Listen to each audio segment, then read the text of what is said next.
session is ethical, regulatory and economic perspectives on access for customized approaches. Now, I'm a journalist, so we tend to simplify things. So my sort of journalistic translation of this is basically ensuring that we get the right medicines to the right patients at the right time, at the right dose, and at the right price and in the right way. That's hopefully addressing the sort of economic and ethical dimensions of what we want to talk about. Obviously, this is a very complex, multi-dimensional kind of a problem. No one entity, no one kind of discipline, be it a sociological or a scientific one or technological one, can actually address this. It's a very holistic, comprehensive, sort of a systems-based aspiration, possibly a reality in certain instances. We'll maybe find out about that this afternoon. But our panel of speakers, therefore, similarly reflects the sort of multiple dimensions that have to be addressed here in order to even come close to realizing the sort of vision that this is kind of that is implied in this.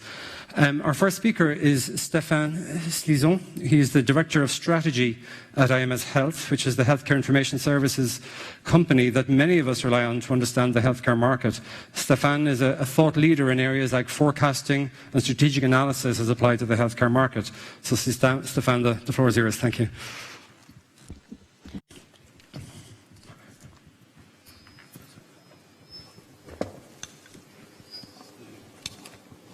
Bonjour à tous. Good afternoon, ladies and gentlemen. Thank you very much, Cormac, and thank you, Biovision. Thank you for giving me the opportunity to be, well, to have the easiest job, as Cormac was saying, basically. So I'm there to ask questions and to be a bit irresponsible and not necessarily give any answers, really. So that's going to be for the second part of this session. Now, as a member of IMS Health, I've chosen to deal with this problem, which is multifaceted and very general and very diverse. I've chosen one perspective, which is a very original perspective for someone from IMS Health, which is the perspective of data. Now, can I have my slides, please?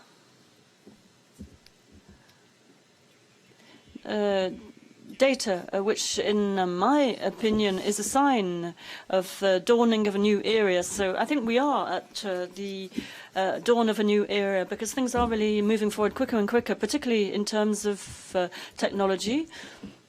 Very simply put, what we're seeing now appear on the market, in addition to certain initiatives which have been implemented in the past by people like Google, web interfaces, where we could enter information on the web. Now we're entering a new area, which is bringing about a completely different context, because the dinosaurs in the sector, Apple, Samsung particularly, they want to bring technology to the field of health, and this is through different platforms, and they want to do it in a coordinated manner. So there are certain signs of this, very clear signs of this. This is the Apple initiative with Epic, which is a system supplier for medical practices, particularly to manage patient files, electronic patient files. But this is joined up with the Mayo Clinic, which ensures that the information collected is valuable information and can, in fact, play a role in clinical decision-making. But also we can see a link up with other insurance companies, such as Cigna, which is the case of Samsung, and also you can see a link up with Apple in this sector. So this is an important development, and this is something which is radically different, and this is what Cormac was saying. This should enable us to provide better care to patients at a better time, at the right dose, etc., etc. So the idea is to have a patient-centric approach, and the patient-centric approach is going to be completely different now. So everything to do with, or everything which precedes treatment, for example, this includes data related to biomarkers, but not only that, data which are very vast and wide-ranging today, which can be coordinated with the patient and can be dealt with and processed through algorithms to have a better diagnosis, and also to have a better selection, if you like, a better selection of the treatment to be given to that patient. But also then afterwards, if this wasn't enough, you have a follow-up of the patient as well, and companion through this health platform, which monitors the patient, which tracks the patient, which measures certain constant values. And in other words, we're no longer dependent on the consultation appointments that we have with our doctors, but we are given appointments when certain signals are triggered. For example, warning signals are triggered, and this will give rise to a consultation with physicians in plural, because it's a lot more coordinated, it's a lot more integrated, it's more connected health system, if you like. And the very arrival of these algorithms to deliver value in the health care system is a major development, which does actually pose certain questions, which are questions based on the theme that we wanted to deal with this afternoon. So first of all, the ethical issues related to this. So who owns this data? Who has this data? Who has the right to access this data? And with what approvals, what authorizations, what permits? And another critical element for the system to be able to evolve and to work properly, because the trust that the patient has in the procedures which are implemented is absolutely essential for this to work. So we need the patients to buy into this if the system is to work. The second theme, which is very important, which is the legal and regulatory theme. So from a regulatory point of view, we might wonder how we're going to be able to deal with this value which is delivered to the patients, whether it be from a treatment and therapy point of view or the follow-up given to the patient. So who's going to pay and how? So at the end of the day, an algorithm, can it be assimilated to, for example, a diagnosis tool or a scanner, for example, for which the medical practice would normally invest and which would be invoiced when the patient uses it, for example, or is it going to be based on a click and use system or another type of system? How will we organize all of this so that we can care for the patients? Who's going to pay for it? Are we going to actually pay the cost of the act itself, or is it dependent on the pathology of the patient? Obviously, this may vary between a patient who has cancer or a diabetic patient or an asthma patient, for example. So this is an issue which is raised from a regulatory point of view into the payers. Who's going to pay for it? And at the other end of the scale, from an economic point of view, we have another issue, which is that of the business model to be used. So what business model will be used by the firms using this type of business, particularly for pharmaceutical companies? So a drug, what's it worth in future in addition to an algorithm? If you couple a drug up with an algorithm, should you create alliances in this respect? Should you head for alliances? And some people have already concluded on this. This is the case of Novartis with Google. Everybody has seen that example with the device to measure blood sugar levels.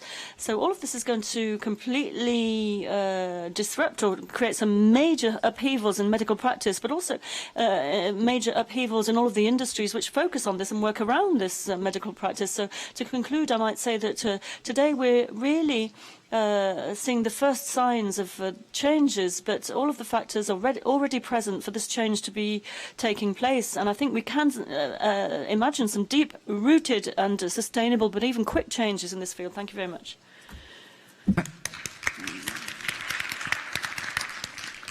Thank you, Stefan. Any questions from the floor for Stefan? No? I just have one myself.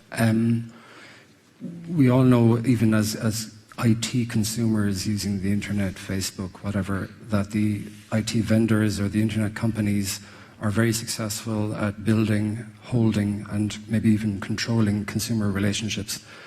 As companies like Google move into healthcare, given their ability to sort of create these sticky applications and to create kind of very long-reaching strategies, might they become dominant players that will actually sort of own the customer, and will the pharma guys be sort of relegated to a sort of a service provider into the system? Oui, c'est très juste. C'est effectivement. Well, yes, this is a very interesting question. This is a risk, but at the same time, if they have this privileged relationship with the patient, don't forget that the patient has other relations through forums, through communities of patients, etc., etc. So I think we have to stop thinking in terms of a unimodal relationship. Who is the player who's going to be closest to the patient? No, that doesn't exist. There are several stakeholders, multiple players, and multiple players are going to be in contact with the patient, and obviously we have to coordinate the approach. And I think that leads very nicely into our next speaker. Thank you, Stefan. You can resume your seat. Our next speaker, I think, probably looks at this more from the point of view of the individual rather than the system. Bertha Maria Knoppers holds the Canada Research Chair in Law and Medicine. She's Director of the Centre of Genomics and Policy at McGill University in Toronto. She's written extensively about the ethical and legal dimensions of genetics, genomics and biotechnology. She's many, many achievements in academia and in global policy development, which I couldn't possibly list here. But she has, just for your interest, chaired the International Ethics Committee of the Human Genome Organization and was a member of UNESCO's International Bioethics Committee, which drafted the Universal Declaration on the Human Genome and Human Rights. Bertha, the floor is yours.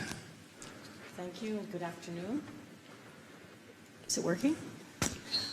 I'd like to do something completely different. When someone hears that you're going to talk about ethics, they always get scared and think about ethics committees and no and no. And the Global Alliance for Genomics and Health, which is a bottoms-up voluntary association of clinicians, researchers, policymakers, IT geeks, and so on, is trying to go from the global data that we heard about yesterday morning and then the smart data that we heard to responsible data sharing in order to facilitate sharing of data in collaborative international endeavors. So we've taken a completely different approach. Traditionally, ethics has been very protective. It sees research with what I call the sort of Nuremberg filter, that is the researcher's obligation to overcome the presumption that they might harm research participants or patients. So we have developed in the Global Alliance a different approach. We've decided to resurrect an article that has lain largely dormant since 1948 of the Universal Declaration of Human Rights. This article was taken up again in 1966 in an international convention on economic, social, and cultural rights and was ratified by 166 countries. Why is this important? If you ratify a convention, it is politically, legally actionable.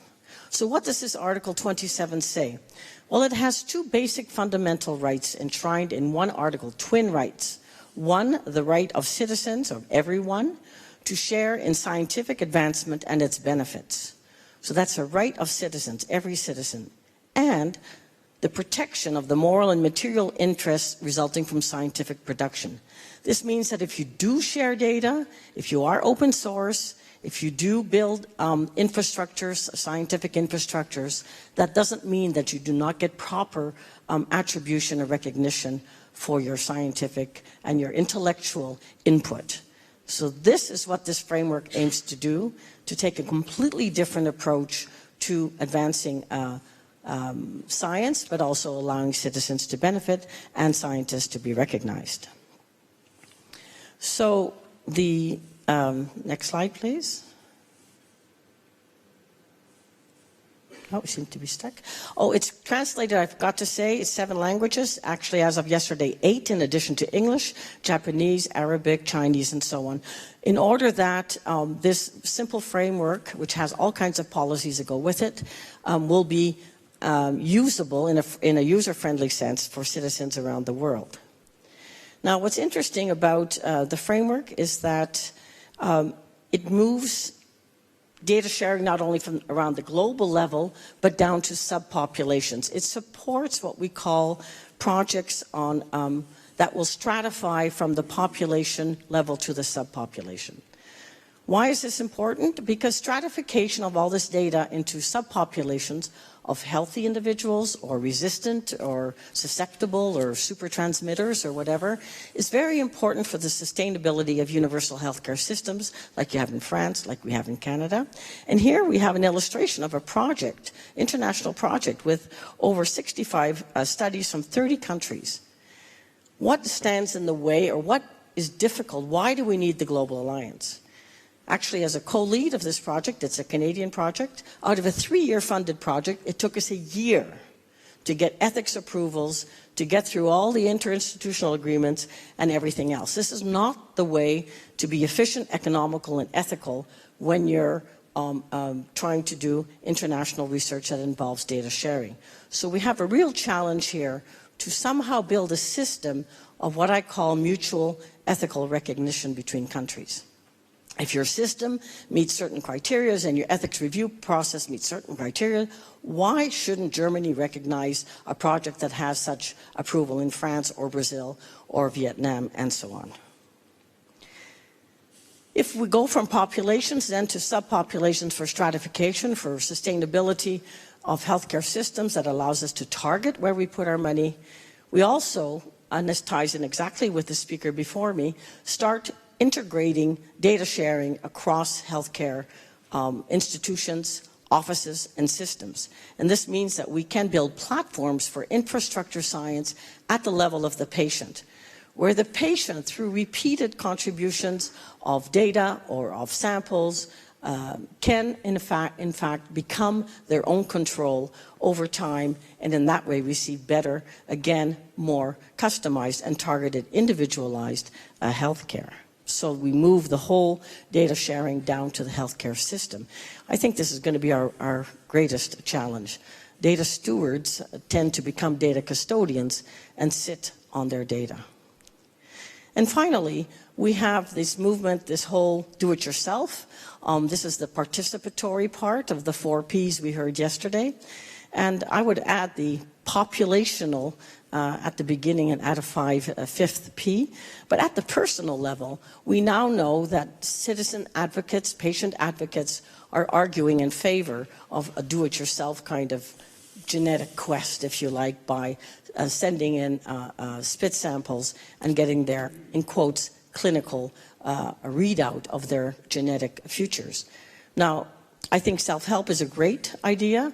I'm a bit skeptical about the quality of self-reported health data, but I think it's important that patients are activated, are partners, and in that sense it really is participatory. But I think we need to frame this in a way that we ensure the quality of the data that comes from such endeavors. So, what is then the message for the future? Infrastructure science, as I call it, is or should go hand in hand with discovery science. In other words, we have to recognize that data sharing, quality of data, facilitating across countries and across legal and ethical policies and laws, that we actually have a carrot in a certain sense in terms of what we contribute to the system, but there is no stick. It is simply an acceptance and a will and a vision that this is the science of tomorrow, to have quality data sharing. So there is no stick, but I do have 2 of these very friendly dogs that might come after you if you don't share your data. Thank you. Thank you, Bertha Maria. Any questions out there at this point for Bertha Maria? No? I do have one myself. And it's a general theme that I think when you start looking at this kind of brave future that we're all looking at, I'm always concerned about disparities. There are different kind of economic pressures that are pushing for the realization of this future, in part because some people hope to make money out of it, obviously. Europe, mainland Europe, sadly not necessarily Ireland where I come from, but mainland Europe certainly believes in universal healthcare coverage, or does its level best to ensure it. North America is making some progress in that area, or at least I should say the USA, but in general they've been quite comfortable with massive healthcare disparities. As we move to this, can a rights-based approach really be foregrounded in all of this? Or would you have concerns that this might be implemented in ways that might actually just drive further inequalities into the system? Actually, it's, I think, the first time that we've conceived of data sharing, a responsible data sharing, as a human right. And the 166 countries include many countries who don't have universal health care, but could, if they had access to the data sets that are sufficiently global, so these large international projects are involving quite a number of countries, no matter what disease area you're interested in. I think by making that data available, it's preemptive, it's pre-competitive, and even perhaps phase 1 trials should enter into that space. We heard about that yesterday, a little bit of collaboration between the different companies to make that data universally available. So it doesn't matter if you're in Brazil or in France. Okay, thank you very much. Okay. We're sort of going to move it now to we're going to have two speakers in the talk corner, Dirk Jarret and Philippe Ricard, if you want to join us on stage. And we're going to move the conversation on to to hear directly from civil society and also from social security with a very particular French accent. So Dirk Jarret is president of EURAG, which is the European Federation of Older Persons. He's also delegate to the European Consultative Commission for Industrial Change, which is a think tank that reflects on the development of European industry from a civil society perspective. Philippe is Director of Development at Clesia, which is a French mutuelle, I understand. It manages the death, disability and health insurance and pensions on behalf of 3.5 million employees in over 300,000 companies. Our ageing population is arguably one of the world's biggest healthcare challenges, and ensuring that older people remain active and healthy while being able to access the healthcare that they need, it's going to require fresh thinking in terms of how we organise and deploy our resources. So Dirk, Philippe, these are the issues that you're going to have to explore. It's not an easy one. I'll give you the floor first. Thank you, Dirk, and take a seat if you feel so inclined. Yeah, thank you, and good afternoon, everybody. I would like to start by thanking Biovision that it is so keen to give organized civil society, the interests of citizens, an adequate voice in these important meetings. I am not from the medical profession. I'm not in medicine. I'm in civil society at large. I would like to start with the recognition that health is definitely the most important thing for people. If you are born unhealthy, then the rest of your life may not be just enjoyable. It is, when I say the most important aspect of life, it is also the most private issue which persons have. And when health fails, there is one important effect. You become highly dependent from others, much more than in any other area. You become dependent in areas of diagnostic, in the area of treatment, in the area of surveillance, in the area of care, and when you are older, even on long-time care. And that touches on basic principles and rights. You refer to the Universal Declaration on Human Rights. I would like to go to the first paragraph and just mention the importance of human dignity, which recognizes that you are a human being. But also other areas of rights and principles are extremely important in health issues. And the first one, which I would like to mention in addition, is justice and equality. Then independence and self-determination, the recognition as you, as an individual and not just a mass of people, your privacy, that you are not a number which can be used and misused, etc., and also the fact that you may have personal secrets which you would like to safeguard. Now, ladies and gentlemen, the new technologies and the new processes we have heard about yesterday and today have undoubtedly enormous advantages because they can be customized to individuals, the individual approach.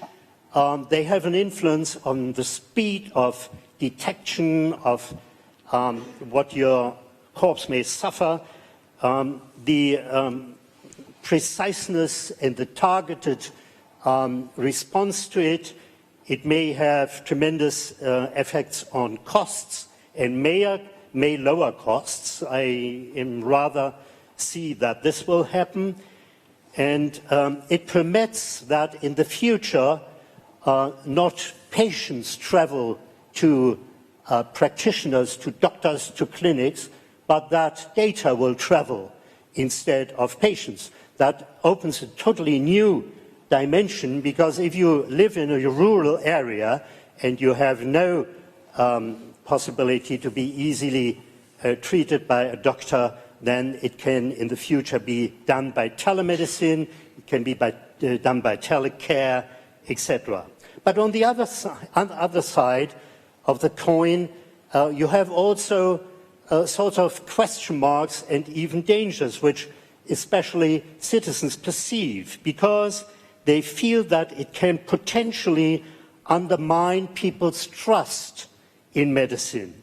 Belief is one of the most important things when it goes about your personality. You need to trust in those you are dependent on. But people may also wonder about the security of the processes, of the drugs, of the treatments. They may fear depersonalization in the relationship between them and the medical profession. They may fear anonymity and affordability and equality in all that. So, as I said before, there are two sides of the coin. It was said that there is a shift of paradigm. That is certainly true. Great perspectives for healthcare for all and increased well-being are promised. On the other side, the apprehensions and the fears of people to become more an object of these systems and of health planning and politics, and that they lose the grip on their own decision-making potential. One thing is for sure, that these new dimensions of medicine will, and that is banal to say, will trigger off huge changes. The notion of time, the notion of space, and the notion of access to the systems will totally change. There will be a totally different understanding of what diseases are, what health will be, and what we mean by well-being. A great effect we will see on the medical professions. They will change dramatically because of the new supports they will get from these systems, and in particular, the relationship between patient and doctor will also fundamentally be altered. Because doctors will be alleviated from all sorts of tasks which they have to fulfill right now. They can concentrate, if the system allows, in the future much more on the patient than it was before. Today, when you go to see your physician, they will give you 5 minutes, 10 minutes maximum. It's a matter of speed, it's a matter of money, etc., as we know. And then what also will change is the question, what do we want to know about ourselves and our health at all time, and what do we want to let others know by legislating? But we need to find an agreement in the sense of Jean-Jacques Rousseau, who wrote about the social contract. We need in the future a sort of a health contract for our societies where all the stakeholders, be they industries, be they politics, or be they civil society, agree on the outcome of these rights and obligations which we need to put somewhere into a common agreement worldwide. So as I discussed with you in a pre-exchange, I'm extremely optimistic about the possibilities which are offered now to society by all these technical and scientific and perhaps even societal advances, but I'm pretty pessimistic that politics will live up to these possibilities and take advantage for society by taking the right decisions. That is my fear, that they won't. Thank you. Thank you, Dirk. Do we have any questions from the audience for Dirk? I found your talk so comprehensive and all-embracing that you were actually answering the questions that were forming in my mind as you spoke further, for which I congratulate you. But that whole issue about ensuring that the patient is not rendered into an object of the system, but is at the heart of it. That's a simple and appealing idea. How do you actually realize it? I mean, this charter idea that you talk about, can that be anything more than a piece of paper or an aspiration? How can you actually implement that in a meaningful kind of a fashion?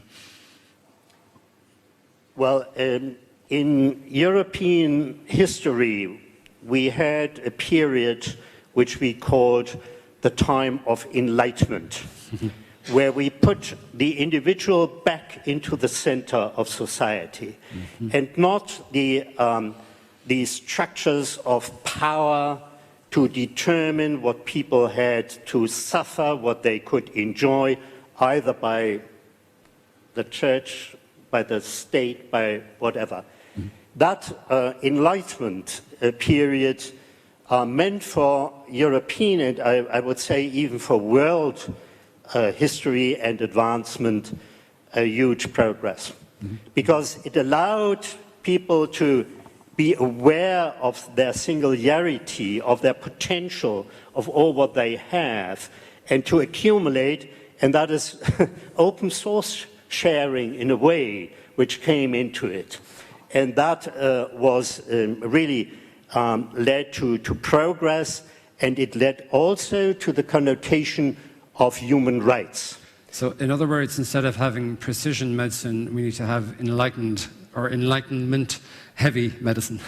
No, the enlightenment would be in the fact that you use precision and personalized medicine and all the other systems which we are just about to develop in the right way to serve humans. Yeah. Simply humans. On the one hand, without forgetting that there's also society. It needs not to be an egoistic use of that, but also a responsible use to the whole of society. And that means something which was addressed, has been addressed this morning again and again, and that is the other world. Okay. The world which is suffering, etc.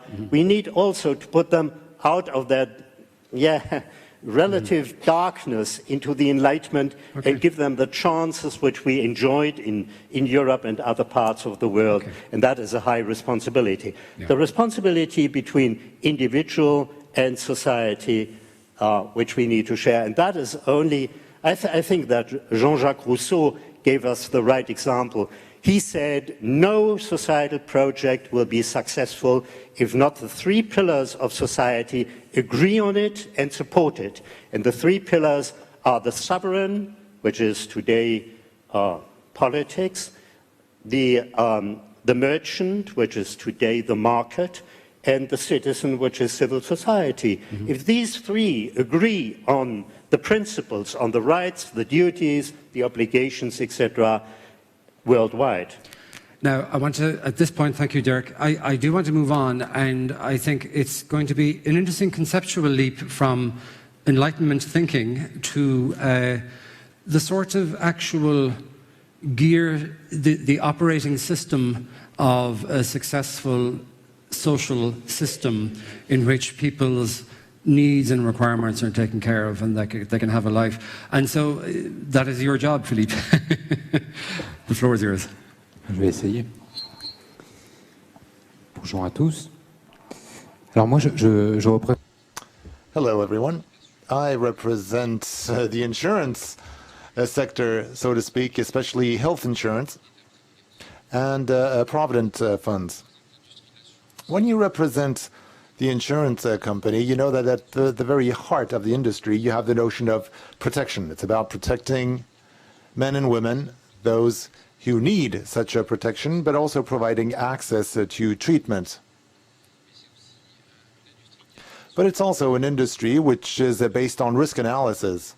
We talked about the importance of data, and we know that the risk analysis is about the risk of a person to become dependent, to become sick, and this risk today is assessed based on global statistics, national or global statistics. What's important is that technologies today, access to data, digitalization of health information could enable us to individualize and customize this risk assessment. And as an insurance company, we would no longer have this universal dimension that we need when talking about a universal coverage. This is something that really needs to be taken into account. We talked about ethics. You know that the world of insurance it's a business. Insurance companies need to be profitable. So there is a need to assess the risk, the level of risk, in order to protect our clients. This is one of the vision we can have as to how we can use personal data. We know this varies from one country to another, because if we look at the insurance sector and the health industry or pharmaceutical industry, we know that there are major differences, whether we consider the US or France for that matter. When we talk about universal coverage and social security, it's a mutualized system, and it doesn't involve an individualization of a risk. As insurance companies, we have this responsibility.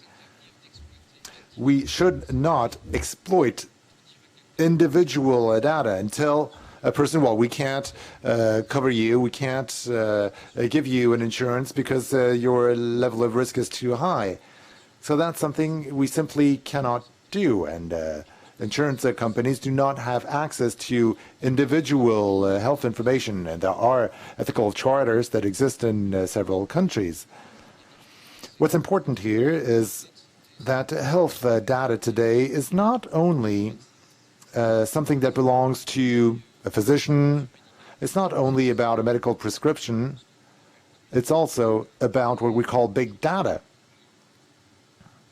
Me, you. When we go jogging, for example, we know that we're going to burn X number of calories, and all this information will enable us to determine our level of well-being. And here again, insurance companies could make a better use of this information to assess the level of risk, the relevance of providing an insurance policy to someone. And of course, the citizens need to be at the center of society. And we could have citizens who can be treated, citizens who can be covered by an insurance policy, and then you have those who present a risk that's too high and who would not have access to treatment, who could not have an insurance policy. So there's a real risk. We have to be extremely careful. We have to make sure that we do not fall within this trap, because it's a vicious circle, and I'm sure that it would have negative impacts on everyone. And then there's another aspect when we talk about using this data, because it also comes with huge opportunities, and that's something that we really have to work on today, because this is a virtuous circle involving the pharmaceutical industry, insurance company, basically the entire medical chain. Prevention. Our capacity to identify for a given population, a given individual, or a given sector, pathologies, specific risks. So this means that we can really place the emphasis on prevention per type of population, per line of activity. We know that this is something that car insurers use. For example, you could have information concerning your driving skills.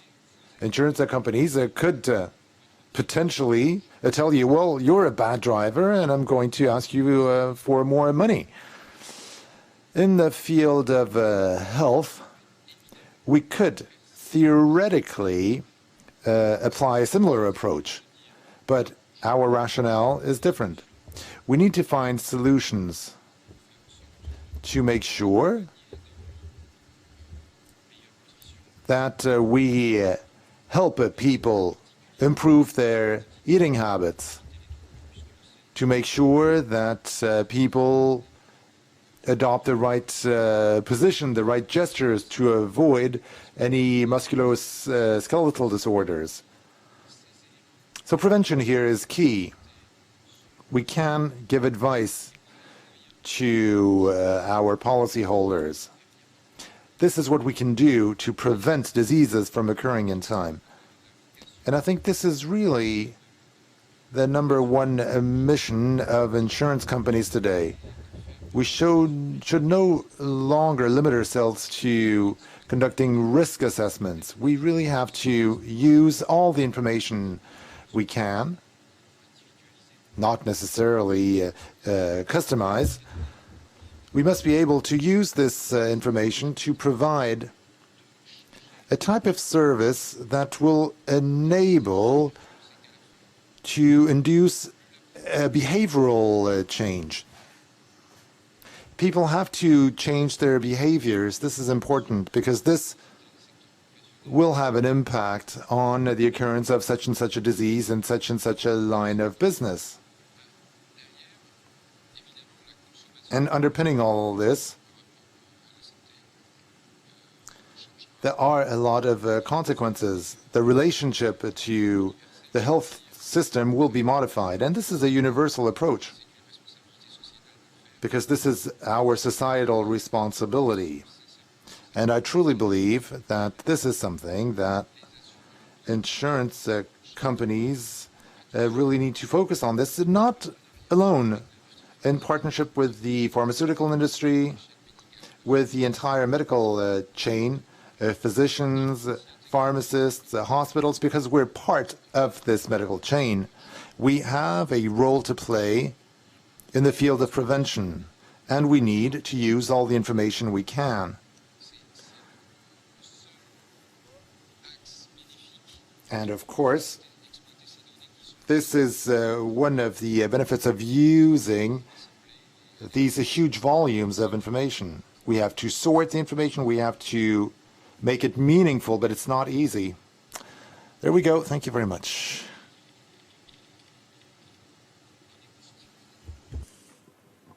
I don't see any, but I have a bunch of questions and I'm a bit confused because I don't fully understand precisely, because especially because the French mutuelle system is a little bit different from private health insurance in the USA and in Ireland and other places. But I suppose one question I have is when you talk about the sort of necessity for people to modify their lifestyles, there's, especially in America, where this whole well-being has almost become a new religion, and these corporate well-being programs, there can be a tyranny attached to that as well, can there not? And if the right or the liberty to, not take exercise, maybe to eat the wrong food, drink a little bit too much at the weekends or during the week, those are still the right to be the kind of person you want to be, whether that's an admirable or less admirable kind of person. These are at the fundamental core of our human liberties. Will there be sort of inequalities in systems like this if you are sort of customizing personalized approaches for the people who purchase your products? Effectivement, mais c'est une vue. You're right, but this is an individual vision. It's difficult to compare the American system and the French system. But if we look at the American system, it's completely different because insurance companies, so in charge of protecting citizens, they're at the very heart of the health system. So they're one of the key players. They play a pivotal role in the health industry in the US. And we are only a small link in the chain, but in the US, they play a huge role. Today, individuals have the right to have access to an insurance policy, but in the US, you can decide to have an insurance or not. And you can lead the lifestyle you want. You can lead your life the way you want. And based on this, I can contact an insurance company and they will tell me, well, based on your lifestyle, based on your choices, personal choices, I can give you an insurance policy, but it's going to cost you not $1,000, but $10,000. Because I have to pay my salaried employees, I need to pay my shareholders. Of course, this is a bit of a caricature, but this is an individual vision. And this is the situation in the US today. The health system needs to be universal in nature. And wherever you stand in the value chain, you have a responsibility. You need to prevent such and such a behavior. We're not telling people you have to act like this, you have to act like that, but we have to encourage people to adopt a healthy lifestyle, because we know that it's going to have an impact on people's health. But we know that genomics now are really changing the vision we have of prevention, because today, from a statistical point of view, we can identify your risk of getting cancer. So this really changes our perception of individualized health. But in any case, this is a true responsibility for the different players in the health chain. It's also the state's responsibility to guarantee this universal access to treatment. But at the same time, it's very important to promote everything that can promote well-being. And you know that the notion of healthcare, this is something that is widely used. And you know that Apple uses this. Apple, with their e-health app or icon, they really testify to this new trend. If you monitor your behavior, you can make the necessary changes. And this is really the message that Apple are trying to convey. And you know, they're a key opinion leader. Tout à fait. Mais j'aimerais quand même... I would like to tell you that the French Revolution taught us a great deal. Liberty, you have the freedom to make your own decisions. Equality, even in the field of insurance, and fraternity. And this is something that I found was missing here, the notion of solidarity, because this is really at the origin of this system of French mutuelles. And I believe that this principle, the notion of liberty, equality, and fraternity or solidarity, is also something that needs to be taken into account in this sector.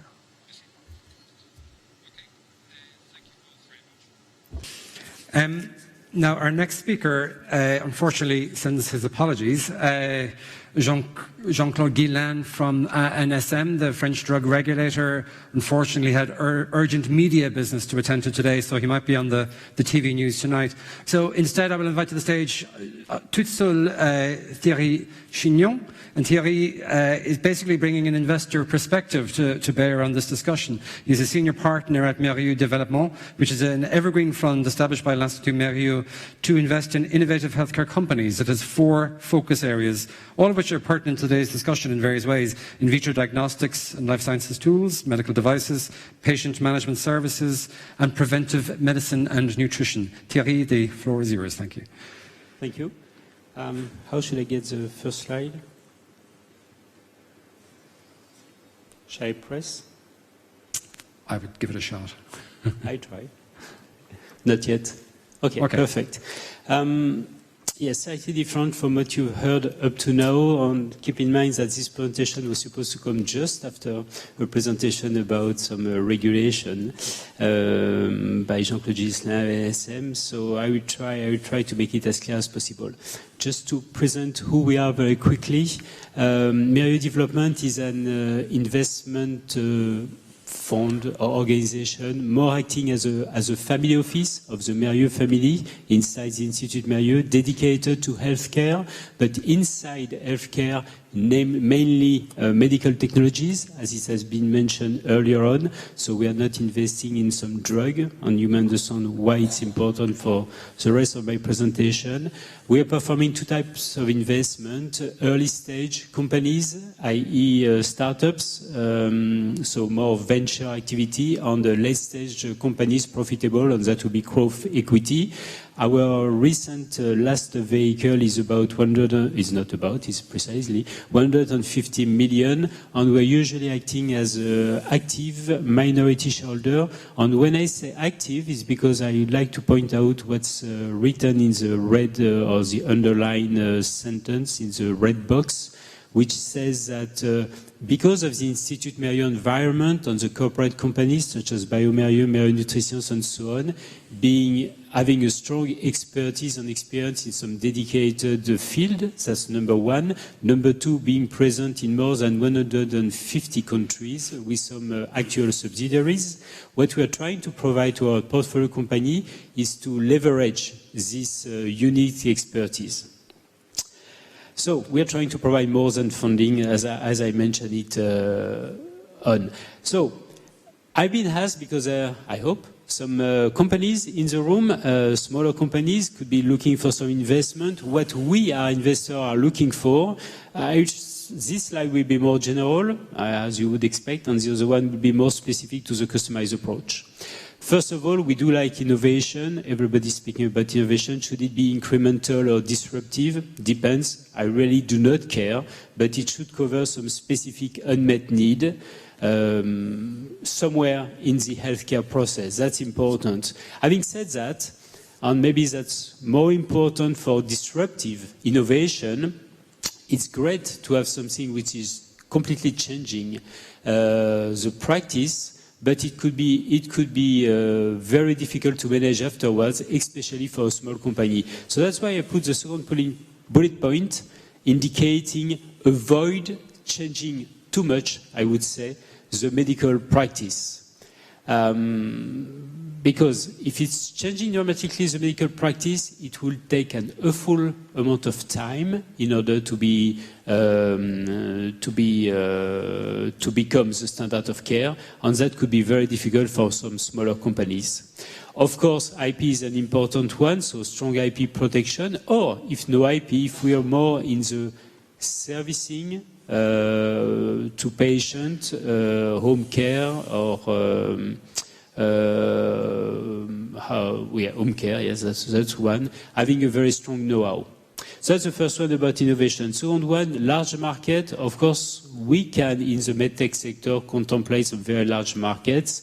What's even more important is to ensure that those markets are achievable in different geographies, and I just usually North America, Europe, of course, because we are part of it here, and Asia are important for us to consider, especially if we want to leverage our international expertise. Market access, that may be one of the most important ones. Most of the companies coming to us got usually some strong technical expertise. They do know how to develop their product. That's usually pretty well understood. But when it comes down to clinical evidence, or clinical proof of concept of superiority, is starting to be a little weaker. So if I could insist on that, having a clear understanding of what are the actual clinical trial requirements is absolutely paramount in order to be convincing, and not just to grant or to be granted market clearance, such as a 510K or a CE mark in Europe, but to be convincing enough afterwards to ensure some type of commercial success. And by saying so, I'm just excluding the next bullet point, which is about reimbursement and pricing. Just in terms of convincing the users what will be, if being the physicians, for example, afterwards, you may include at a pretty early stage some comparative studies. I would prefer personally to invest in a clinical trial with some comparative studies instead of just having the minimum, granting a CE marking and then having to start it again from scratch. Reimbursement is an important one because it's nice to be able to sell a product, but if nobody is going to pay for it, it's pretty useless. And just just believing, and especially, maybe I've got this big European bias, but just believing that because the product is good, is superior, patients are going to pay for it with some money out of the pocket, usually does not fly for a long time. If it can be reimbursed, of course. So again, at the time of deciding about your clinical trials and setting up some specific protocols, ensure that you will include some clear, understandable, and ideally demonstrative medico-economic information or gathering the relevant data in terms of medico-economic so that it would be used afterwards in terms to convince the payers. Market access is a very important one. This is to reach the market and to get some chance, of course, of being able to sell your product. Then there is an important one, which is about marketing strategy. Does the company has understood precisely how they are going to manage the commercialization of their product? It's always amazing to see this magic revenue or hockey stick, you know.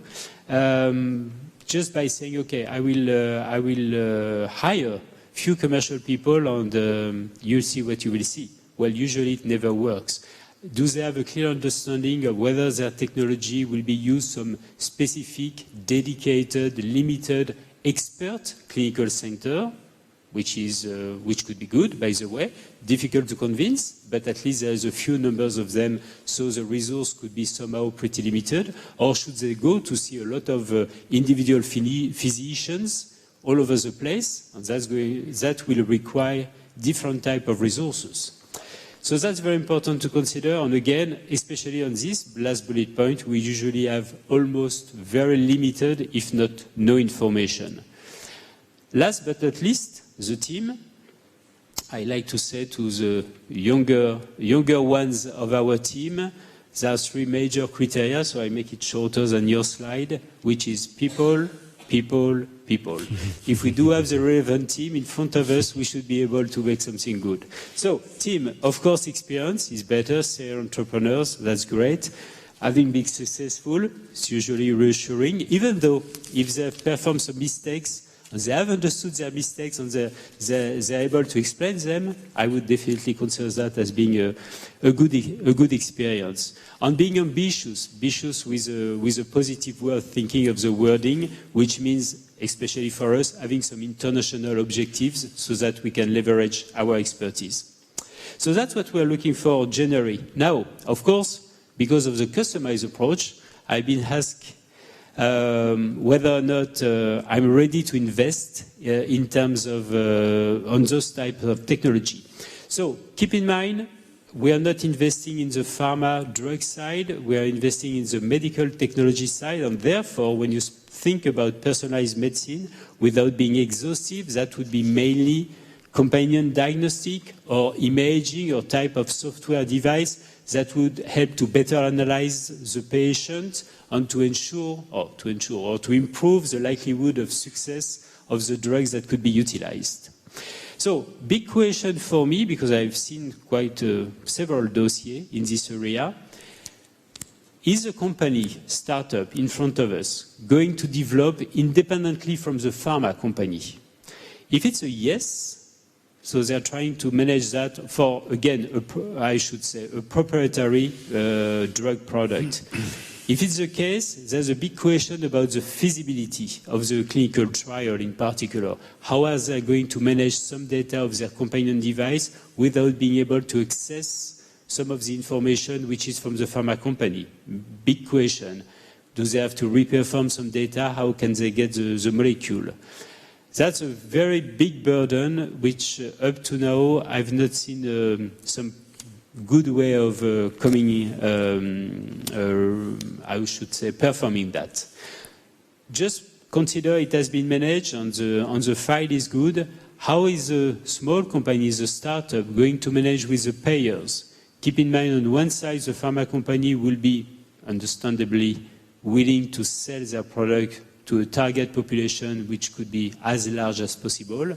And the small company is going to try to convince the payers that they should restrict the targeted population to be more efficient. Difficult two-way discussion at the same time. Marketing capacities, of course, are going to be difficult. So, in a snapshot, there's an issue because of the negative perception of what they're developing for the pharma company and the pharma business. Now, going back to the first question, if not being developed independent from a pharma company, of course, it's an easier development. That would be a cooperative or any kind of partnership you could think about.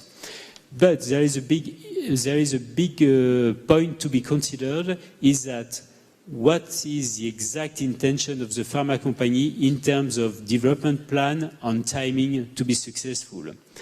I've experienced in an investment in a servicing company, startup to a pharma company. Their product was great, how should I say, efficient for the pharma company, but the timing of a pharma company when they say we're going fast is not as fast as what the startup would expect. And from time to time, the startup company could be running cash out just because it's not happening as quickly as expected. I've still got 2 minutes. I'm getting a little bit concerned about time, but... Okay. I made it clear, very, very quick, and that's my last slide, don't worry. IP rights, how are they going to be shared? Any type of gross margin, how is it going to be shared? And of course, exit strategy will be pretty limited. I've said that, and I don't want you to keep this negative message as an investor for those involved, for example, in companion diagnostic. The situation, of course, is far different if we're speaking of a generic drug, for example, because in that case, the situation is very different, and it could be far easier. Or, again, if there is a strong pressure from payers, because payers now are more and more wondering whether or not the target population is very well dedicated for the efficiency of the product. I will just finish with that last point. I was amazed 3 or 4 weeks ago on the French TV news. By the end of the day, there was a French representative of a company that you know named Celgene, who makes this statement, very, very strong statement, by saying, yes, our products are more and more expensive. Yes, it's an actual cost for the payers, our social security system, but we are ready to reimburse the social security system whenever the treatment is not efficient. Of course, it's dramatically difficult to demonstrate that, so he's still having a good time in front of him, but it's coming. It will come sooner or later. Thank you. And that's a perfect point at which I want to bring in our next speaker. I'm going to jump, and sorry for cutting you off, but I'm just under a little bit of time pressure here. But you use the word pair, and that's what we're actually sort of going to talk about next. Our next speaker is going to be Dominique Deroubet. He's at the intersection of a lot of the themes that we're exploring today, because he's the Director Général, I should say, des Hospices Civils de Lyon, which is the second largest university hospital system in France, with an annual budget of 1.7 billion euros and 23,000 employees.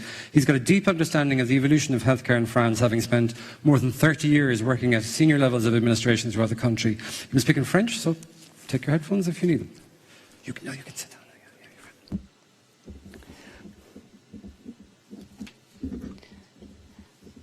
Good afternoon, ladies and gentlemen. Thank you very much for giving me the floor. So I think one of the first subjects that you wanted me to talk about this afternoon concerned the evolution in the French health system and the role played by the main stakeholders, and how we appreciated this role and how we appreciated this evolution. Now, this is a subject which is enormous, and we can't really address this subject in a few minutes, but nonetheless, I'd just like to try and stress the main challenges that we have in France, and I'd like to try and highlight the big issues that we have, and then from then on, I'd like to try and suggest some objectives that we could be pursuing. Now, as far as the challenges are concerned, there are many, many challenges ahead of us. Now, I see at least 3 big challenges, which are bigger than the others. The evolution of health expenditure in France. You know that for a very long time in France, we estimated that there was about 10% of our GDP which was bearable from a financial point of view, and it was bearable for our national community. But this being being said, for all our expenditure, funding social protection has in fact largely exceeded this threshold over the last few years. And now this is becoming an increasing burden for society, and this is becoming increasingly incompatible with the major financial and economic balances in our country, and even could completely unsettle our country and could even challenge the continuity or the sustainability of our health system, or the idea that we have of social welfare and social security. So that's the first challenge for our country. Our country absolutely has to control its health expenditure more in future. And the second challenge that we have is slightly contradictory with the first one, but nonetheless this is a real challenge, and we talked about this a few minutes ago, and this is the challenge of the aging population that we have. So you know that we're going to see more and more aging over the next few years, and this is an important factor in the exponential increase in our health expenditure. And the third challenge that we have, which is a big challenge for us as well, is the persistence, despite the growth in health expenditure, so the persistence of a certain level of inequality with regard to healthcare. So not only unequal access to healthcare, and this is obviously the big problem of a social security system in France now. And nonetheless, our country is rather well placed compared to other countries in the field of social security, but we know there are some disparities, and with the development of unemployment and precariousness, this is starting to lead to certain difficulties in access to health care for certain categories of the population. Also, we have territorial differences which are coming to the fore more and more, and the distribution of medical resources in cities and primary care. But not only a problem of primary care, particularly due to the fact that certain hospital structures are entering into difficulties and are not able to guarantee certain services such as childbirth, A&E, etc., etc. And then another inequality is unequal access to innovation, technological innovation, and also treatments. We need technical platforms for certain treatments, and this means that we have to have a certain level of concentration of services in certain areas. So these are three challenges that we have, and these three challenges in turn define certain problems that we have. And I think there are three main problems. The first problem that we have is the adaptation of our medical resources and the distribution of our medical resources. Now, this might be stating the obvious, but nonetheless, without doctors, we can't treat people. So that might seem clear, but nonetheless, in this field, there are many constraints that we have to deal with. First of all, we have the consequences of what we call the numerus clausus that we've had in France for many, many years, where we have a fixed number of doctors who are trained, and in certain medical disciplines, we are sadly lacking a lot of doctors, and also the role of the renewal of generations or aging populations, and the fact that we tend to give priority to certain medical specialities and not necessarily general practice, but also the new balance between professional life and private life, and which makes it unattractive for certain people to want to become general practitioners. So we might well, irrespective of the theories we have, if we're not able to manage medical demographics and medical resources better, then obviously this poses real problems in the field. Another problem that we have, which we really have to bear in mind, is the status of medical progress. Medical progress is part of the DNA of medicine. I've never met a political party or any pressure group that thinks that we will commit to freezing progress because of financial or economic issues. Medical progress will continue, and obviously medical progress will lead to certain extra expenditure. It would be difficult to claim the opposite. And another problem we have is research and innovation in medicine, and more particularly the dissemination of medical research and innovation. By definition, this research and innovation goes beyond the pure limits of the medical field. It includes pharma companies, care structures, medical teams, and naturally leads to economic development prospects for our country, but this goes beyond the sole medical sphere and national sphere. Now, in view of these challenges and problems, we are seeing certain big objectives coming to the fore, certain objectives that we're pursuing in our health system. Now, these objectives are not new, quite clearly, and at the end of the day, we are striving to reconcile the funding capacity of our country with a guarantee that we'll be able to have an adequate medical and care system, which is a quality system, naturally. And on this theme, there's a lot to be said about this theme, but simply put, we can see that even if it's very difficult, we can see whether consciously or subconsciously, our country, step by step, has to move from a structure-based logic to a more territorial-based logic, and then a patient-based logic. So the structure-based logic is the current logic which dominates the market, and this is based on economic deficiency in care. So basically decreasing charges and increasing activity, because in the French health system it's activity which guarantees the remuneration of health establishments or medical acts and gestures. So in this field a lot of things have been done, but this is my personal opinion now. I think we've arrived at the point where this policy is limited. So this policy is even becoming counterproductive, because it's leading to competition between the different health care establishments to try and get more and more patients. Now, the territorial-based logic is starting to appear now. Not clearly enough, in my opinion. But this is based, at the end of the day, on a simple principle. We can't do everything everywhere, and obviously you can't do everything well everywhere. This logic necessarily means that we have to change the split of our activities. We have to graduate the territorial system, health system, and this logic is necessarily based on the question of whether certain establishments should be specialized or not, and this is a very topical debate right now. It means we have to think about new territorial spaces which might in future, I don't know, give more weight to proximity activities, or finding the right balance between certain health care and proximity activities. So this is nothing new, but this territorial approach is not really developing very easily, because of the fact that health institutions want to guard their own territory.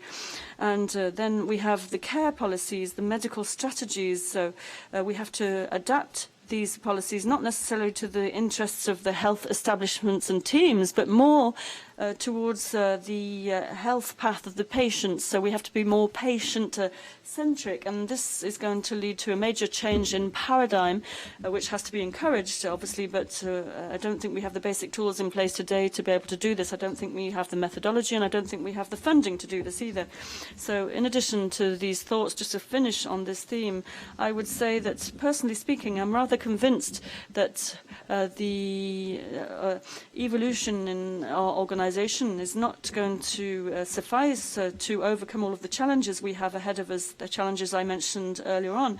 And therefore, we're going to have to think about new trade-offs between mandatory insurance, the resources that we get from mutual funds, but also probably the intervention of the private individuals themselves to fund their own care and to fund our health system. So that's basically a few thoughts that I wanted to give you to start off with.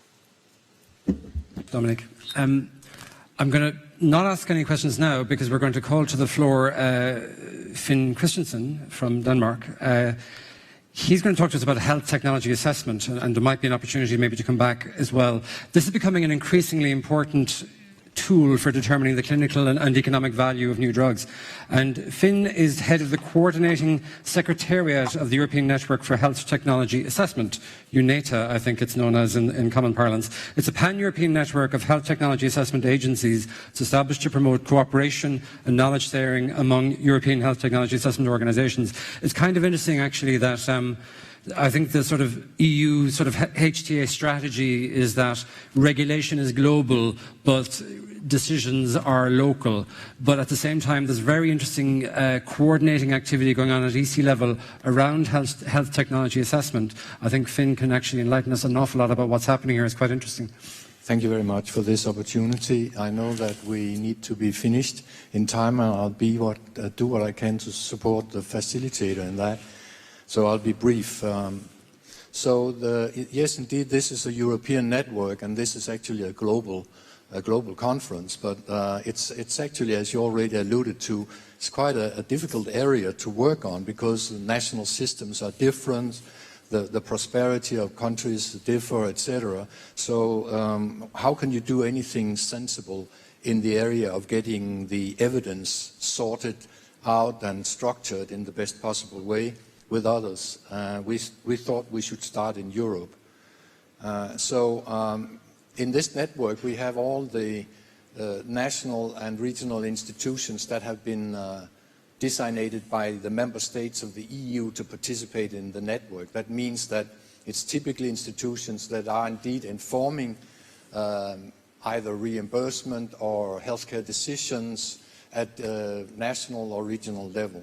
For example, from this country, it's the Autorité de Santé, HAS. From Germany, it's EQUIC, and from UK, it's NICE, and I could go on. It is really those that have these roles, and our exercise is trying to do as much in a standardized way and in a way that we can share and use together, because there's a hell of a lot of duplication of work in this area, looking at new technologies, etc.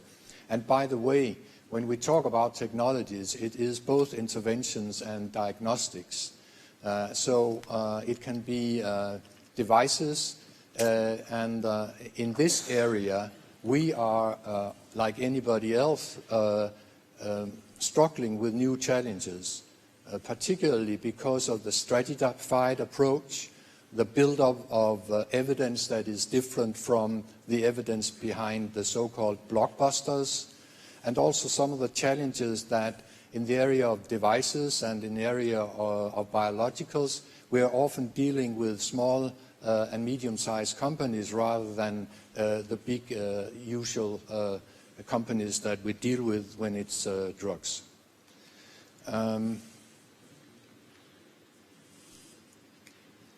It takes a little time to load. So the collaboration at this time in Europe is actually that it has a kind of political dimension, because there is a legislation. It's voluntary for the member states to implement the details about HTA, but there is a legislation on patient rights, and in that there is also the support for a network cooperation in technology assessment. And so the blue one here, pivot, is the political, the policy level, and UNETA is the scientific and technical level. And we have been working our way over so-called joint actions supported by the EU and the member states through developing tools and increasingly applying the tools to inform the national systems. So the idea is that you have your national processes.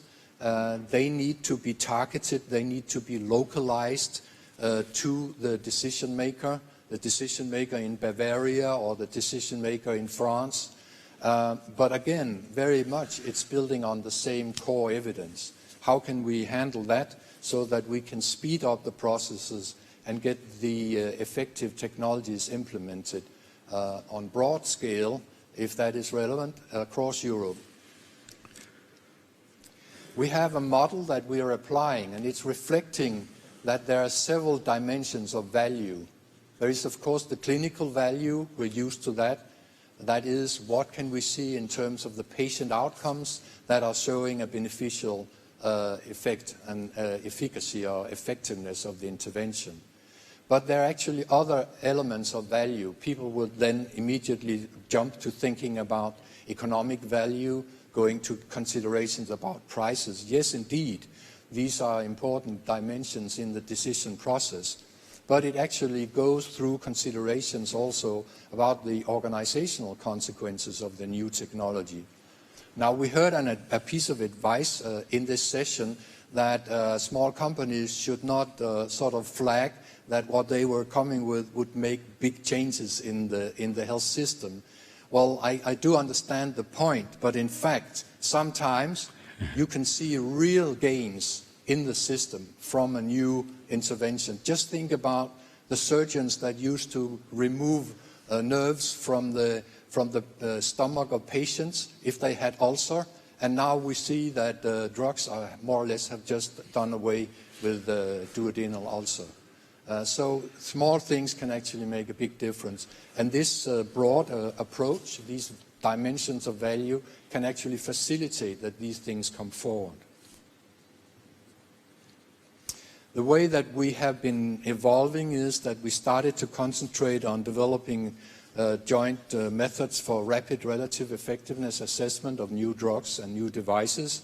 We also do broader HTAs, but we're also into early scientific advice, that is advising on how to do the development of evidence. That is actually what the decision makers will be asking for further down the line, and also in the area of additional data collection.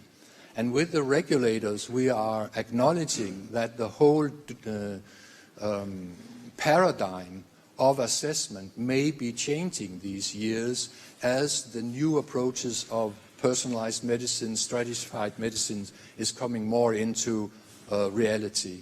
And that's where we are working on finding ways to adaptively assess evidence as more evidence is developed on new particular biologicals, new drugs for very small indications, at least in the starting. This is very, very difficult, and some parties around us, like the payers, will be very concerned if there are shifts from current paradigms that are so well established and have worked so well when it comes to blockbuster drugs. But we need to go this way also to make our activity still relevant for the decision maker. I think I'd stop here. Yeah. Thank you very much, Finn. Just one question in particular that I'd like to ask you. Traditionally, industry has been a little bit resistant towards HTA, especially the sort of American-based pharma industry. Now they're realizing it's kind of inevitable, but I think they still want to have some sort of say in how this is being rolled out, maybe at an intellectual level. I'm not quite sure what kind of influence they can bring to bear on European national healthcare systems. What's your take in terms of how the industry is interacting with your body, for example? Well, we involved industry with the other stakeholders in a stakeholder forum since years, and the industry, particularly the pharmaceutical industry, is the most voluminous, the most heard. Yeah. And they have, of course, a lot of concerns, but they actually also want to see efficiencies in the processes of bringing a drug after licensing to the actual use. Mm-hmm. And currently they are sort of knocking at 28 doors in Europe, yeah. And they would actually want also to see some kind of improvement of that situation. So it's very difficult because we could not make one central European piece of advice that could go directly into any decision maker across Europe. But we can still work on the core information that can be shared. Yeah. So just speed up the process and speed up their access to markets. Yeah. Yeah, which is a no-brainer. I'm going to leave it there for both of you, if that's okay, just because I'm very conscious of the fact that we are really behind time, unfortunately.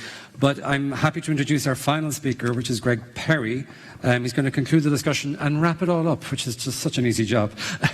Greg is the Executive Director of the Medicines Patent Pool. It's a UN-backed organisation founded in Geneva just in 2010 to improve access to drugs for people living with HIV in low-income countries. He knows all about managing complex, multi-stakeholder discussions that hopefully lead to improved access to healthcare and to better outcome for patients. So, how do we apply what you've achieved with Medicines Patent Pool to all of this that we're talking about this afternoon? Oh, yes. In 5 easy steps. 5 easy steps in 5 easy minutes, yeah, okay. Well, I just wanted to summarize a couple of points. I mean, we heard a lot about there's a people, and about the importance of the individual, and there was this very inspiring, I think, presentation by Derek on the concept, I think you're saying a social contract for citizens' health. And that based very much around a concept of partnership of Rousseau, if I can put it in modern terms, of government, industry, and civil society, patient groups or civil society. And I think that partnership concept, combined with, I think, this overall discussion here about how do we make new technologies available to individuals quickly, safely, ethically, and of course, affordably, and how is it paid for? I think, if I could sum up, is basically, I think, the essence of what people are all in their various ways trying to deal with. Now, what we've done in the medicines patent pool, we were established by UNITAID. There was the president of UNITAID was here earlier this morning, which is based at the WHO. We're supported by the United Nations. What we seek to do is bring many of these concepts into reality in relation at the moment to HIV medicines, and ensuring that innovative HIV medicines are available to people living with HIV. At that point, I just want to stress the term people living with HIV as opposed to patients. Very important here, and it comes again to something that's said before, how people living with HIV want to be seen as people, not as patients, not as being dependent, but as people with rights.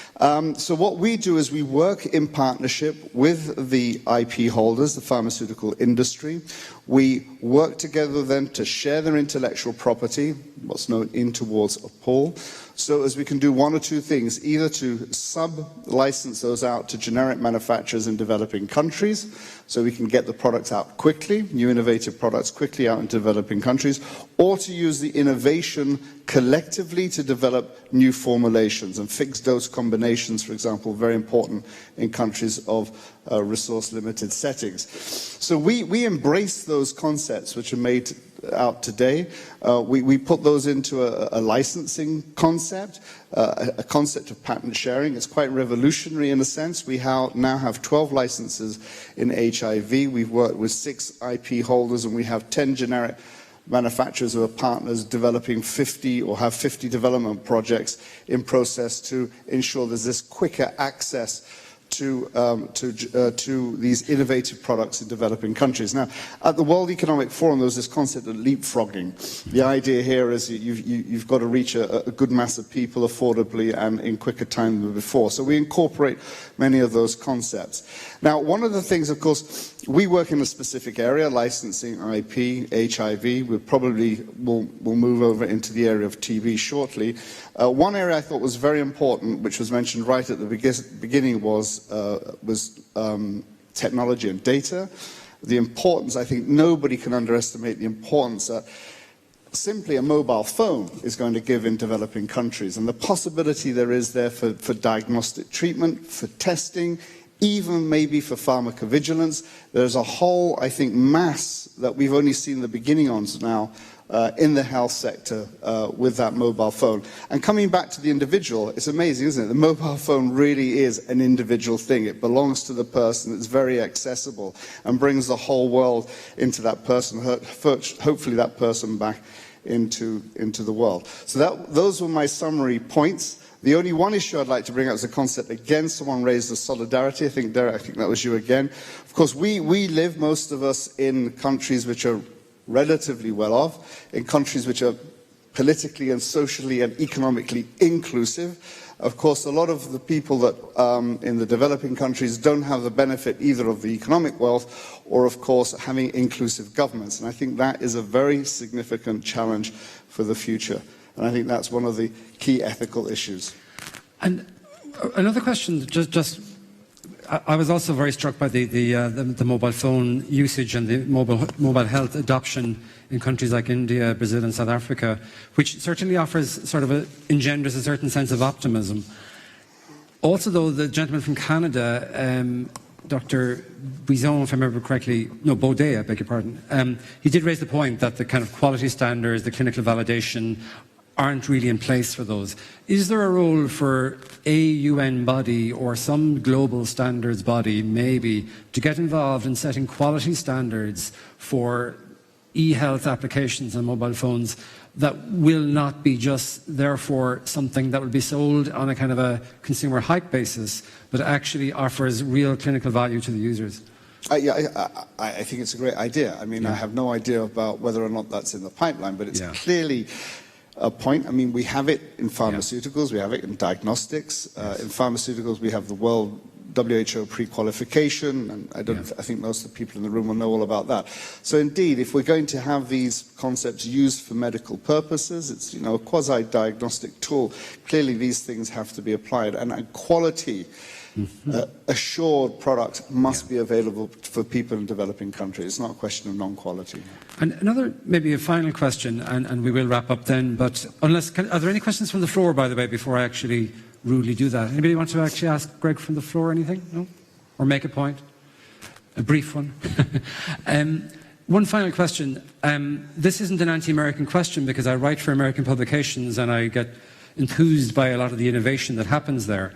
But I'm very conscious of the fact that there is a sort of the character of healthcare in America is very different from the characters of healthcare as it's delivered in various European countries.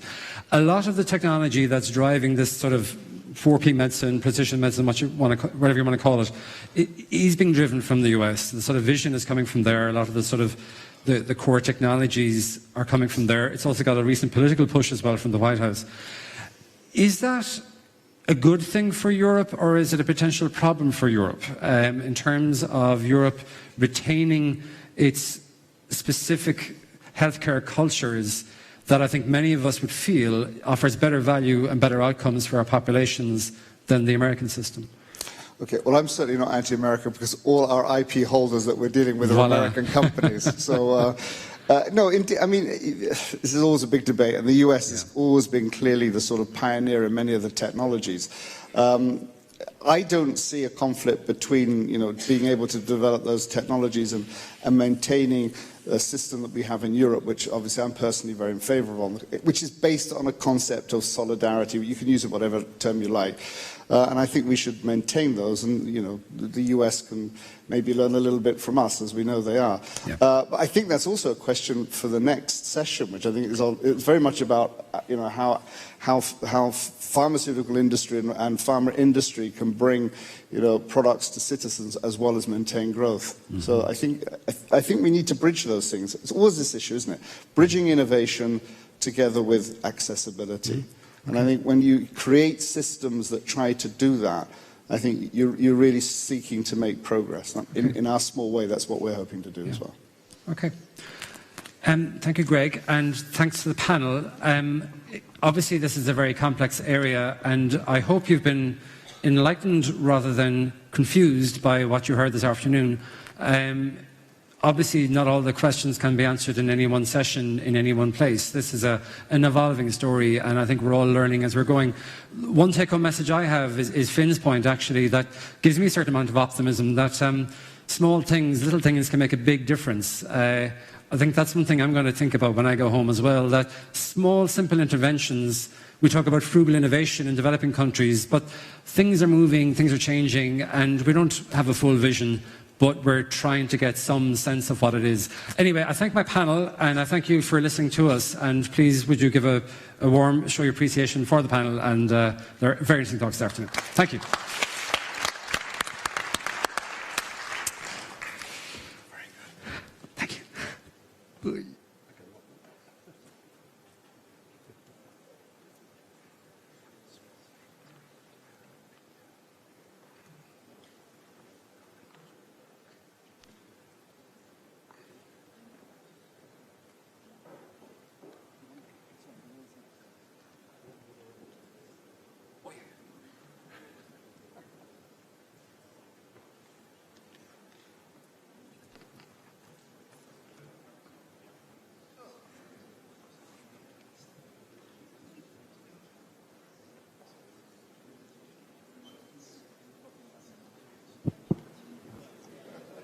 Excuse me, we need Mrs. Draga Ackley and Mr. Goldman in the front of the scene, and all the speakers, please. Thank you.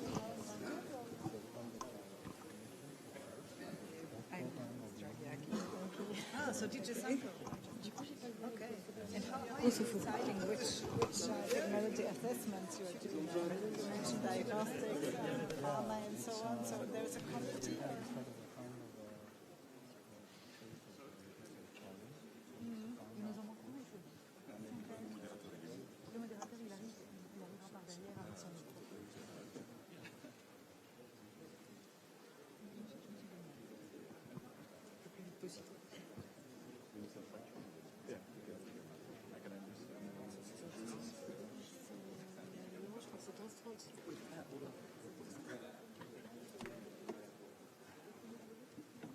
Thank you.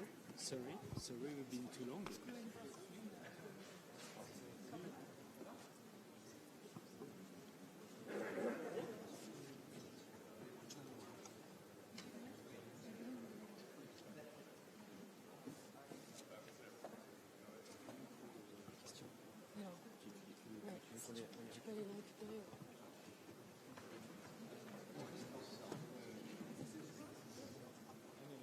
Alors en fait, tiens,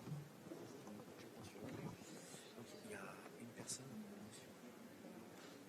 monsieur qui est ici, il va prendre un micro-main lui. Donc soit tu ou soit il le prend là, c'est savoir. Ouais, comme bah soit voilà, il monte, ou il monte avec.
Hi there.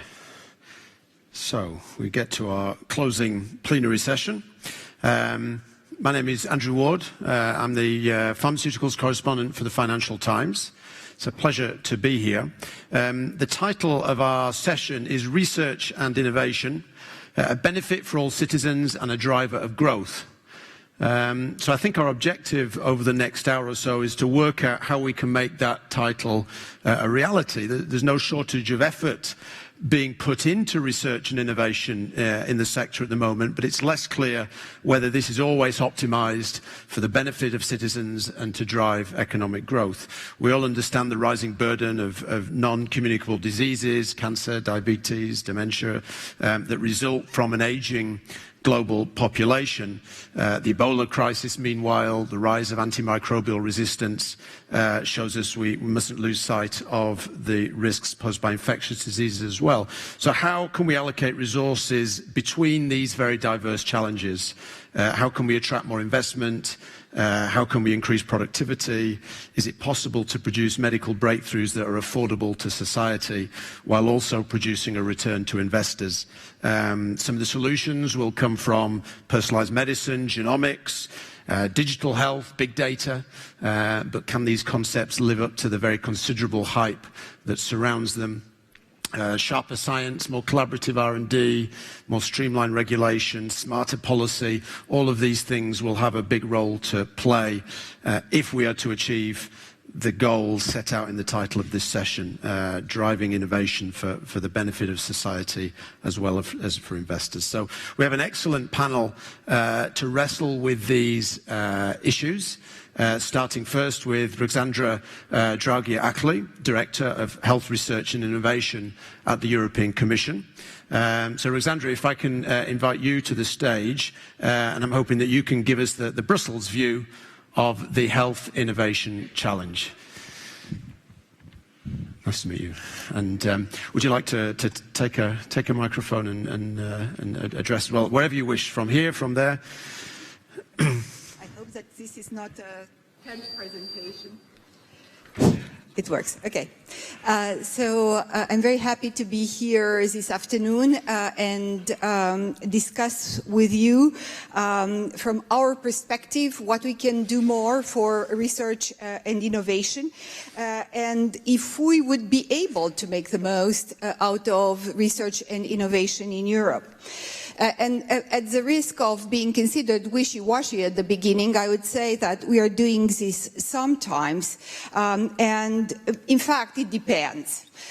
And I would like to, from my answer, to try to convince you that at the European level, we are undertaking some activities and types of processes that basically involves everyone and which are in fact pushing forward the uptake of research and innovation into the healthcare and to the patients.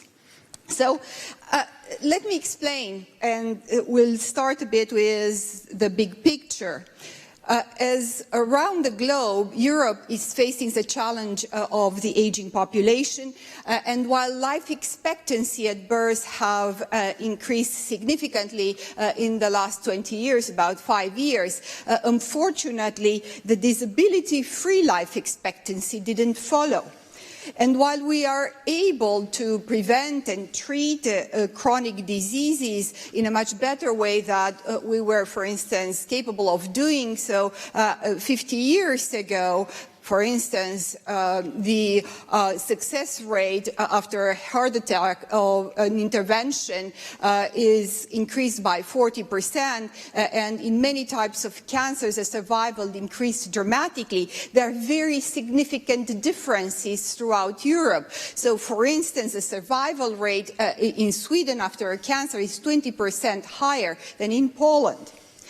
So, on the top of it, some very innovative solutions and interventions that can be cost-effective if we are looking at the patient are hampered in their introduction to those patients by the upfront costs, which are limiting their availability throughout Europe. So, for instance, Sovaldi for hepatitis C or Bexsero for meningitis B are very good examples of such interventions.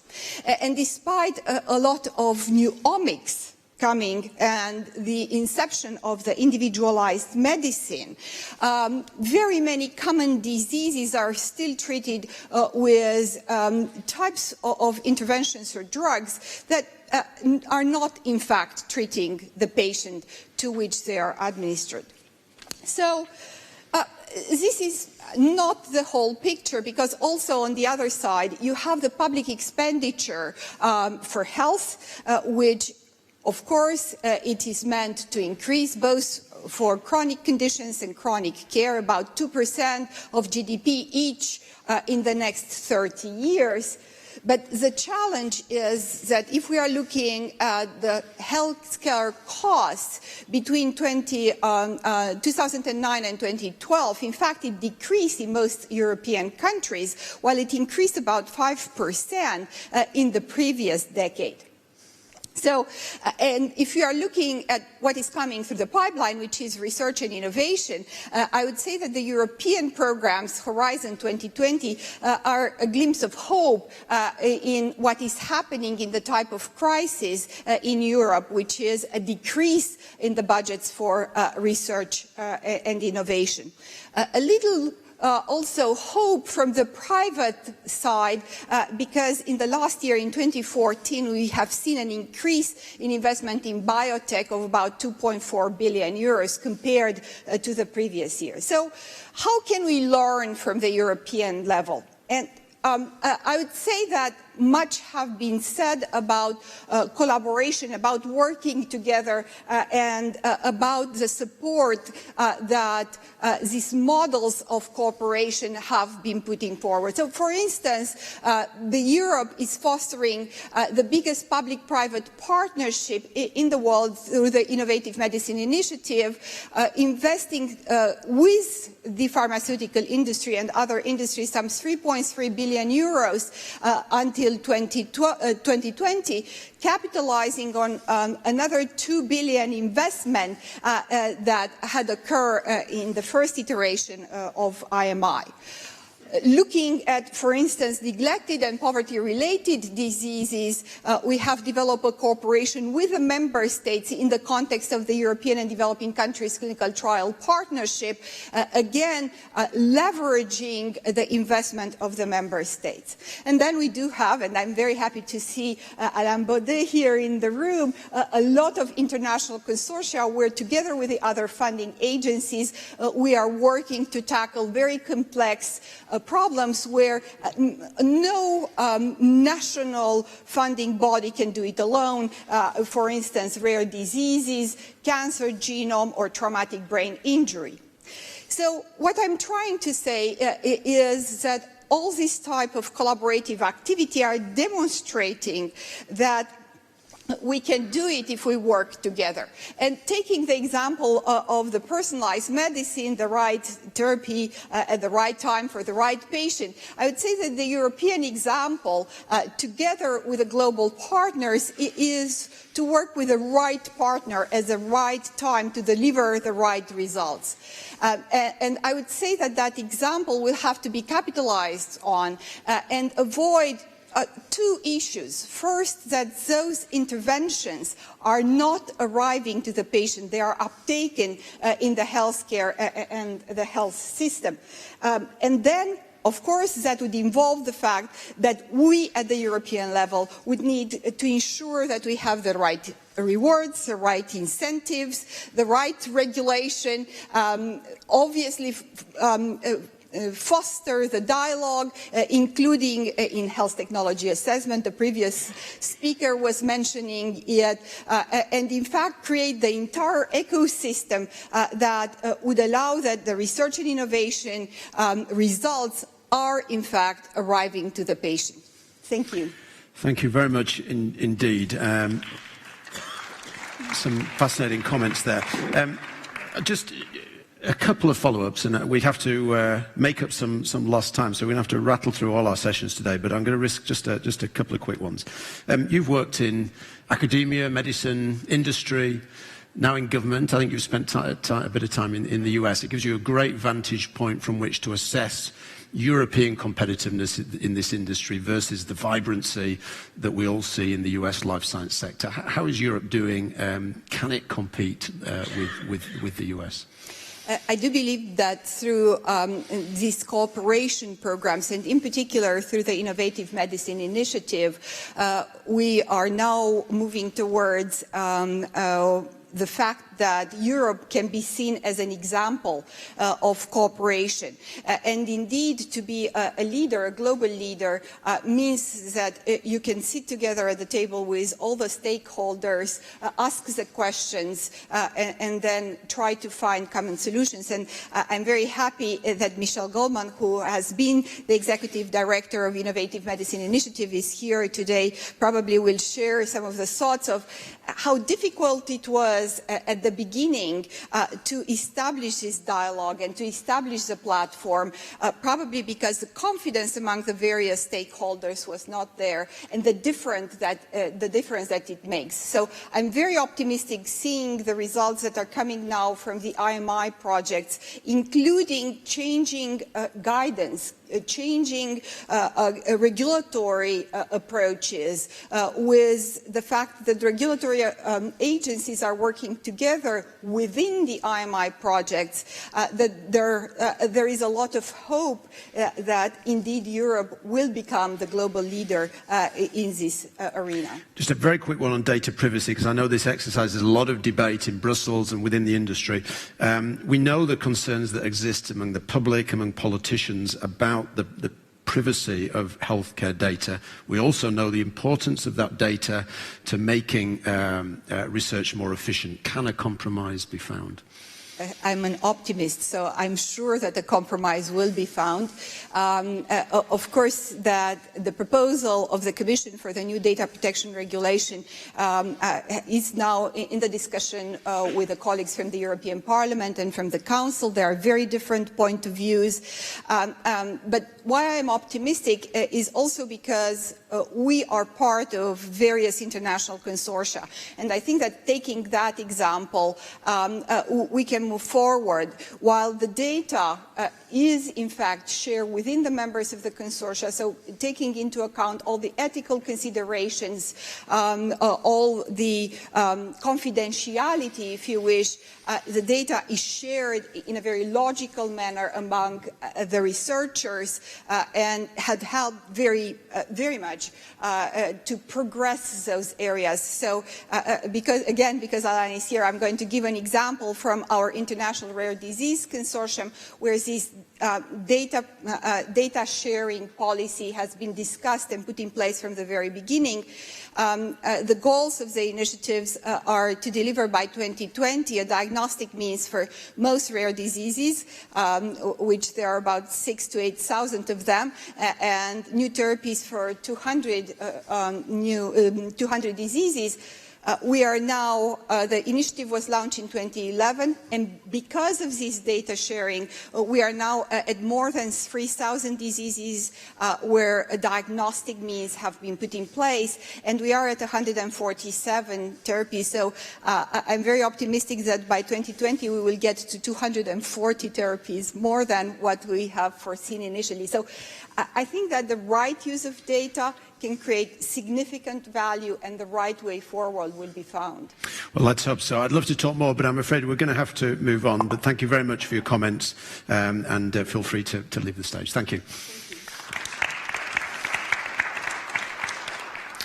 So our next speaker is not only a top European academic, he's also a renowned scientist in his own right, a specialist in neuroscience, an authority also on global health policy and governance. Please welcome Ole Petter Ottesen, Rector of the University of Oslo, to the stage. Thanks. Go ahead with your remarks. Thanks.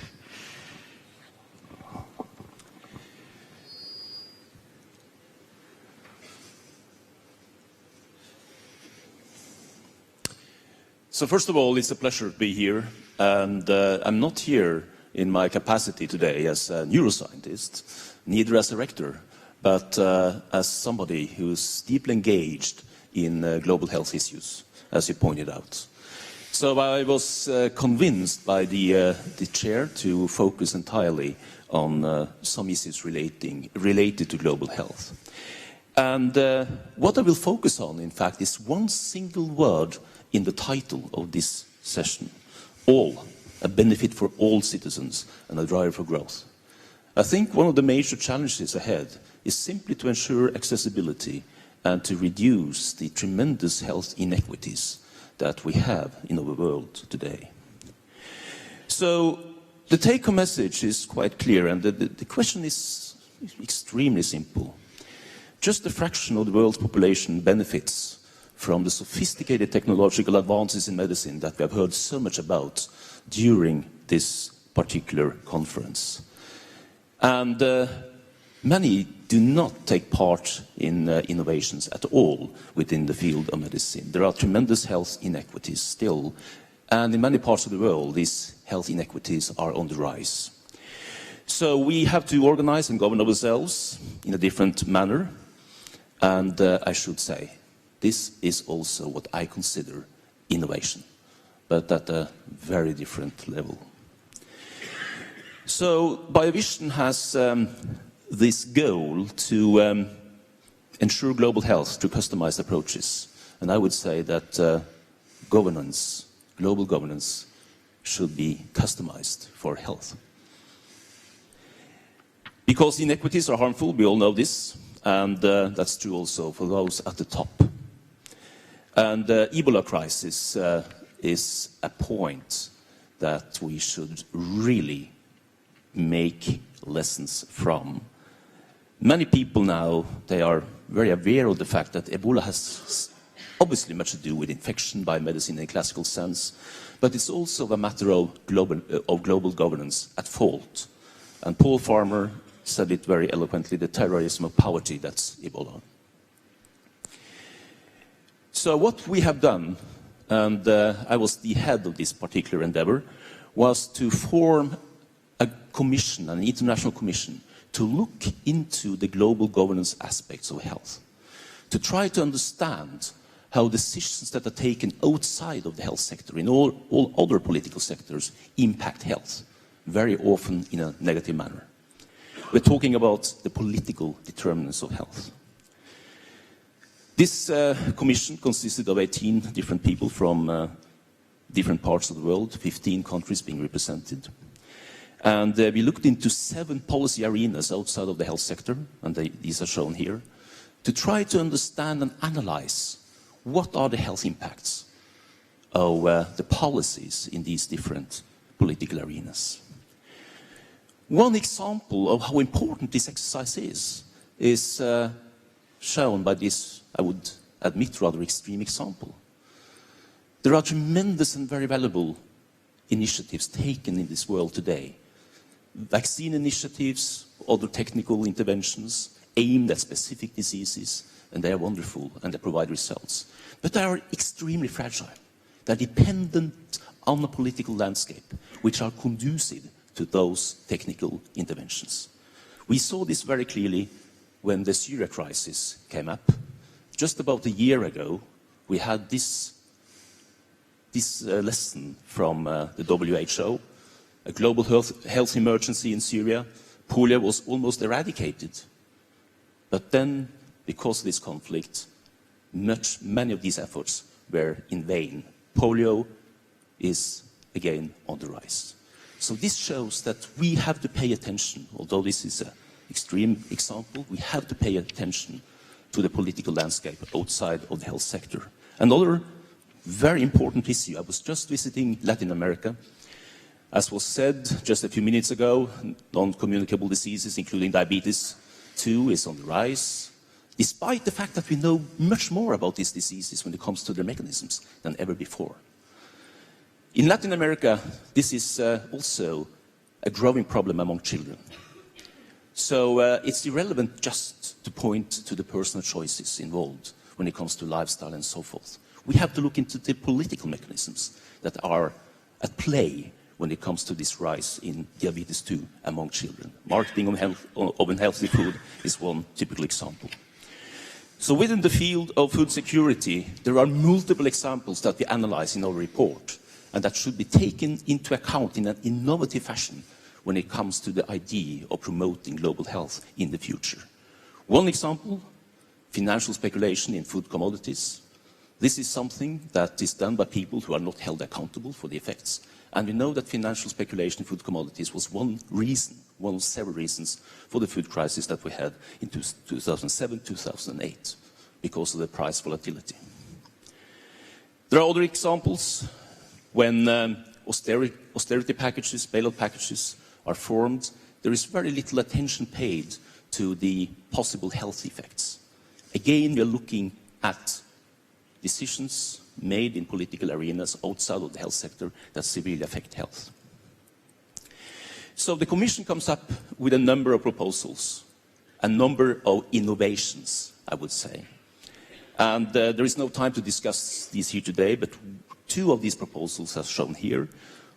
There is an urgent need for a policy forum that can bring together stakeholders also outside of the health sector, bring them together with industry and also with WHO, obviously. And now we have established an independent monitoring panel that goes much more deeply into some of the cases that I showed you just a few minutes ago, to better understand and to instill awareness of the extreme dependency of health on political arenas outside of the health sector. So, to ensure that research and innovation that benefit all citizens, the title of this particular session, we have to have innovative thinking on how health can be taken into account when decisions are made in all policy arenas. We have to customize global governance for health because, as you all know, disease is not just biology gone awry, and health is not just a technical outcome. There are very important political determinants of health, and the analysis underneath these assertions are found in the report that I just alluded to. Thank you for your attention.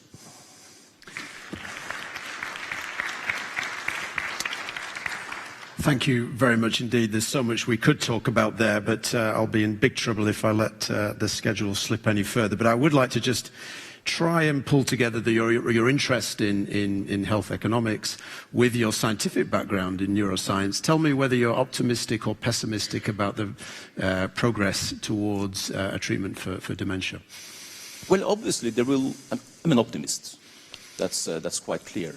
And I think the key word here is awareness, because what we stumbled upon during our work in this commission is that there is not sufficient awareness of the toll that these decisions take on the human population, socially as well as economically, when it comes to health.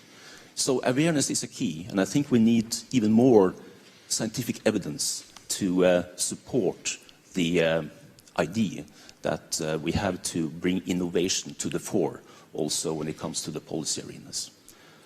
And of course, it's very strange that I, as a molecular biologist that was working on diseases on the molecular level, now ended up at the other extreme, so to speak.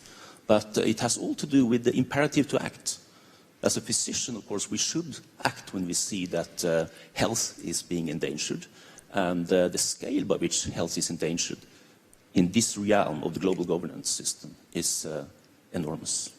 So I think there is a room and a future for thinking along those lines. Thank you very much indeed, Ole, and please feel free to join the audience. So, our next two guests will be familiar to many of you. Philippe Archinard is the Chief Executive of the biotech company Transgene, developing immunotherapies for cancer and other diseases. But he's also president of Lyon Biopol, the organization bringing together the life science industry in Lyon and the surrounding region. Michel Goldman, a renowned clinical scientist and until recently executive director of the Innovative Medicines Initiative, the public-private partnership which brings together Europe's life science industry with the European Union to foster R&D. Very good to be joined by both of you, Philippe and Michel.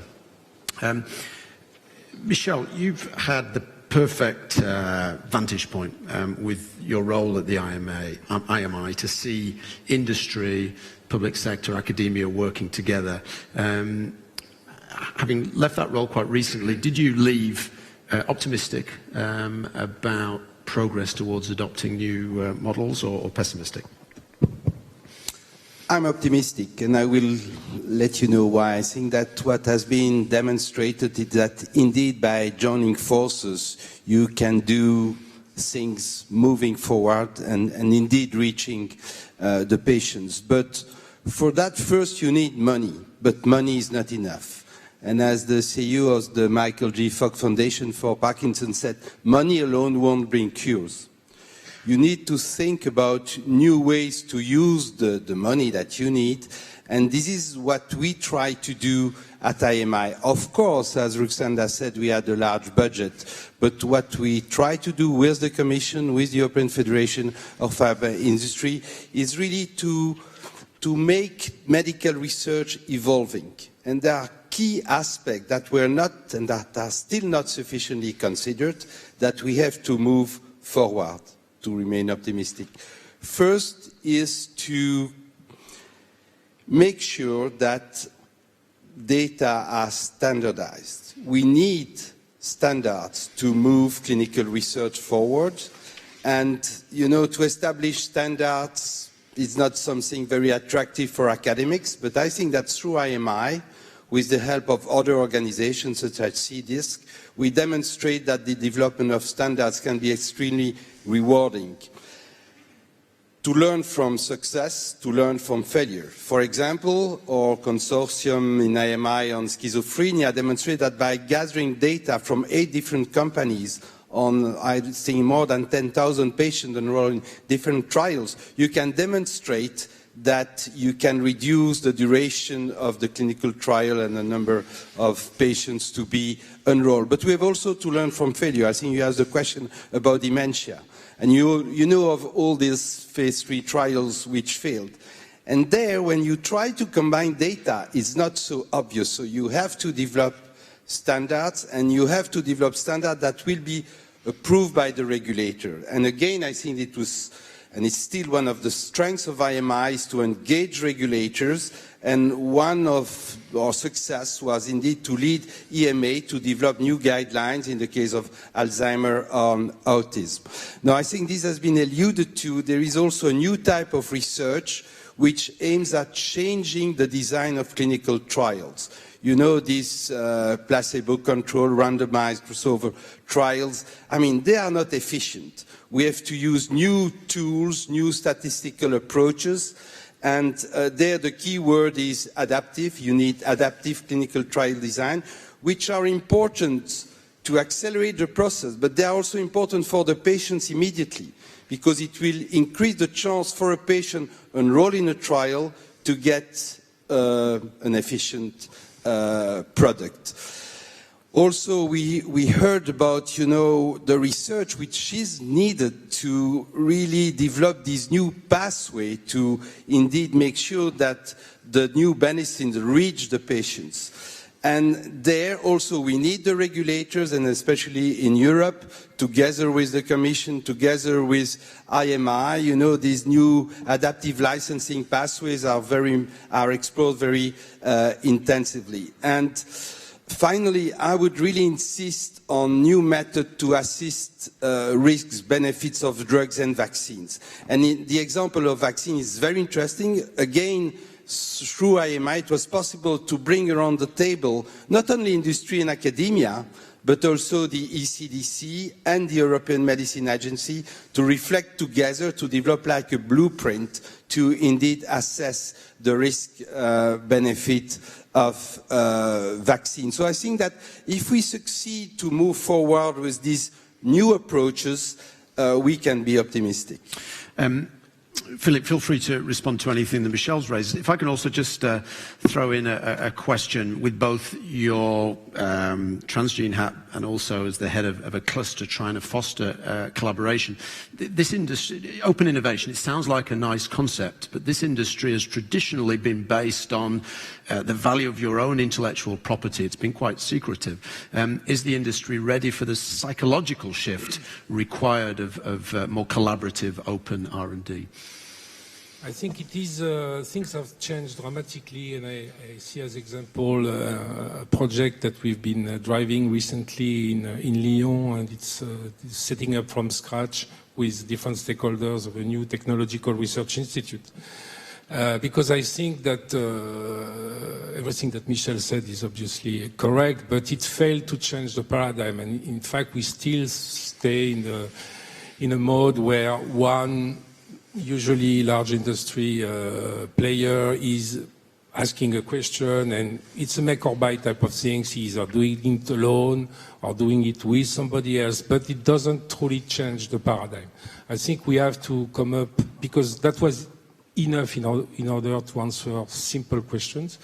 But now the unmet medical need we are all facing are such that even the largest company cannot even dream to be able to cope with that alone. And this is why I'm optimistic in a way, because the challenges are such that it forces even the largest company to change. And I think this is what we see. And Sanofi is one of the founders in this technological research institute. And I'm not sure that they would have been behind the project as they are today, maybe 10 years ago or 5 years ago. So I think that if only we have to work together in asking, it's in the way we have to bring all stakeholders, and we've touched upon the fact that payers and patients should be more and more part of the specs in a way. I mean, we cannot think of innovating product absent of input from these guys very early on. Academia, large companies, but also smaller companies. And these all stakeholders should be involved early enough to frame the questions. And then we find ways to provide for solutions. But we need to change this. And this is what we are aiming to do in our Technological Research Institute. And the last element I would add on this is that we have to move from this virtual project where we are partners, but everybody stays on his own premises and far away from each other, to a concept where people work together under one roof as much as we can. And this is also one of the elements of this new technological research institute that we are trying to bring. And I'm convinced that if you have around the technological platform scientists coming from many origins, working together, willing to share something and not to control everything, understanding that if they own a part of something which is 10 times bigger, they are better off than owning 100% of something 10 times smaller. I think we will make progress. Michel, you wanted to come in? No, I think I agree with Philippe. We are not there yet in terms of optimizing collaboration. And I think that one of the reasons is that whereas the industry is quite well organized, what means value for industry is clear, the objectives are clear, I think for the other stakeholders, we have still to organize ourselves, the governments, the universities, the small, medium-sized enterprise, the regulatory agency, the patients' organization. And, you know, we have to enter into a fruitful dialogue with industry. And this needs, I think, additional reflection and organization. And for me, it's all about agreeing of what means value for each stakeholders and to organize the collaboration according to what we define as value, which means that we have to develop also new metrics to evaluate, you know, also the performance of all these things. And there, I think that patient outcomes will become more and more important. And that's one of the key reasons why we have indeed to engage much more patients in the process, because one key value element is indeed the patient outcome. I'm interested in your view as to where the greatest blockages exist, because when I talk to pharma executives, they say, you know, we're ready to embrace value-based pricing, adaptive licensing. They say it's often the health systems and the regulators who are not keeping up. Is that valid? Question for me? Yeah, but I'd be interested in both. I think the reality is more complex. First, I don't think that all companies agree necessarily together. Second, inside the same company, the view might be different. What the CEO will tell you might be quite different from what the lawyers in the same company will tell you. So I don't think that it's so obvious. I think that what's obvious is that everyone agrees that significant changes are needed in terms of clinical trial licensing. How this will operate, I don't know. I hope that the efforts made by the European Medicine Agency in Europe, with the strong support of, again, the Commission and IMI, which is investing a lot there, will indeed allow to implement, you know, pilot trials and things like that. But I think it's a bit easy to say, okay, industry is ready and the others. We have still to organize, again, these things according. Also, it's not easy because the regulators must be careful for obvious reasons.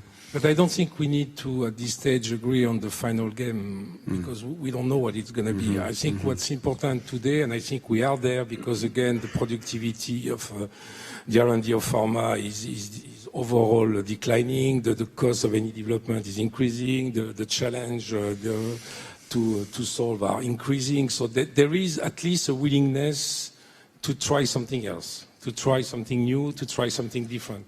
And we have to be confident and optimistic that there may be different ways to tackle this problem, depending on where we stand and so on. But at least if we don't try, we are sure to stay the same. So this willingness to try, I think, is there within the large pharma player, the large actors in the industry. And that's maybe what we should be focusing on, and we'll see where it ends. Okay, let's talk quickly about financing.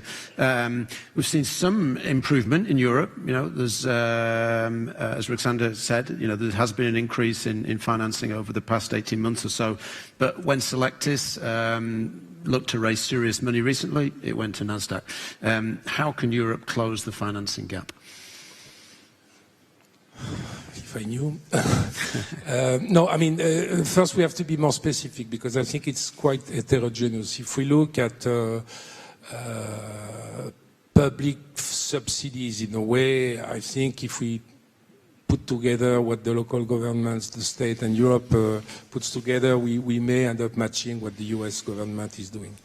If we look at the number of startups in Europe versus US, I think we have more startups in Europe than in US. If you look at seed money, maturation, early stage, we have, I think, I know maybe more the situation in France, but I think it's true also beyond. We have adequate financing. So I think where we really truly have an issue is the stock market. I mean, and this has a lot to do with basically the way our retirement are paid, the fact that we don't have pension fund, that we have a fiscal system which is less prone to enthuse risk-taking in the investors. So there is a big gap. And the fact that, I mean, you mentioned Selectis, you could have mentioned a lot of names, is simply that there is a lot more deeper pocket over there. And also, and I think that, as you say, money is one thing, so the quantity is important, but it's also a system. And what we don't have here in Europe is a large enough group of people that goes from analysts, from fund management to I mean, it's a whole system, and the capacity to invest that makes the difference in the US. We have too few analysts, for instance, in Europe, and that's in itself is a big problem. One quick word on financing, then I'm afraid we're going to have to wrap up. So, Michel. Yeah, just 2 points. First, I think that Europe under Horizon 2020, took very important initiatives to support the small, medium-sized enterprise and to facilitate their financing. And I think it's important for all of us to consider this. This is one point. The other point is that I really think that we need completely new scheme for certain types of funding. And I have been very impressed by the proposal made by Andy Lowe, economist at MIT, proposing to create mega funds to address key questions related to cancer, related to rare diseases, and more recently to dementia. And I think that we really need this type of reflection from top-notch economists to really change the system. Thank you very much, both of you. I'd love to talk longer, but we'll have to leave it there. Perhaps we can continue over cocktails. Thank you, Michel. So our next speaker will give us a different perspective. A different perspective on all the challenges we've been discussing, and it's an important one. It's that of a health insurer. Please welcome to the stage Christian Schmidt de la Brele, CEO of Clicia. And just for English speakers like me, Christian will be speaking in French, so please have your headsets ready. Thank you, Andrew. I do apologize because I've got a real horrible English accent, so I will speak in French. Thank you. Thank you very much. So let's speak French a little bit in this wonderful assembly here. So this might wake a few people up before the important ceremony organised by the creators of Biovision. So this is an absolutely wonderful event. And above all, I'd like to thank you, creators and founders, particularly Alain Mérieux and Didier Hoche, for having organised us and invited an insurance company here for this concluding session and to talk about the health system. This is a good opportunity to exchange with the producers of care, so the pharma companies, and also us, because we are part of the French system, and our French system is based on solidarity, and 70% of the health expenditure is funded by the general regime in France, but 30%, and maybe increasingly so, is incurred by the complementary insurance companies. So in this respect, out of this 30%, you should bear in mind that the large majority of complementary insurance companies are non-profit organizations. There are two main families, in fact. So we have the mutual funds, and also we have the providence institutions, such as our group, Clicia. So our job consists in protecting certain sectors of activity, and it's a great pleasure for us to protect not only when it comes to management of complementary retirement and health insurance. So we protect health professionals as well, particularly health transport systems, health transport companies, also medical analysis laboratories, and the chemists and pharmacies that we protect in our regime. So on this particular subject, if we're talking about growth and innovation, it's quite easy to understand that health expenditure accounts for about 12 to 13% of the GDP in France, and much more so, in fact, in the United States. But at the end of the day, health, which is maybe the third export market in France after Airbus and the automotive industry. The health industry has three factors which explain why this market is growing, in fact.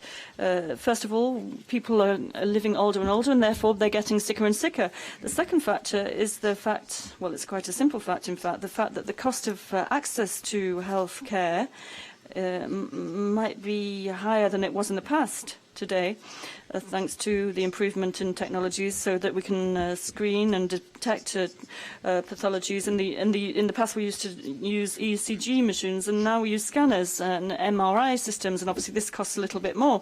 And the third factor is the fact that we all have, and next year we'll all have even more than this year, we'll all be concerned about the protection of our property and the protection of our people, and this is the third cubic factor, if you like.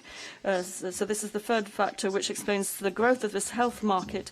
So we know that today, after the de-reimbursement and the general regime, we know that for financial backers such as us on this health market, if we have seen zero growth, or let's say today or last year, the health insurance market is naturally growing by 5% a year. So this is an opportunity for us. It might seem a bit cynical, but nonetheless, it is quite a promising sector, in fact, and quite a buoyant sector. There are certain limitations to this, and here I'm very happy about the fact that we're insurance, but also that we have some health producers here at this forum with us, because we do have to work together, really.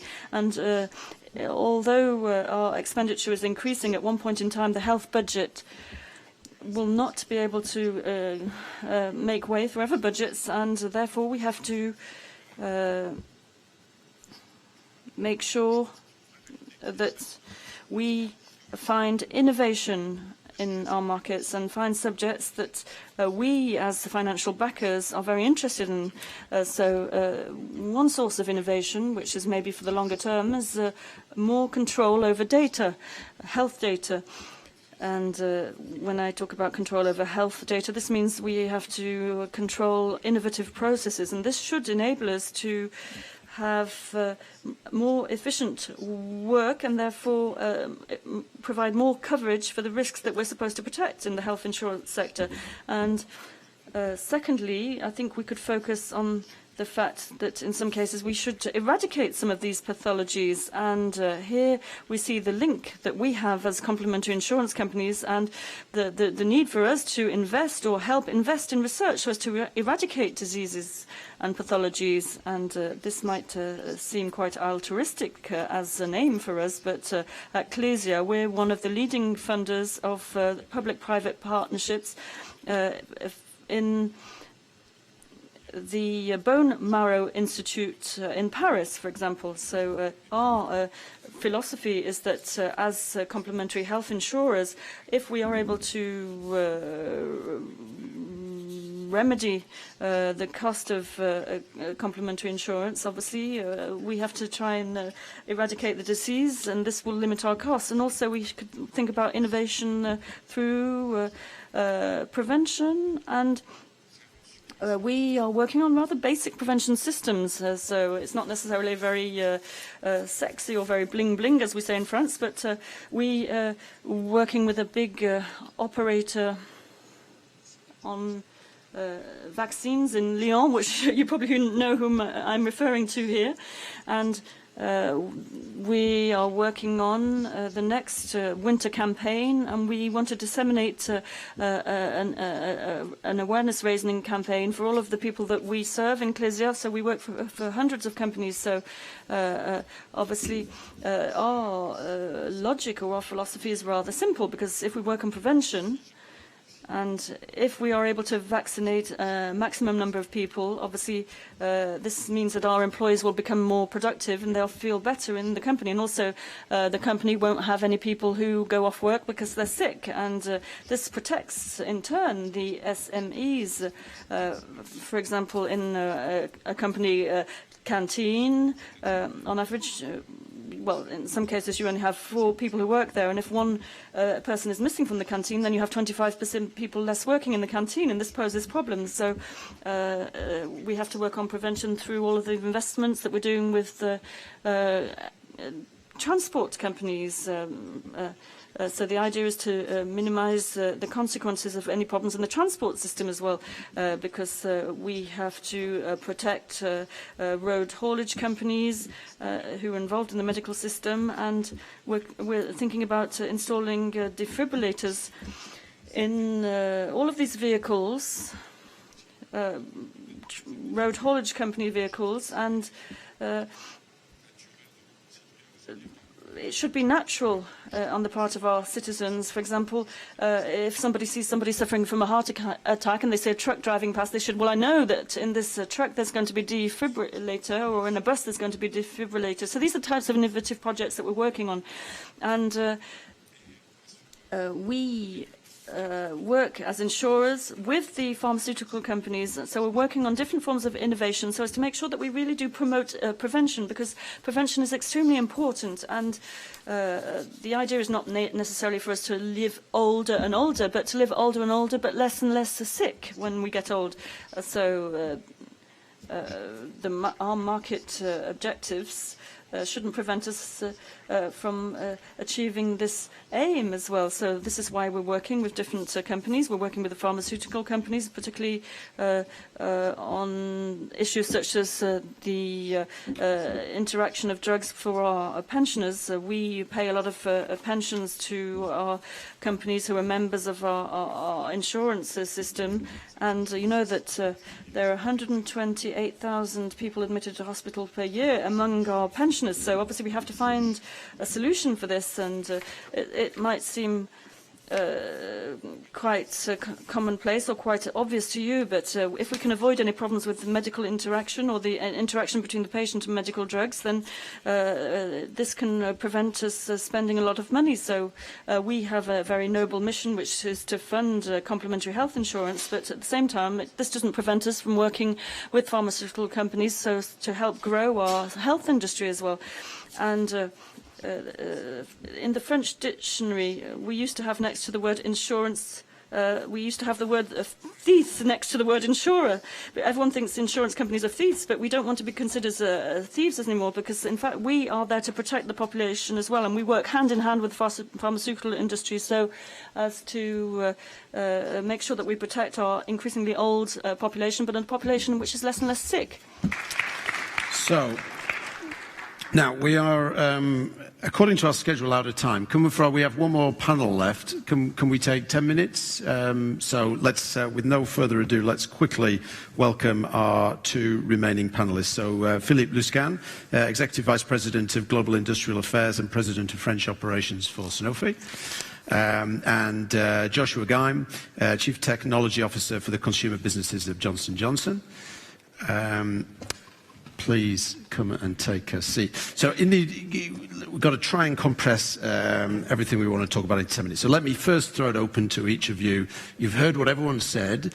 Here we have 2 of the world's biggest healthcare groups, Sanofi, Johnson & Johnson. How do you each fit into this new world that we've been talking about? Tell us, Philippe. Okay, good afternoon, everybody. I think I will come back to all your message about innovation and collaboration. And to start by that, I would like to give you some very good news from a Sanofi perspective, because you know that we are launching new products. This year, 6 new molecules all over the world, and the following years, 2 per year. So up to 20 new molecules in the next years. And so the innovation of Sanofi in many fields, rare disease, multiple sclerosis, diabetes, cardiovascular, and I would like to finish by the vaccine, because we are in Lyon, and the dengue vaccine, I'm sure, and to capabilities and expertise. So I think innovation and collaboration are getting accelerated, and Sanofi Pasteur is a big vector of that, and we are very, very engaged in this dynamic. Thank you very much, Philippe. Give us the J&J view, Josh. Yeah, I think a couple of things. I think from what people talked about today, we're making the healthcare issue just about finding drugs at the end, whereas we need to start addressing throughout the spectrum of healthcare, which includes the health and wellness piece, the consumer products, over-the-counter drugs that are coming in, and then in the drug side, which is critical from a collaboration, from innovation perspective. This is part of the reason, I think most of you are probably familiar, we talked about it a few minutes in another meeting about the innovation centers that we're opening, so that this is not a US-based research anymore. This is happening, research and innovation is happening around the world, and we need to be upfront, whether we're doing the innovation center in Shanghai, whether we're doing it in Boston, it should be treated through collaboration to give access. A lot of the innovators, a lot of the companies, and also better collaboration with governments, regulators, it has to be across the board. The last piece is, I think, there's a lot of learnings that we absolutely have to take advantage of. And I think the best example is what happened with Ebola. I think if you look at the work that's happening across companies, across government agencies, the collaboration, the fact that we're able to accelerate getting a vaccine into clinical trial instead of waiting 7 years, it's happening in 1 year. So what are the learnings that, as an industry, as government agencies, as companies, that we need to continue to learn from the experiences that we're seeing, and how do we leverage that into other areas of diseases? Of course, J&J is the biggest, by many measures, healthcare group in the world, with everything from baby oil to cancer drugs to knee implants to painkillers. How does such a big group fit into this more sort of nimble, collaborative type of R&D that we've been talking about today? Yeah, and I think you'll see, we still invest significant amount of money into R&D, internally, and a lot of it goes externally. A few years back, we actually made a decision. As much as we have incredible scientists in-house, we have 128,000 employees worldwide, there's a lot of opportunity internally, but we believe that innovation is not going to be done by us only, which is why I think we're opening our doors. If you look at some of the things that we're doing to help even startups accelerate their time, and if you look at large companies in the past, there was always strings attached to whatever we work when we work with smaller companies. We've moved away from that to say, it's actually no strings attached. Come use our experts. Come use our facilities when you need to, because we have built the infrastructure that a startup doesn't need to build the same capabilities. So I think the model will continue to evolve, but it can't just be also just J&J and the small startups, the innovators. We need to bring in regulators, government agencies, nonprofits. All of them have to be on the table to be able to move things at a much faster pace. Philippe, let's just briefly hear a bit more about the dengue product, because we've heard a lot today about the problems in the industry, the things that still need to be done. Here's an example of a product that is definitely helping society. You believe it's going to produce a return for your investors. So perhaps we shouldn't be too gloomy. Tell us how you've brought this product about. I think it's a long story, a long scientific story, which is a very big proud of the teams of Pasteur. And we are registering now this vaccine in many countries all over the world. We have built a plant close to Lyon, in Neuville-sur-Saône. We did it 7 years ago when we were still in phase 2, so we took a big risk. And I think we have taken our entrepreneurial spirit to go ahead, and we are producing doses. So before the end of the year, we should be able to start vaccination in all over the world. You know that we are estimating hundreds of millions of people, patients, who are contaminated every year. So there is a lot of hope all over the world, and including in European countries and in USA. And we are very happy to bring to the patients this big vaccine and very innovative. Okay, terrific. Competitiveness. You've opened these innovation centers, US, Europe, now Shanghai. Gives you a great global view of where competitiveness is most vibrant. How is Europe doing, and should the US and Europe both be worrying about what's coming out of Asia? You know, I think Absolutely. I mean, there's a lot of research happening around the world. Granted, it's at different levels. So Asia is still behind in terms of the technical capability, some of the scientific capability, but it's coming along very well. I think for me, instead of US, Europe worrying about what's coming, I think there's an opportunity to actually look at it from a global perspective, how we collaborate, how we work together, regardless of where the innovation is coming from. I think it is an open world nowadays, and that's part of the reason. But one of the critical things that we need to focus on is how do we prevent the preventable diseases? Because today, a lot of it is focusing on things that they need a solution short term, but for the long term, I think it's going to be critical driving healthcare costs by preventing the preventable diseases, and that's going to be a big part of it. Quick one on competitiveness from you, Philippe. You're in charge of French operations for Sanofi. There's always a lot of scrutiny, particularly from investors, perhaps Anglo-Saxon investors who have some prejudices about French competitiveness. Tell us about how your French operations, presumably in your view, they're an asset to the company rather than something investors should worry about. Well, I think first, all our manufacturing is an asset for the company because there is a lot of knowledge and a lot of expertise. Also, I think it was said before that we contribute with a lot of export to the company and to France, which is very beneficial. And that in a biotech, in a vaccine, for example, there is a lot of expertise in France. And it's very helpful that a company like Pasteur can produce, export all over the world. More than 95% of its production is export all over the world, and we are working hard to maintain this leadership and competitiveness. Now, quick last one, and because we're really out of time, but we should just touch briefly, given there's been so much debate about pricing over the past year. We've got an insurer with us. We've seen the raging debate in the US over Sovaldi between insurers and the industry. Perhaps you can briefly both tell us your view of how industry can get a return on investment while producing drugs at an affordable price to society, and perhaps you can come in then to conclude and tell us whether industry is doing enough to become more efficient. Josh. Sure, absolutely. I mean, if you look at the healthcare cost, and this is not limited to just one drug or another drug, I think it's just the overall healthcare spectrum is it's out of control for the most part. And it is important to what I said earlier, that the collaboration on how we build this versus worrying about is this drug costs this much? I still think that there was a discussion around health outcomes. I think whether it's insurers, governments should focus on paying based on health outcomes. I think all of that is going to be critical, but it can't be the way we're operating where one side versus the other. I think it was mentioned earlier. Up front, there's got to be better collaboration. Otherwise, getting it towards the back end, talking about the pricing is not going to solve it because there's significant cost that goes into the research. Unless we plan it better, it's not going to work. Philippe, on the pricing debate. I think, Sanofi is a diversified company in order to be a healthcare partner. And of course, we have all the range of the portfolio, starting with innovating drugs and going to some cheaper drugs in some countries. I think this morning there was a speech from Robert Sebag, who is in charge of all the access medicine program of Sanofi, which is showing that we want to be a partner in order to get access to the patients all over the world. And Christian, here's your chance as the insurer. How well is the industry doing to become more efficient? What would you like to see them do more?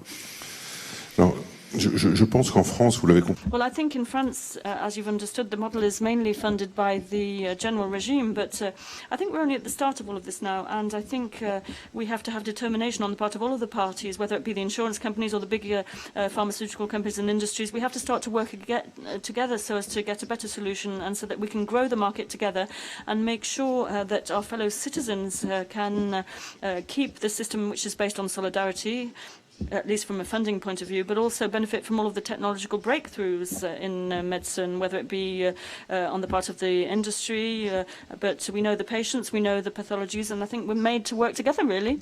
We better leave it there, but I think to try and draw a conclusion to this in all of the panels, it's clear that the challenges are very great, perhaps even greater than many in the public and among politicians recognise. But the good news is that there's a great deal going on already in the industry, policymakers, regulators, all trying to meet this challenge. So let's hope that these new ways of working can deliver the innovation that the life science industry and its investors need, and society certainly needs in the years to come. Thank you very much for listening. I believe we've got the best bit of the afternoon coming very shortly, the awards ceremony, so stay tuned for that. Thank you very much. All right, thanks. Thank you.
provide concrete results.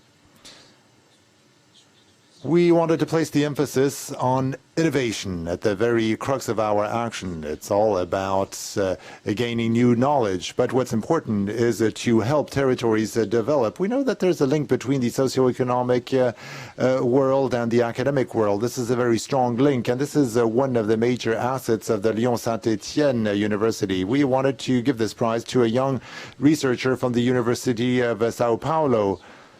And we're happy to give this prize to an emerging country, great country recognized by our university. And we hope that the winner will continue to work with as much energy in the future, because we know that this will give rise to a lot more well-being for patients throughout the world. Salis, this is a company. But actually, my main stakeholder is just on my right, because we are the technology transfer office of the Université de Lyon. So our daily job consists in detecting invention disclosure in the laboratory, filing the patent, putting money on the table for financing the proof of concept, finding partners and negotiate license. And we also support the creation of startups. This year we created 17 startups. And we put more than 1 million on the table on 17 projects we have selected. So as you may understand, we are fully concerned by this type of project, which have a big future and a promising impact on the citizens. And there is intellectual property aspect in this project. There are also technical aspects, and we were very happy to contribute to this catalyzer session. Thank you very much. So I believe you can do the honours. Okay, so it's my honor to announce the name of the winner of the, it's got a long name, Biovision Next Toise Université de Lyon Purcelisat Lyon-Saint-Étienne Award. It goes to Mohamed Abdesalam of the University of Sao Paulo, Brazil.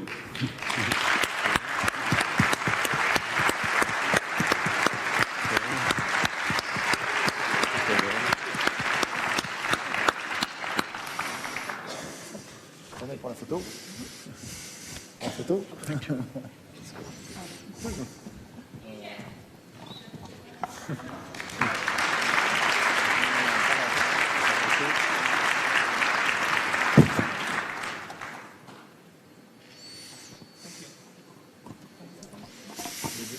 Thank you very much and congratulations. Actually, I'm so nervous. I don't know what to say. But actually, this is a great feeling. And this is the first time for me to get a word in an international event like Biovision. And I would like to thank everybody. I would like to thank the committee to vote for me. Thanks for Toise. Thanks for everything. Actually, I couldn't believe it, but now I believe in myself, because if you work hard, if you exert a lot of effort, so you can believe in yourself, especially when you work on a problem affecting the world, like my project, my PhD project, because I'm working on a serious problem affecting all over the world, which is a kidney stone or urolithiasis. So I believe in plants that can support, and I believe in nature that can give humanity with a lot of drugs that can solve this problem. So thanks for everything. Thank you.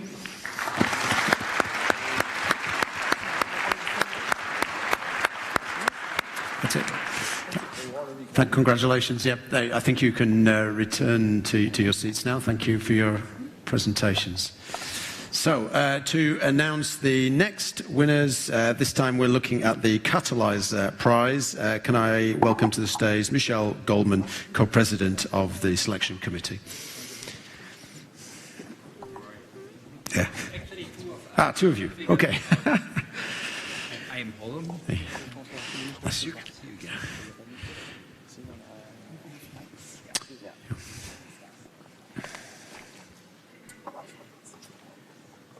So it has been really a real pleasure to work with Anne Keller and the other members of the committee. I must say that the work was not easy. It started by looking at about 50 proposals that we first assessed remotely. And during these 2 days, we had the pleasure to hear 23 pitches. And I must say it was a very interesting experience. Obviously, not surprising, there were many French scientists, and I would like to say that I was very much impressed to see the progress of French scientists, not only in using English to communicate, but also in the way they structure their presentation. This was really impressive. And we had serious debates to come with our prizes, and actually you will have the main prize. Also, we were allowed to propose a special prize. And finally, for this committee, it was very important to also give a special mention to one of the projects, and this will be the task of to comment on this project with a special mention. So, can we announce the first prize? Yeah. So the first prize has been is awarded to Biovision, who is really a fascinating project aiming at developing an artificial pancreas. And we have been really impressed by the collaborative effort which has made this project possible, gathering academics, clinicians with diabetes care experience, industrial expertise, and also globally a strong network, taking into full consideration the importance of the contact with the regulatory authorities. And we really hope that indeed the product that will emerge will allow to improve the care of diabetic patients. So, are we going to introduce the first winner to the stage, or are we going to wait until we've... Up to you, otherwise I can already announce the special prize, which will go to another impressive project. And it's quite interesting that both projects deal with medical technology, so it really shows that, you know, to take care of our patients, we obviously need the pharmaceutical industry, but we also need other type of industries and technologies. So this special prize will go to Cartimage Medical, and the goal here is to improve the way surgeons are dealing with all the problems related to cartilage pathologies, and to facilitate the way they do arthroscopy, the type of information they can get from those explorations, as well as the surgical treatments. So those are the two prizes, the first prize, the special prize, and I don't know if you want that. Let's bring them up, shall we? Okay, so should we come? Should we go to the middle? So Biovision, I think that's... Do you want to all go to the middle of the stage, maybe, so that we can see all over here?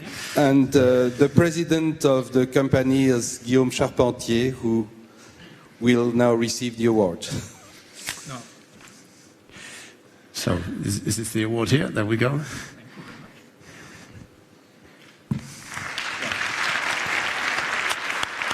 Would you like to make any remarks? Sure. There you are. Hello, so I'm Eric Honecker, and I just represent the project. I'll be the CEO of the startup that comes in, but the president will be Guillaume Charpentier. He was the initiator of the project, but it's been very much a team effort between 10 universities, the CEA, a non-profit organization that cares for diabetes patients, and that funds the research, that funded the research for it initially. So thank you very much to everyone involved. It's been a 3-year effort so far to validate the proof of concept. Now we've got another 3 years to actually get the product to the patients who are all eagerly awaiting it. Thank you. Congratulations. Thanks. And then, do we have a representative of our second winners as well? Shall we bring them to the stage?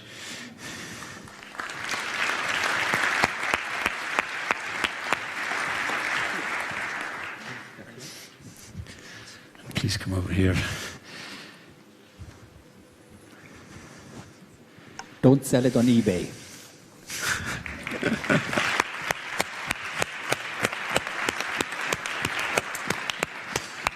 Would you like to make a few remarks? Yes, well, first of all, thank you very much, of course. And I think this is quite meaningful for us because as a medical device company, it will perhaps help us to reach out to biotechs and pharmaceuticals, therapy makers, so that we can go together to see the surgeons and help them build new procedures to develop arthroscopy. Thanks.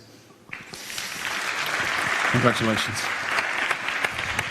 So, having seen two wonderful companies who I think it's fair to say were heads on in the competition, and the jury had a vote division of just one vote on who would go first. So this was really, really tight. We do like to give a special mention to one exceptional project we saw where we were not sure who would buy these guys. Is it Olivier Chamet who would buy it? Is it Google? Is it more something where Mozilla Foundation would want to invest or something for the United Nations to do? And it was a presentation that was so well done that we said, who are these guys? Who are they? What's their background? How did that work?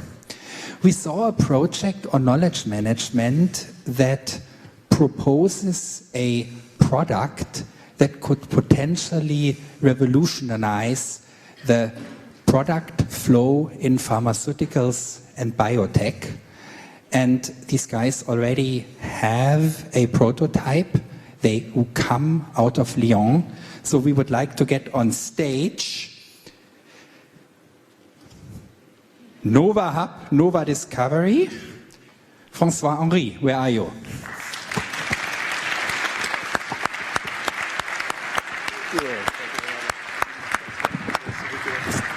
Take a mic and explain in one sentence what your company does.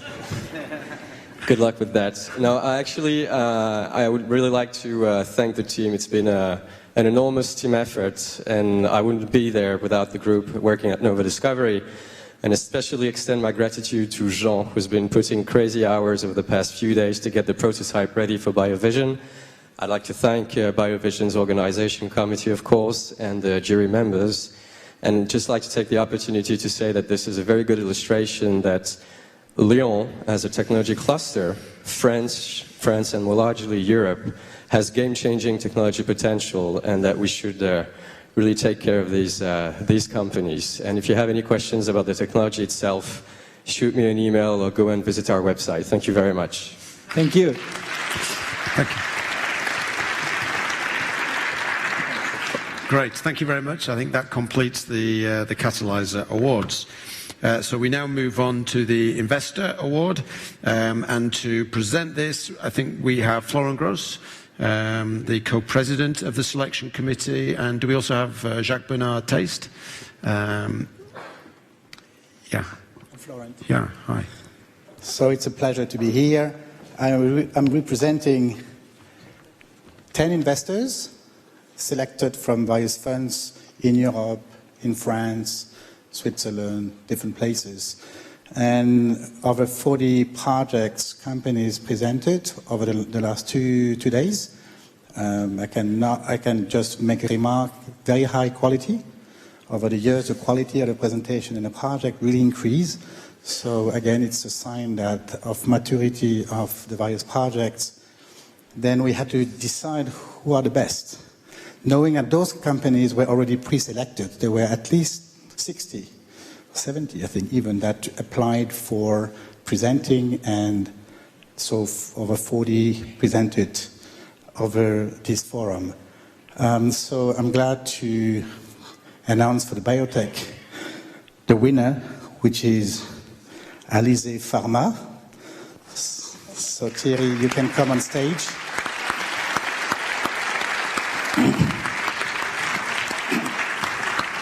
And Thierry, you will have 1 or 2 sentences maximum to describe what you do at Alizé.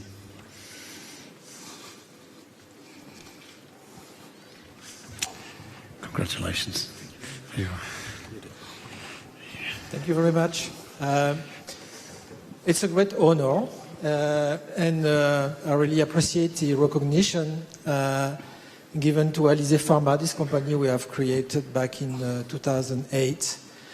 It's even more interesting because to receive this award in Lyon, where the company is based, given by international jury, really, which is a very good signal for us to continue our growth and international expansion. Thank you very much.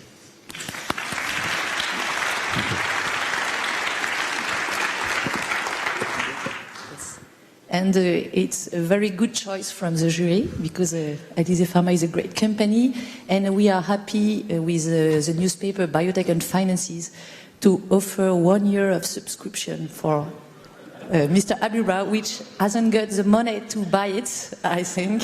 So investor, please. And the biomap with all the French biotech company to make a lot of partnerships.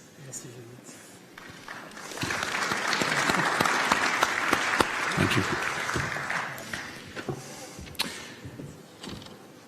Does this complete our... Oh, there's more. Good. There are 3 winners, actually. Yeah. So the next winner for the biotech, for the medtech, I apologize for that, is a company called Fine Heart. And if Stéphane Gary could come.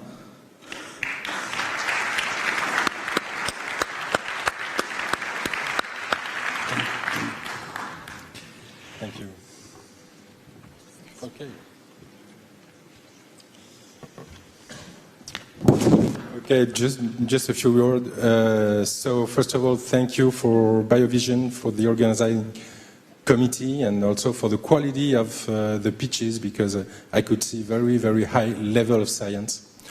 What I would like to do as a scientist, I've been doing science for 20 years, as many of you in this room. And so I was taught by two professors, Professor Eisager and Ritter, who created 5 years ago a Heart Institute in Bordeaux. And what is original is that, in general, scientists used to say, well, investors don't listen to scientists. And Dr. Ritter and Dr. Eisager kept saying to us, listen to investors because they have the good solution for science. So the Heart Institute in Bordeaux that has been created was created to make concrete science to help patients. And 5 years ago, we created Fine Heart for that purpose. So the first purpose is to conceive like a mini artificial heart. And so we put a lot of energy, we put a lot of white nights, and a lot of passion. And so it's first of all a human adventure and also good science. So I really thank Biovision for this respect, and thank you to all of you. Thank you. Congratulations. Okay. And there's still a third one, which is a special award that we found very interesting as a project. And I have the honor to call Isabelle Cuoc from Calistem.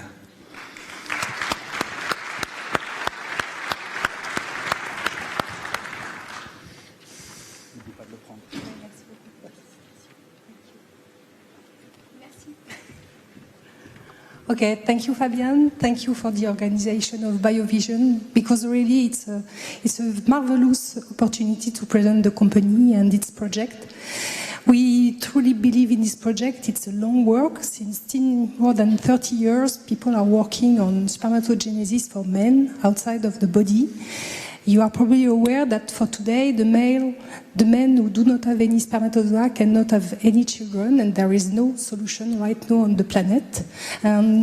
With a good conjunction, I don't know if it is the stars or whatever, a meeting occurred between a team in the chemistry department in the University of Lyon with another team of biologists and endocrinologists in Lyon again.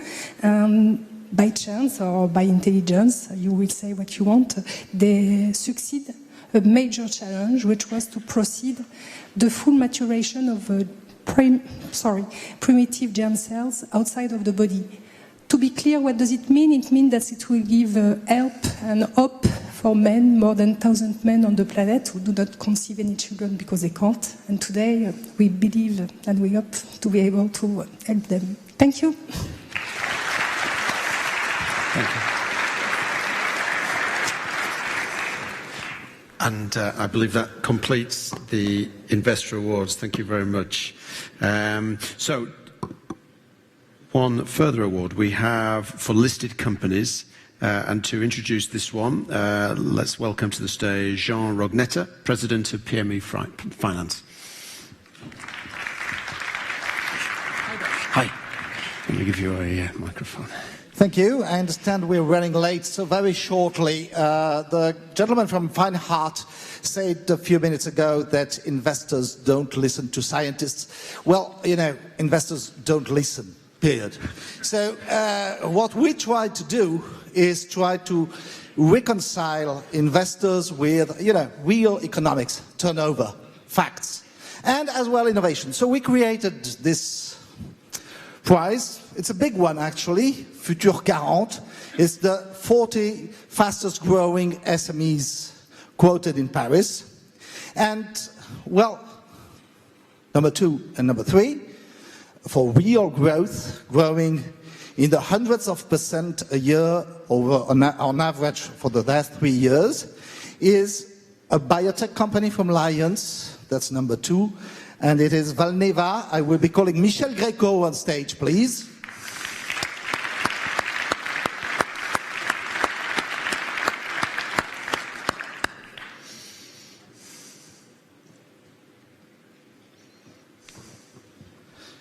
So, in theory, you have 2 minutes to tell us how you grow over 100% a year for 3 years in a row.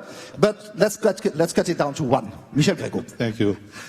And thank you for this prize. I'm proud to receive it in the name of the management of the company who did the job. I'm myself a board member and proud of it. It's a company resulting from the merger of 2 different companies, an Austrian one, Intercell, and Vivalis, that was based in Nantes. And the 2 companies happened to merge and to have now their head office in Lyon. Okay? Valneva has its head office in Lyon. Valneva originally was put together with a number of different activities and has focused over the time on one, which is vaccines. Surprise, surprise. When large vaccine companies, large pharma companies keep merging, and there are less and less big players in vaccines, Valneva is trying to emerge as a significant vaccine company, possibly the largest of the small ones, and does it through all the means. One is to sell marketed products, vaccines. The second is to do M&A activities, which it did during this year, acquiring additional products, by the way. And third, to do R&D for the future, because a vaccine company with no R&D would go nowhere. Okay, and that's what the company has managed to do, I believe, successfully over the last couple of years. I'm not sure your figures 100% or this type of things are the type of things I would argue. It's probably the virtue of acquisition, yeah. But I will hold you to one wonderful thing which will make, only that would make you deserve the prize, even if you were not growing so fast. Thank you. And that is between Brittany and Austria, you chose Lions. And that, ladies and gentlemen, is cause enough for applause. So, thank you. Thank you. And just if you give me one last word, I would like to thank the mayor of Lyon, who has just joined us for making Lyon a more and more welcoming place for the biotech industry. Thank you. Stay on stage for the group photo. I will now call on stage Frédéric Schlumberger from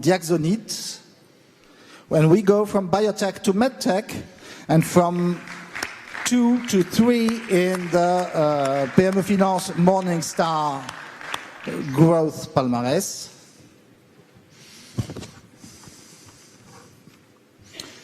One minute about the Axonate, also an acquisition, and then... Thank you. On behalf of Loïc Morel, who is the CEO of Dioxonate, I would like to thank Biovision, of course, and this jury panel for the award. Dioxonate is a result of a combination of two companies. Exonate originally, which was created and focusing on research some time ago, and more recently, InGen Bioscience. And with that combination, we have been able to grow significantly by combining not only technologies, but also R&D and distribution capabilities. So, thank you, Frédéric.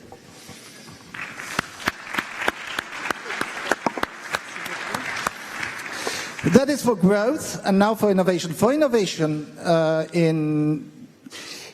with Biovision and with health in general, turnover comes so late that we had to distinguish. We had to find a way to distinguish innovative companies without turnover that were just coming out of the pack. So we kept it as simple as we could, and we decided to give a prize to the biggest biotech and medtech IPOs from one Biovision to the other. So since the last Biovision, one man raised 53 million euros on the French stock market. Jean-Louis Dasseux, will you please step on stage?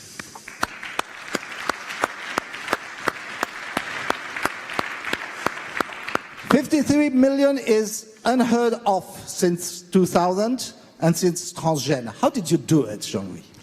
That's correct. Well, we did it because we have a very good team at Serenis. We're developing drug for treatment of cardiovascular disease based on the good cholesterol, the HDL, but also with the help of two banks, one of them being Gilbert Dupont and the other one being CMCC.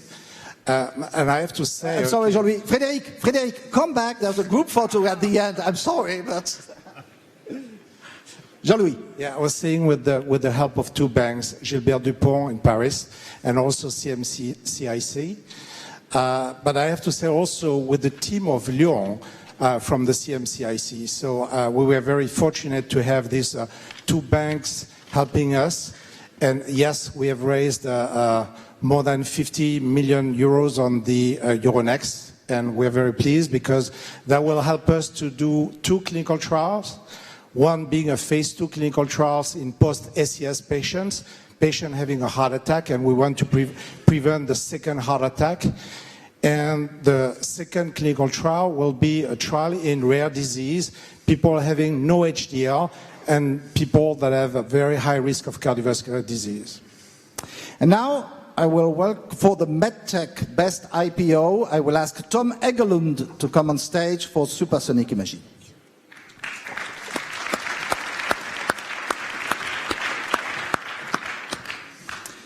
So, from 53 to 50 million, that was close, Tom.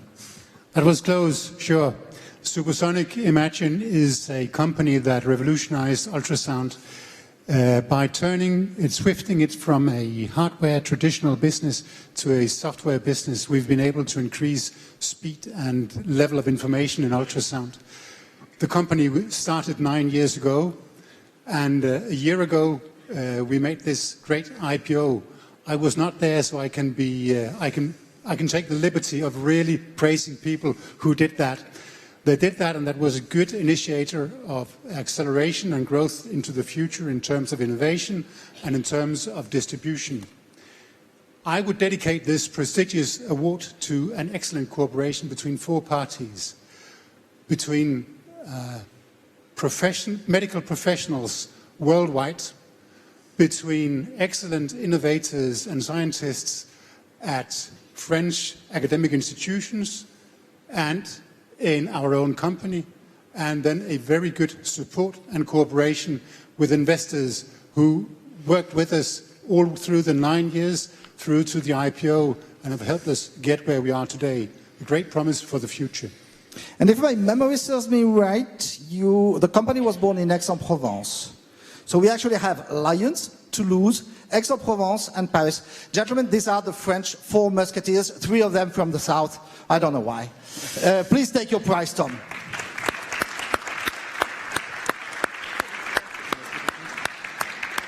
And now, please, the 4 musketeers, will you group together for the photo?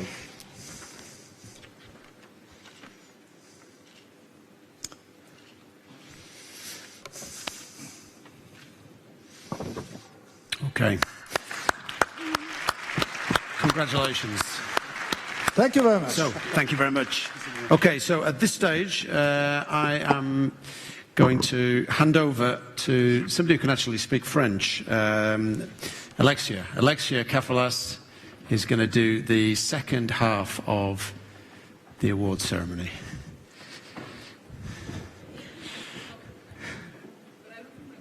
Working. You can hear me. Hi, now. Andrew. Okay. I know that your French is not very easy, but you should come more often. I can practice. Practice, yes. Thank you. Thank you, Andrew. We can thank Andrew. Bonjour à tous. Good evening, ladies and gentlemen. So we're going to continue this award ceremony with the Lyon startup companies. But first of all, I'd like to ask you to give a round of applause to Maria Clonde, who's Vice President of France Digital. Where is she? A round of applause, please. Hello, Marie. So I know Marie very well because I run into her from time to time. So, Marie, I know you quite well. I know you do a lot of things for startup companies. We know the great invention of Criteo, for example, and you are the sponsor of Criteo, or the mother, if I may say. So it's an honor to have you with us at Biovision here, because in fact you are launching a Tour de France for startup companies in 5 cities.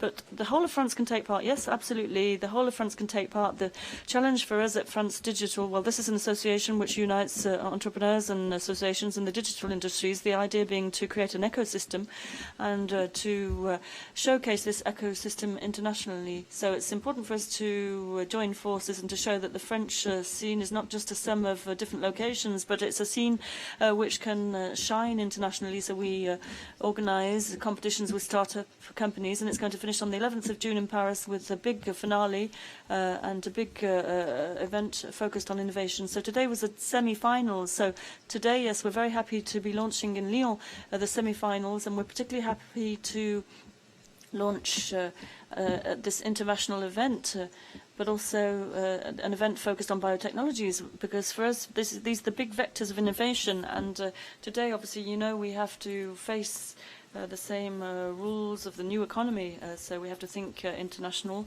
and we have to be very swift and agile, because we are faced with this tough international competition. So we need to be innovative, and we need to invest heavily so as to be able to shine on the international stage. So these are the rules that biotech startup companies and digital startup companies have to comply with. So in fact, there's so much innovation going on. Yes, it's true. It's really burgeoning all over the place, and now innovation is completely cross-cutting. It's transdisciplinary, and it's a disruptive innovation, as we say in the digital industries. There are a lot of different sectors concerned, particularly in the health field.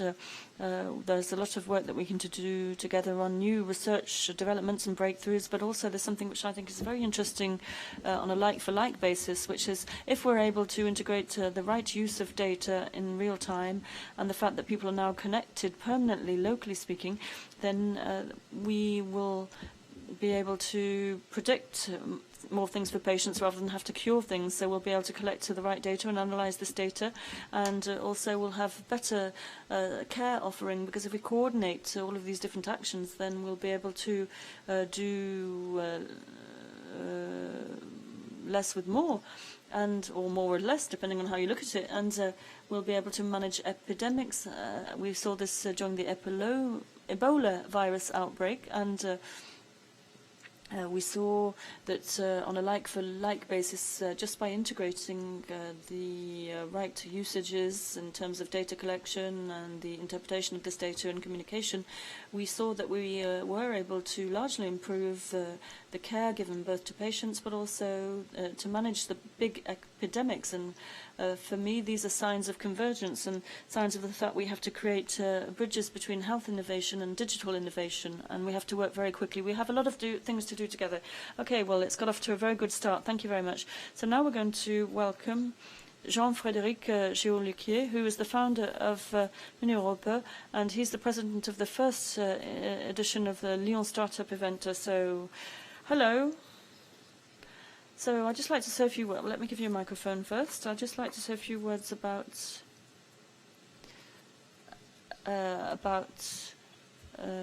Milan Europa, which is a great initiative and which enables us to take advantage of all of these developments. So it's a great initiative which was started here in Lyon. So could you say a few words about that, because we don't have much time. I think we only have 3 minutes left, don't we? 3 minutes. Well, less than 3 minutes, in fact. Yes, in 3 minutes, zero wastage, it's a great idea, in fact.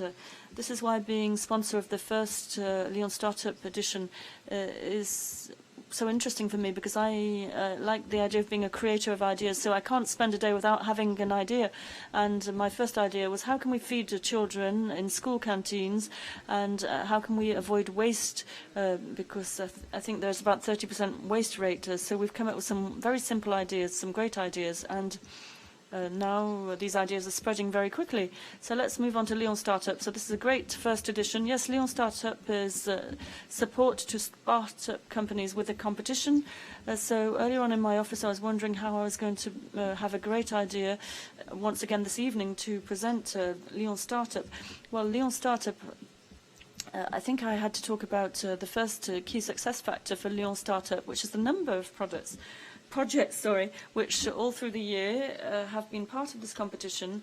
And today we've got the 3 prize winners, but this doesn't mean that the others are not extraordinary. I've seen so many projects which are extraordinary. And the second key success factor is the support given by Lyon Startup to all of these project backers through EM Lyon, which is a management school, and which has a very innovative program, which is moving from ideas to entrepreneurship, and also an encounter with businessmen who have shared their experience, and the creation of a real community here. The third key success factor for Lyon Startup is the number and the involvement of partners. And I think on a slide you had the partners said that so many people are interested in Lyon Startup, and if so many people are interested in it, it's because it's a very interesting project. But I was thinking about what ideas I could come up with to present this, and I think one idea is good when the project backer is able to implement that idea. So I was saying to myself that obviously we need partners, we need project backers, we need people to support the projects, but all of this couldn't exist if we didn't have a man or a woman. And this great idea that I had to present this was maybe just to ask Benoit Ducrest to come up on stage with me here, so that we can give him a round of applause. I don't think he was actually listening. Benoit,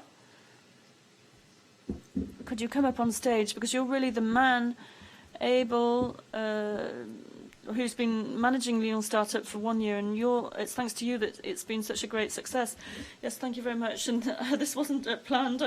I wasn't scheduled to speak, but thank you so much. I'd like to thank all of the partners, because we often say that a project exists thanks to its partners, and sometimes people say it's just paying lip service to this idea, but at Lyon Startup our partners are so important, and I know there are many people in this room who have supported Lyon Startup and who've helped all of these projects to develop. So thank you very much. Yes, thank you very much. I know you're wearing a lot of devices here. Now let's move on to the awards ceremony per se, and so could you give the awards in the middle of this white circle, please?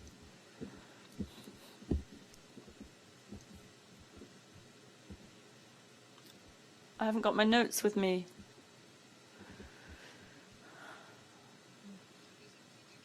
So, projects with potentials. So for this second prize, I'd like to call on the representative of Germain Moron, Jean-Pascal Rey from Odyssey, to give this prize for the second prize for projects with potential. Alors, deux mots juste pour justifier. So a couple of words to explain why, when Benoit Decré came to see us, why we agreed to take part in Lyon Startup. Well, I think there are two reasons which can be defined in the name Lyon Startup. Since 1849, our firm has had its headquarters located in Lyon, when other prestigious companies have developed internationally. And the second reason is the word startup, because since 1849, we've been supporting creators, innovators, physical people, natural persons and companies of all sizes. So we're very sensitive to these young shoots, budding companies who are innovating and creating for the future and who want to become big companies, as some have been doing in Lyon for many years. So this is why Lyon Startup is a very interesting project, and this is why we are so happy to be involved in supporting these startup companies.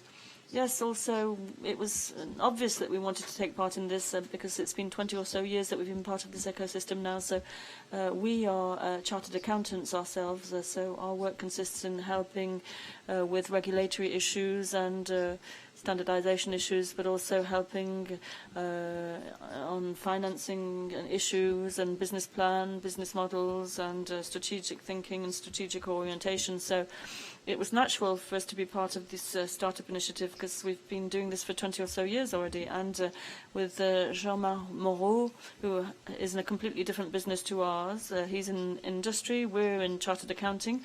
And I think this is really the logic behind entrepreneurship. The idea is to bring together all these different skills and this know-how around a project and to try and make sure that each of us in our respective fields can work collectively to help these startup companies to grow and to develop and to become big companies in the long run.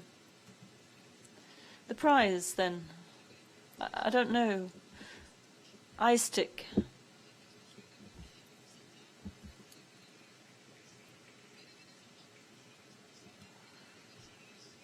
So, iStick. I'll let you talk about your technical innovation and maybe the human innovation involved in this project. Yes, thank you so much. Come in the middle of the circle.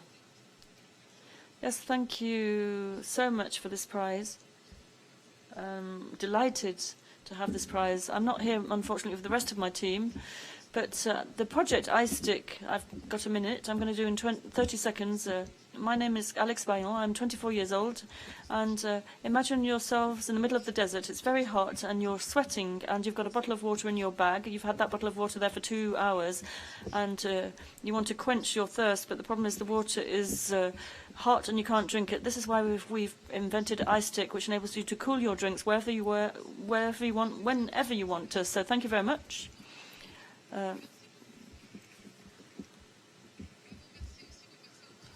So let's move on to the next prize. Thank you very much. Let me get the mic back. Let's take a quick photo. Okay, is the photographer taking the photo?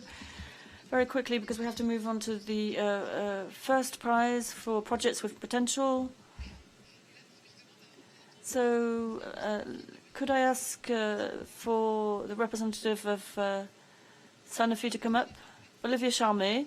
Thank you very much. A round of applause for Olivier Charmet, please. He's going to give the first prize for projects with potential.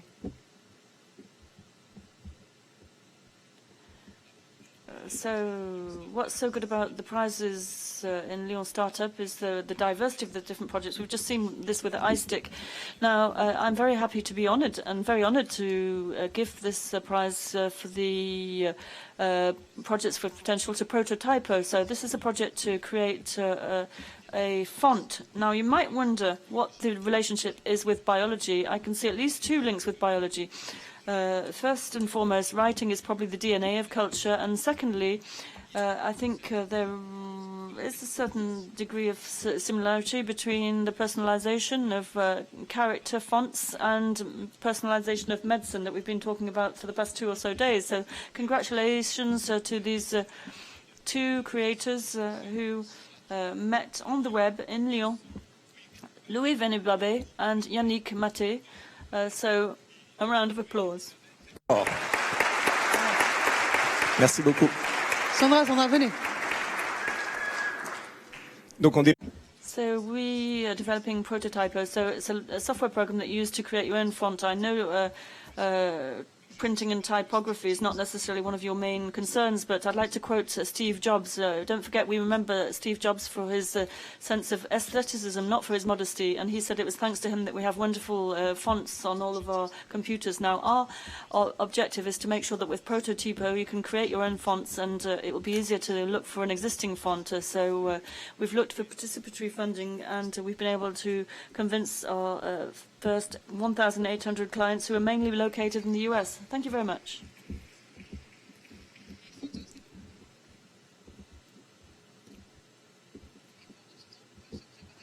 So in the meantime, let's prepare for the next prize, which is companies with potential. So let's hand over to Solvay to award that prize. A representative of Solvay. My name is Philippe Jacques, so you have a mic. Thank you very much. So you might not know this, but Solvay is a startup company, really. In any event, 150 years ago, Solvay started its history, its adventure with a startup company with two brothers who were very innovative, very curious, very scientific, and who discovered a revolutionary process to produce sodium carbonate. And today, Solvay is still the leading global producer of sodium carbonate, and still with the same process, which has been improved over the years. And Solvay has diversified its activity, but nonetheless it's continued to focus on its core business, which is innovation. So innovation is part of the DNA of our company, and therefore when we were asked to support and to be partners in the Lyon Startup Initiative, we were very convinced and very enthusiastic about this idea, because we really do believe in innovation, and we know that innovation is one of the drivers of growth and improving the quality of life. And it's through innovation that we are able to rise to all of the societal challenges that the world is increasingly confronted by. So Solvay contributes to these improvements, and Solvay is convinced, thanks to its history and the history of its founders at the time, is convinced of the importance of entrepreneurship. And therefore, we really wanted to be present here, and this is why we accepted to take part in this initiative. And we're convinced of the importance for a company of being a stakeholder in the economic life and societal life of the location where it's situated. So it's very present in the Rhône-Alpes region. We're very present in innovation and in production, and we're very present in collaborative innovation initiatives with the competitive clusters and the Axel One platform, and EDIAL, the energy transition platform. So for us, Lyon Startup was obvious, and we had to be part of this approach. So Solvay also has a very long tradition. I'm going to tell you who won the prize soon. Solvay was also a forerunner in corporate social responsibility. And if I'm talking about this now, it's because Solvay was really one of the first companies to implement paid leave for its employees and to implement a social security system for its employees. So today I'm very happy. But before I announce the name of the prize winner, I'd like to ask Mr. Panot to come and join me. You're drawing out the suspense, so you are from the French Consignments Office, and you've trusted this company, so it's really with great pleasure that I like to award this prize, the second prize in the Companies with Potential category, to Janvier Pascal, an alternative to short prison sentences through public interest work. And this might be very far from our concerns, but I was convinced we had to award this prize to him, and I did it with great pride. And I've had the opportunity to talk to this company to see if we can be part of this approach, which we find very, very interesting. So I'd like to let you explain that. Juste, voilà, au milieu, comme ça on vous voit bien. Merci beaucoup pour le photographe, c'est beaucoup mieux. Bonsoir à tous. Merci tout d'abord. thank you to Lyon Startup, to the team and the jury who've trusted us and decided to award us this prize, and thank you to the Rhône-Alpes region who enabled us to bring this project to the fore. So I went to a prison for the first time to give lessons to prisoners a few years ago. And, you know, prison is not a place which encourages social inclusion. So this is why Chantier Passerelle intends to develop community work as an alternative, and a cheaper alternative to short prison sentences and imprisonment. So this is based on the conviction that everyone in the community has a very great role to play to respond to the societal challenge. So the Lyon Startup Prize is proof of this, and our doors are open if you want to join us. Thank you very much. Monsieur Pan, vous voulez peut-être dire un petit mot? Vous voulez peut-être dire un petit mot, Monsieur Pan? Non? Non, moi je suis ravi. I'm delighted that you got funding from the consignments office, but I'm more delighted, particularly since startups can be part of the social economy, and they can be charitable associations with these laudable objectives. Yes, thank you very much. A photo, maybe? Just to record this moment for time immemorial. Now, the first prize for companies with potential is going to be awarded by a representative of the consignments office, and I'm going to keep my friend here from Solvay with me. Yeah, that's just a very good example of partnership. So I'm not going to talk about the consignments office as a startup company, because we've existed for almost 200 years now. We'll be celebrating our 200th anniversary next year. But I wish a long life to all the companies that are part of Lyon Startup. And as representative of the French Consignments Office, I'm delighted to award this first prize for companies with potential. Now, I am the regional representative here from the Lyon conurbation, and in Lyon we have all the ingredients to become a host location for innovative companies, and the number of startup companies is rather low nonetheless every year, despite all of the different systems we have in place here, and despite all of the resources that they've developed here in Lyon.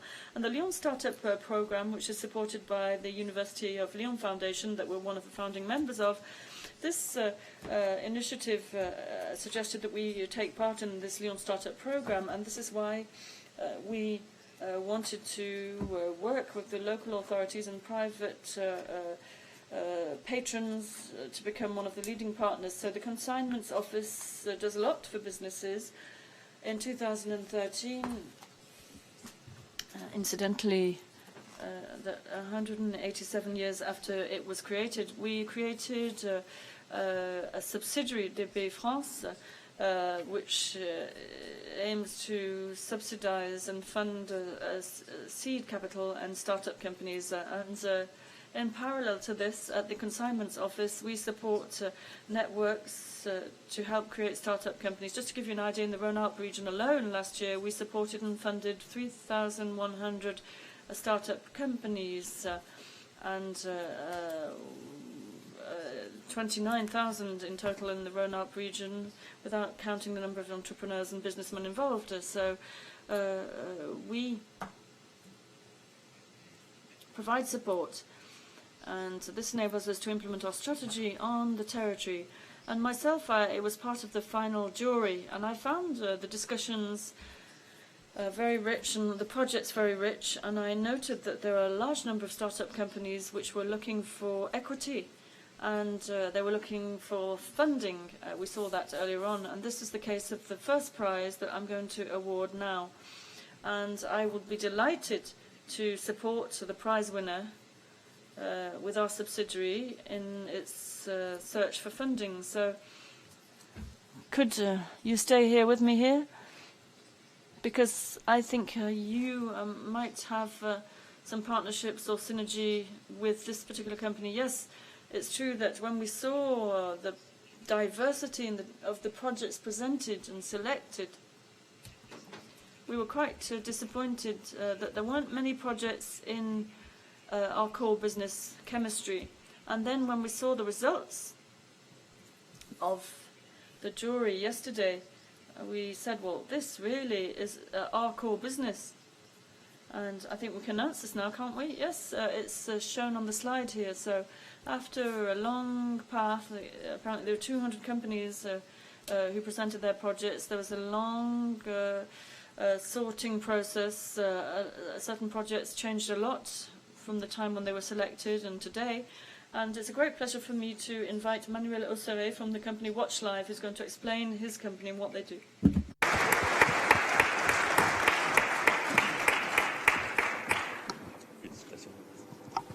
Très brièvement, vous pouvez nous décrire. Very briefly, can you describe what Watch Live does? Yes, good evening, everybody. At Watch Live, we're developing a new research instrument for electrochemistry. So electrochemistry is everywhere around you because it's in your batteries or in anti-corrosive solutions.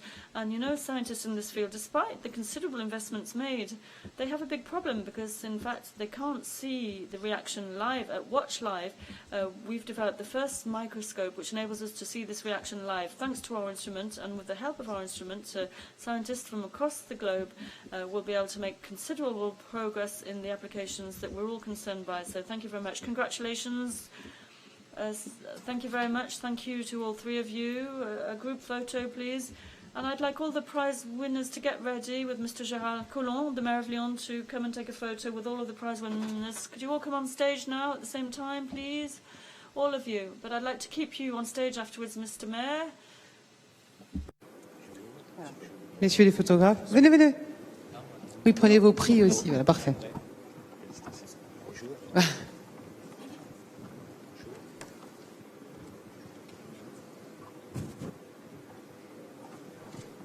Oui, Alain Mérieux. Et aussi Jean-Frédéric Geolier, il est là? Il est pas, mais où est Jean-Frédéric Geolier? Ah oui, quand même, l'initiateur.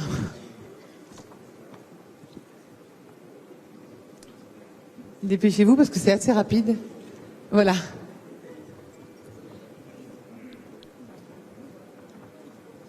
Est-ce qu'il y a un photographe qui veut peut-être les guider, non, pour s'installer correctement, non? Monsieur Charmeil. Oui. Olivier Charmeil, venez peut-être plus au milieu, voilà. Très bien. Voilà.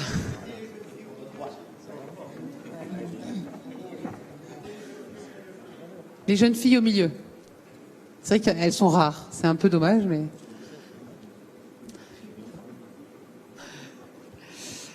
C'est dommage. Allez, félicitations, c'est bon. Merci beaucoup, on doit continuer. So thank you very much. We have to continue now. So Gérard Collomb, please stay with me because Biovision, all these prize winners, all of this wouldn't be possible without the Mayor of Lyon, Gérard Collomb. It gives me great pleasure to welcome him. And I'm going to ask you some questions now. Shoot. Why did you consider that it was important to launch this program focusing on startups? Because we're now going to launch what we call the Big Booster. Well, first of all, for our foreign friends in the audience, I'd like to tell you that what we've just done might seem a little bit strange to you because we're talking about a life science forum and we're talking about digital solutions, clean tech, and you may wonder why. This is due to the fact that in Lyon we believe that innovation is something that requires cross-fertilization. We need to understand that we have this innovation potential here in Lyon. We will be able to develop these startup companies with some young people representing startups in Lyon, and we know they play an important role. And the CEO of Sanofi said that in Lyon we create 15,000 companies per year, which is huge.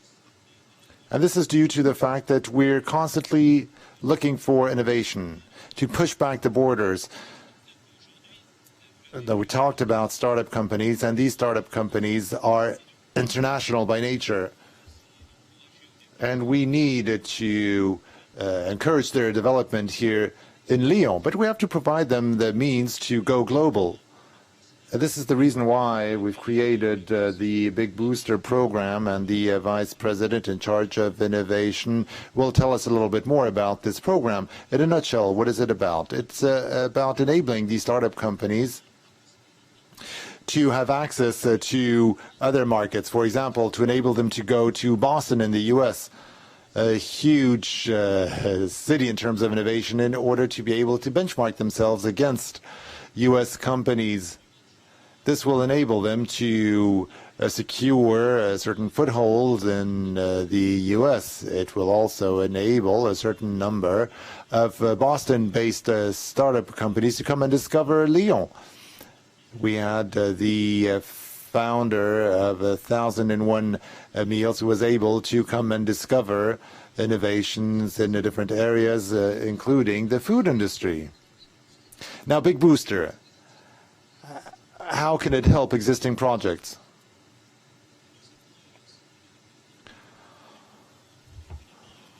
We really want to promote our economy here in Lyon, focusing on three main areas. First of all, life sciences. To give you an idea, this represents about 60,000 people who who work in this area. And then everything that's digital, about 40,000 people who work in this area. And then clean technologies. The representative of Solvay explained to us how active we are in this field. So we have these three competitiveness clusters active in these three areas.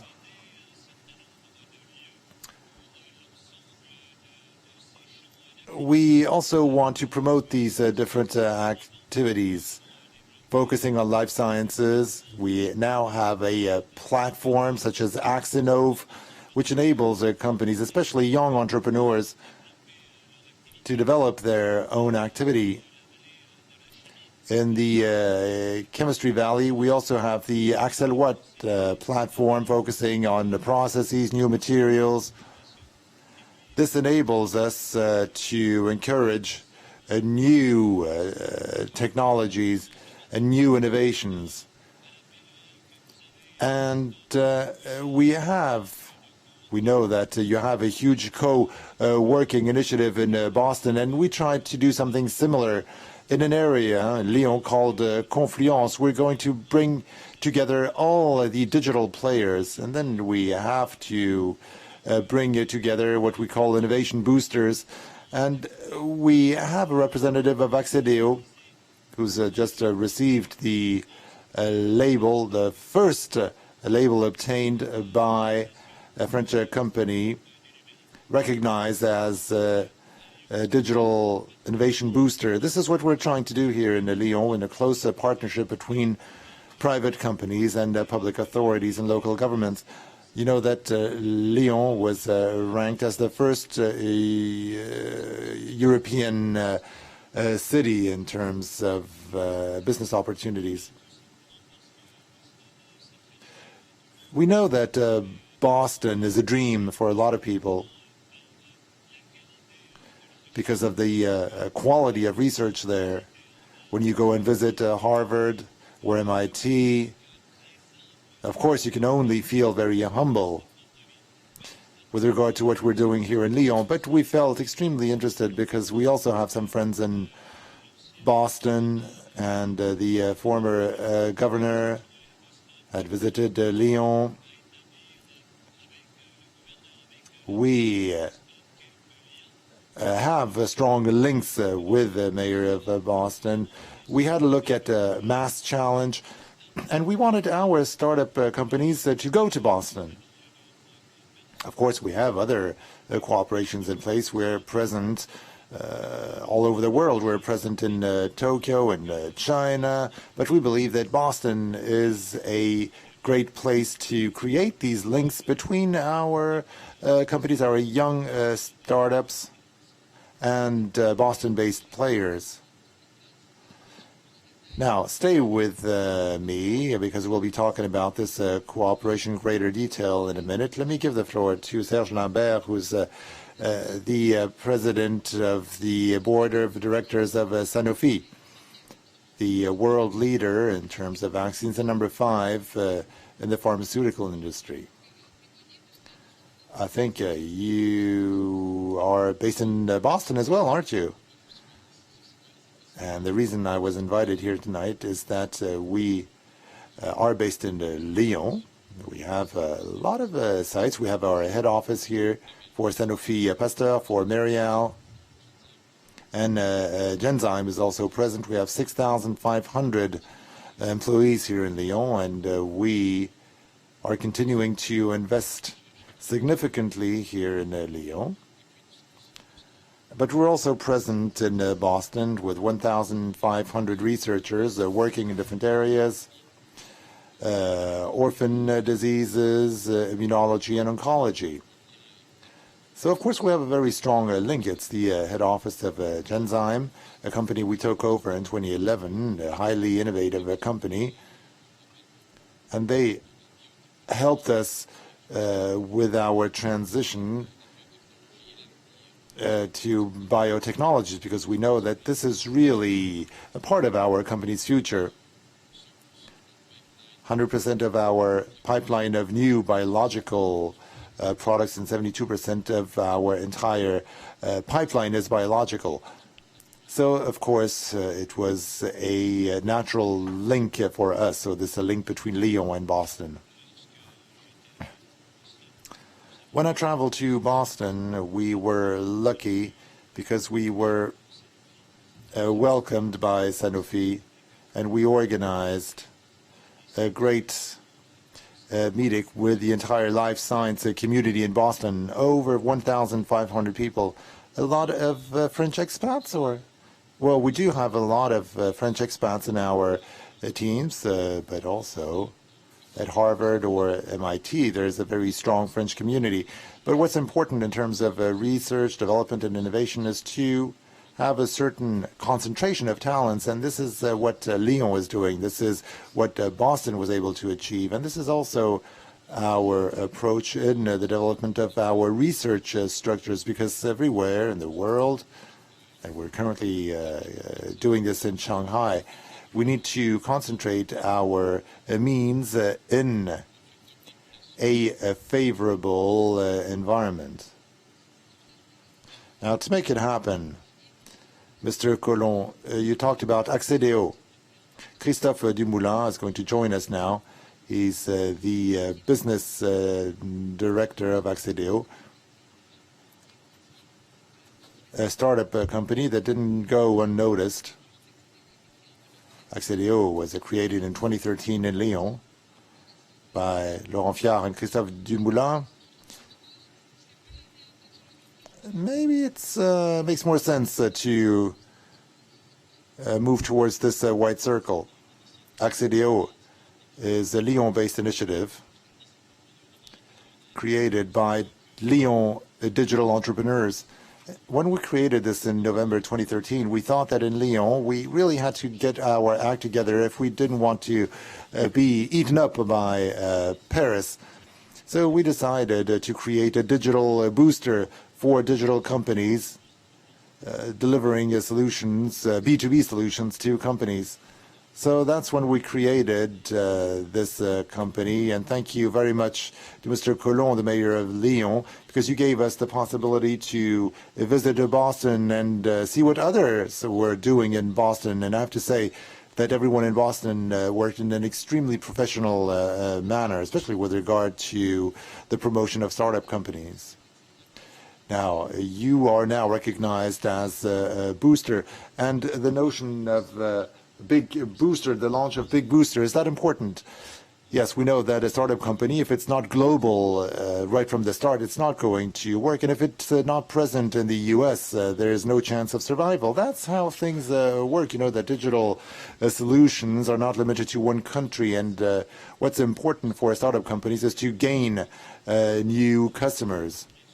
And here we have an open door to Boston, and this will enable our startup companies to get in contact with large American clients. And on their own, they would never been able to have access to this customer base. So thanks to Big Booster, 1 week after their arrival in Boston, they can be put in touch with key US-based clients, and this will enable them to offer and sell their products. That's why we believe that this initiative is extremely important.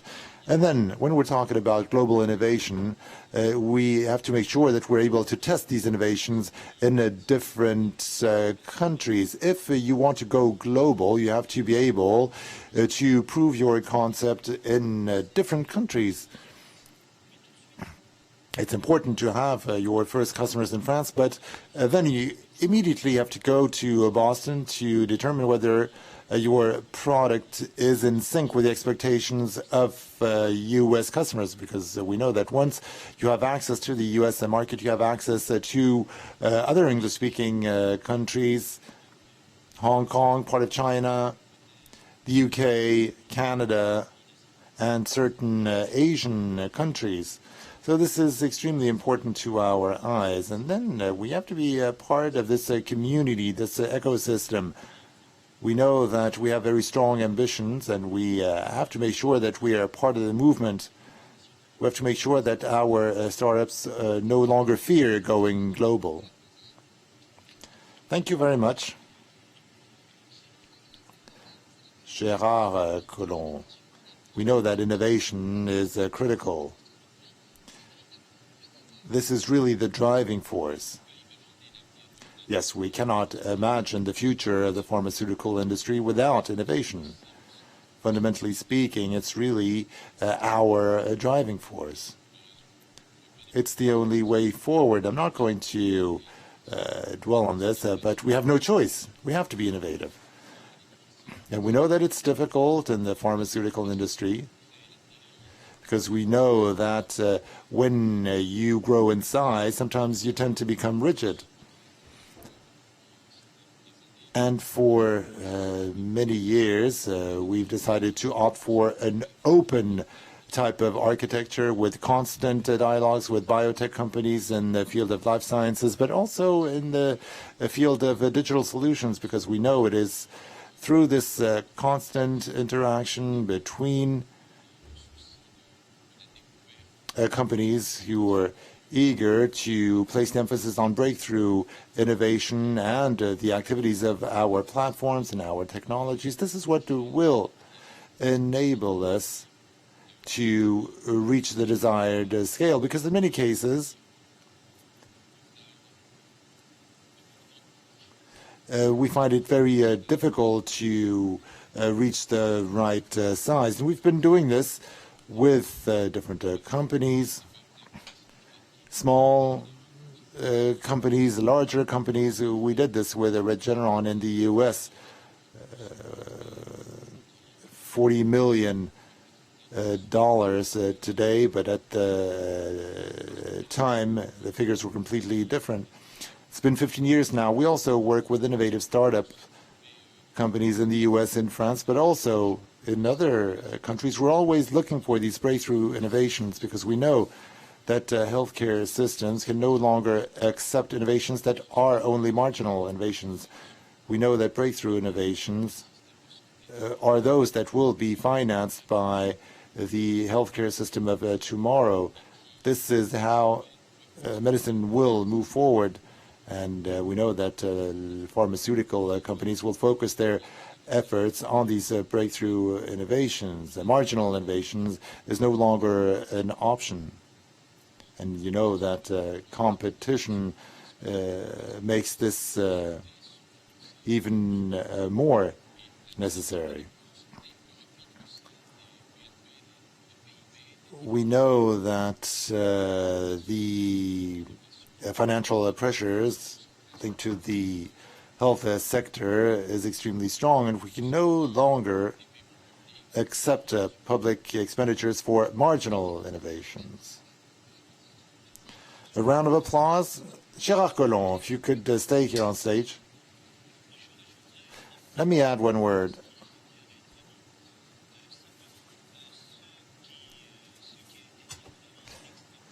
This is extremely important. We can see today that innovation is something that is difficult for very large companies. And if you look at startup companies and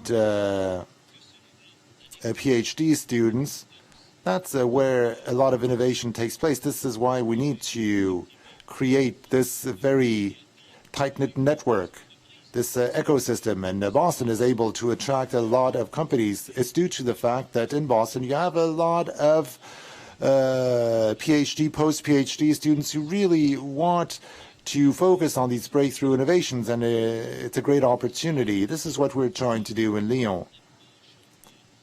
We have to strengthen the links between universities, public research, and private companies in order to bring these different players together to promote innovation. For Big Booster, it's going to represent efforts over 4 months? Karine will tell you more about this.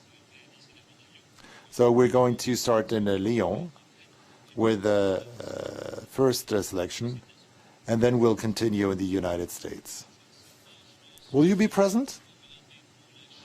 I know that I'm supposed to go to China in June, maybe next year, the US. When you're the mayor of Lyon, you have a certain number of local inhabitants who want you close to them. So you have to be to have a local presence and a global presence. So you're the victim of your own success. Frédéric Bavret, you're the CEO of Keolis, a huge player in public transport, present in 15 countries throughout the world. Could you say a few words concerning this notion of innovation and startup companies? We're extremely happy to support this Big Booster initiative for 2 reasons. The first one is that because Keolis is something that brings Lyon and Boston together. You know that we've been collaborating for many years, and we hope that we will continue to collaborate in the future. We're also in charge of operating a network of trains in Boston. Lyon, 1.5 million passengers per day, and in Boston, the figures are roughly the same, 1.3 million train passengers per day. So we were extremely happy to collaborate in this field. But from a strategic point of view, we're convinced of the importance of innovation and the role that startup companies can play in the field of mobility, because they can create new services, new usages, especially around this notion of economy of shared resources. I think that you all heard about BlaBlaCar. For those of you who are specialized in the field of mobility, you've all heard about Waze. These are real success stories. But there are a lot of SMEs, especially offering digital solutions, who have this capacity to think outside the box, which is not something that we're always able to do internally, because we know that when we talk about mobility, we have to think about the plan, book, ticket chain. With a smartphone, and you know that a smartphone today no longer enables you to place a phone call. It's like a Swiss knife. It's something that enables you to book a ticket, to buy a ticket, and to validate your purchase. The rationale is that we want users to be able to travel around when they want, and at the last minute they can decide what kind of means of transportation they want to use, because you can opt for carpooling, for a train, for a bike, and you want to be able to take this decision at the last minute. And transport operators have great ideas. But from a digital point of view, we know that there are a lot of possibilities. And then there's another area, big data. I talked to you about the number of passengers in Boston and in Lyon. So in 15 countries, we're talking about 3 billion passengers. This is huge. So this means a lot of data we're not using enough. Of course, we have to guarantee data protection, but we have to make the best use of all this data to offer the best services to our passengers. And we want to work with startup companies. We're the partner of a Lyon-based startup company, another one in Bordeaux, a small SME that offered a solution to help bike users find a bike. We also have a partnership with a small company called Canal TP. For the time being, they haven't been managed to go global, but they are the French leader in multimodal itineraries. And this is something that we want to promote using different means of transportation. When we created this 10 years ago, we thought that we could develop this approach ourselves. At the time, we provided them with their own means, but I think we missed the boat. We didn't go global at the time, unfortunately. So thank you very much. I think you deserve a round of applause.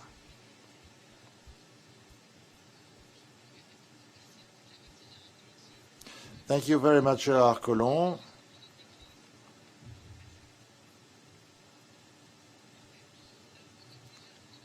As Gérard Collomb pointed out, there's a very strong link between Lyon and Boston, two well-known cities in the field of innovation. And now to tell us a little bit more about Big Booster, I'm going to give the floor to the Vice President of the Lyon Conurbation. Thank you very much. Parfait. Bonsoir. Au milieu du rond. Voilà. On vous écoute, Karine. Donc qu'est-ce que c'est que concrètement, finalement, le... So what is Big Booster all about, and how is this going to be materialized? Earlier on, Gérard Collomb was saying it's taken several months, so 4 months to materialize. So how does it actually work? Yes, I'm going to explain the origin, the principles, and the basis of the system that we have launched today. But before I do that, maybe I should just talk about a trip that I made a couple of weeks ago, because... And I met Caroline Crockett, who is in charge of economy towards the mayor of Boston. And I would like just now to invite her to join me on the stage. Caroline.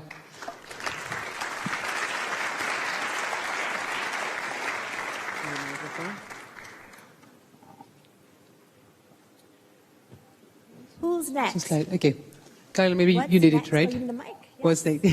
You need your slides, right? Is it okay for you? You want me to push it? No? It's fine. You want me to push it? Okay. Okay. Great. I'll ask again. Who's next? What's next? And how do we share it? What's the value? These are the core questions of how we understand innovation. I'm so delighted to be here to think very boldly about what innovation means for the city of Lyon and for Boston. I bring greetings from Mayor Martin J. Walsh, the mayor of Boston.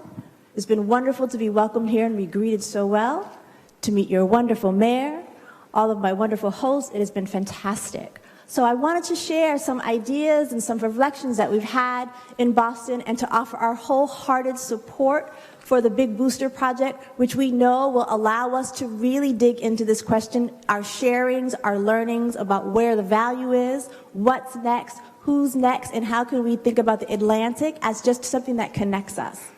So I shared a couple of very old maps here of Boston very quickly because I wanted to say a couple things about what we have in common.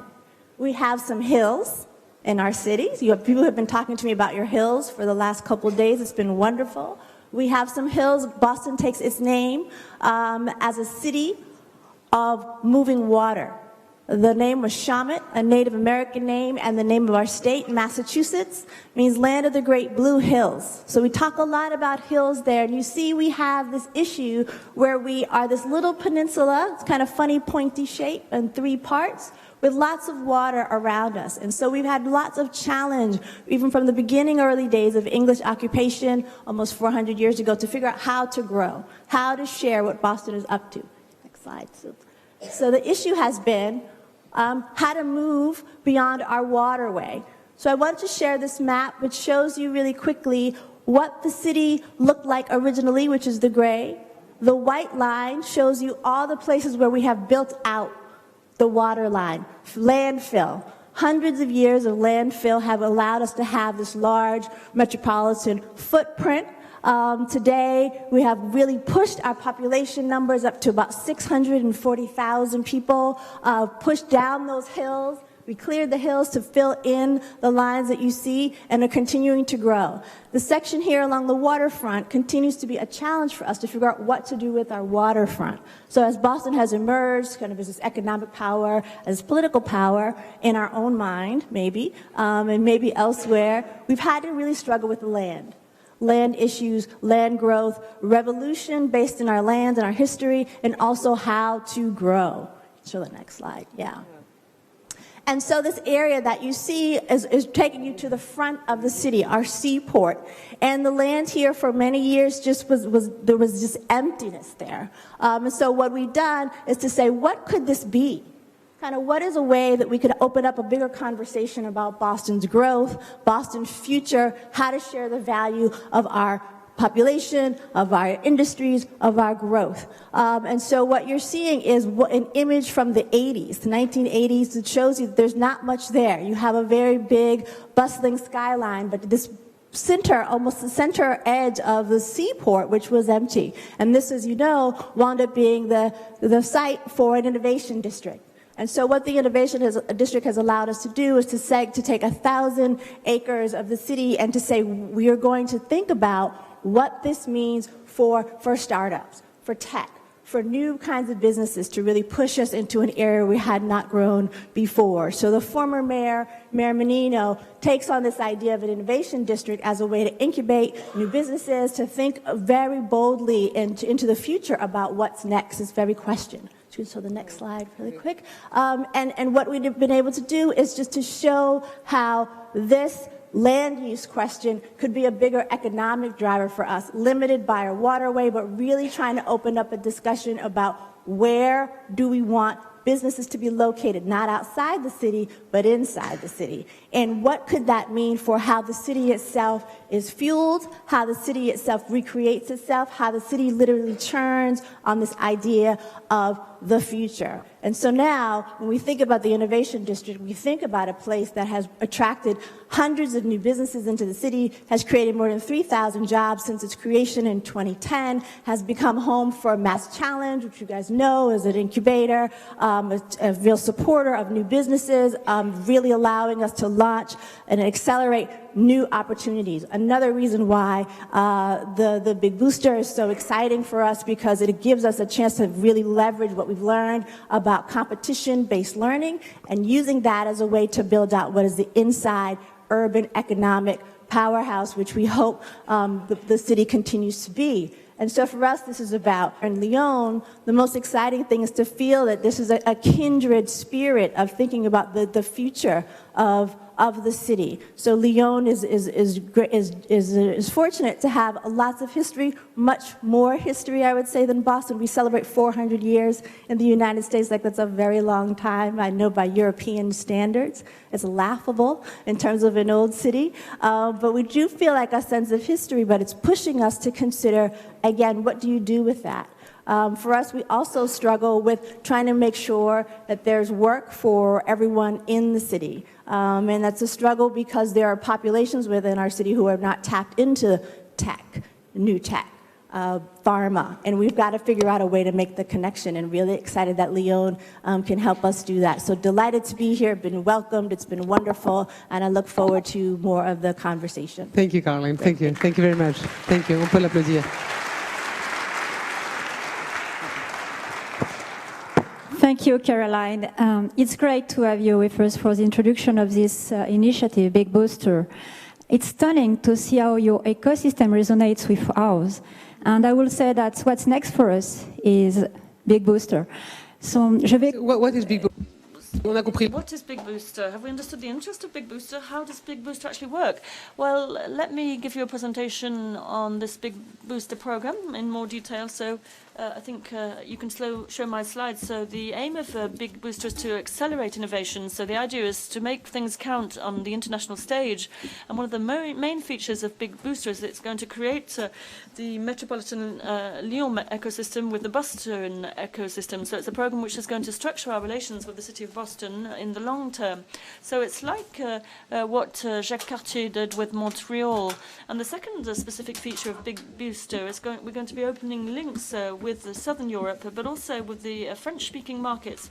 And in this respect, I'd like to welcome the Council of Morocco, Tunisia, and also the United States, who have graced us with their presence here today to make this announcement. So Big Booster is, above all, a non-profit acceleration program, which basically means that the companies who benefit from Big Booster won't have to take a stake in the organization. And this is why it's the teams of the Foundation for the University of Lyon who support this entire program. And it's also an early stage acceleration program. So basically this means that it's going to round off the local systems which exist, and Lyon Startup, which is based on ideas more than anything, but also existing systems such as Boosting Lyon, which is also an early stage program, bearing in mind that private accelerators such as Accelera can play a role as well. So this Big Booster program, and this is my next slide, please. Big Booster program is going to be based on three notions: sourcing, catalyzing, and accelerating. So sourcing the innovation backers. Here we're talking about disruptive innovation of any type, so not necessarily technological innovation, but the idea is to identify innovation which responds to the challenges of our society, innovation which has a strong impact on our economies. Also, we're going to be identifying businessmen who project themselves on the international stage. This is very important for us, to bring them together in the same place, in the same ecosystem, and to connect them up to an ecosystem of mentors and investors and big groups as well, who are very interested in the proposals made by these businessmen. So the aim is to accelerate them and to enable them to have easier access to the markets, but also to have easier access to funding. And next slide, please. There were three main fields concerned. 2 boot camps, and we'll have 3 finalists after this program. So the startups that we're aiming for selection come from the 3 fields of excellence, which are the markers of our local economy, but also markers for the Boston ecosystem as well. So biotechs, medtechs, and health, life sciences, but also digitals, so connected robotics, etc., but also in clean tech. So the aim, as Gérard Collomb was just saying, is to break down the barriers between these fields of excellence and to look for companies which are at the interface. So they have to be at least 5 years old, they have sales of less than 2 million euros, they have to have international ambitions, and they have to be registered in France or internationally. But above all, they have to be in the commercial startup phase. So this means they must have a prototype of their solutions already. And the program that we're proposing will be based on 2 periods. So first of all, we're going to select 100 to take part in a boot camp, which will take place in Lyon, during which they'll have access to common foundations or a common basis, which will enable them to develop a global approach, but also to fine-tune their operation model, and also to prepare for the pitch, the European pitch.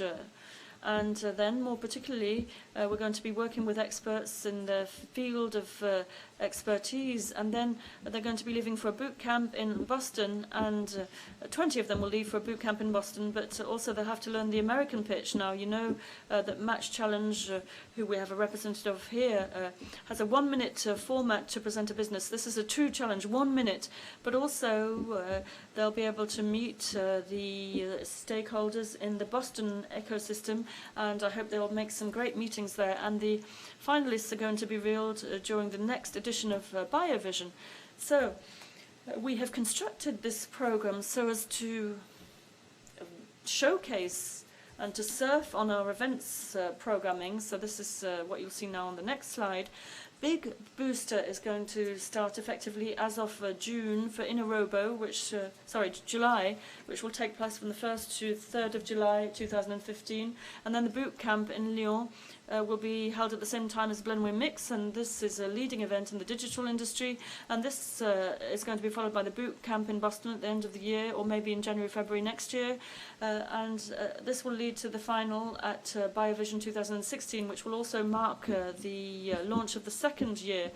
And then today we are opening the co-construction phase, because we've already got some partners who are following us on this initiative, and now we'll see the names of these partners on the screen. So I'd like to thank these partners. Many of these partners have already taken the floor to speak here, but in this construction phase, we're also going to be opening the system for other stakeholders who have something to bring from a sourcing, mentoring or sponsoring point of view. So all of this remains to be constructed until July. Now this first year for us is really a prototyping year. It's a year whereby this program is going to lay its foundations. The aim is to lay the foundations for the long term, because we want it to be a sustainable program. It's a very ambitious program that we're really counting on a lot. And I would now like to thank the teams from the Foundation of the University of Lyon who are in control of this and who will be responsible for structuring this great initiative. Yes, we'll come back to that later on. Thank you very much, Karine. I think you deserve a round of applause. Very quickly now, because it's not just about Lyon, but it's also about the region, Rhône-Alpes region. So I'd like to call up Frédéric Gaffot, who is Director of Education, Higher Education and Research at the Rhône-Alpes region, to say a few words about this. Yes, thank you very much. Senator Mayor, President of the Lyon Metropolitan Area, ladies and gentlemen, elected officials, Mr. President of the Foundation for the University of Lyon. It's with great pleasure that I'm taking the floor this evening to express myself on behalf of President Keran, President of the Rhône-Alpes region. So I'd like to talk to you about this experience. It's already 1 year old, and it's been a great pleasure for me to look at the different innovation methods used by our American colleagues. And I was delighted to be able to go to Boston last year to discover what they were doing. And I also met a young primary school teacher who's 40 years old who had an autistic child. And this young primary school teacher had educational methods that she applied to her own child, and it was very innovative. It was based on drawings presented on the screen, and in fact she took advantage of this call for projects. I'm saying this for the elected officials. It's very cheap, in fact, launched by the City of Boston, who enabled this lady to be placed into contact with a lot of instrumental people. And after 3 months or so, the commercial object came out on tablets, and a lot of institutions in the US in charge of autistic children bought the tools that this primary school teacher had developed, and this company was in fact created in the space of 3.5 months. So this is an anecdote, but it's an anecdote which illustrates the fact that our friends from Boston really do have skills that we don't have here and that we aren't able to implement here yet. And I think the Big Booster program aims to do this. So we have to work at the interface, as the Senator Mayor said earlier on. Yes, we have to work at the interface of all of these different sectors, the big scientific disciplines, disruptive breakthrough innovation. So we have to work quickly, the speed of intervention. We have to be able to very quickly provide technical solutions on the one hand, but also we have to provide corporate development solutions as well. And I think that innovation has to be based on usage. It has to be based on what our fellow citizens can do with these innovations. This is a very strong driver here. And I know full well what the ambitions of the Big Booster program are. And I really do think we're going to find these three aspects covered in the framework of the Booster program. So boosting startup companies is really a big challenge for us, for local authorities. And we've already demonstrated this. We've seen that a lot of companies have been created, a lot of technological companies have been created, but we haven't yet demonstrated that we are able to boost them and to raise them up a level and bring them onto the international market very quickly. So to conclude now, it's clear that I think that we can clearly, as the Rhône-Alpes region, we can join forces with this big booster program, and we can work with all of our teams together, and I think we will be able to boost new wonderful projects. So I'd like to wish every success to the companies which are going to be supported by the big booster program. Yes, thank you very much. Now to hand over to our last panel, which is going to be taking place here. So I'd like to ask you to give a warm welcome to Fanny Lettier, who is Executive Director for Equity PME BPI France, and the Vice President of Capgemini Consulting, and Christian Schmidt, who is Director General of Clesia.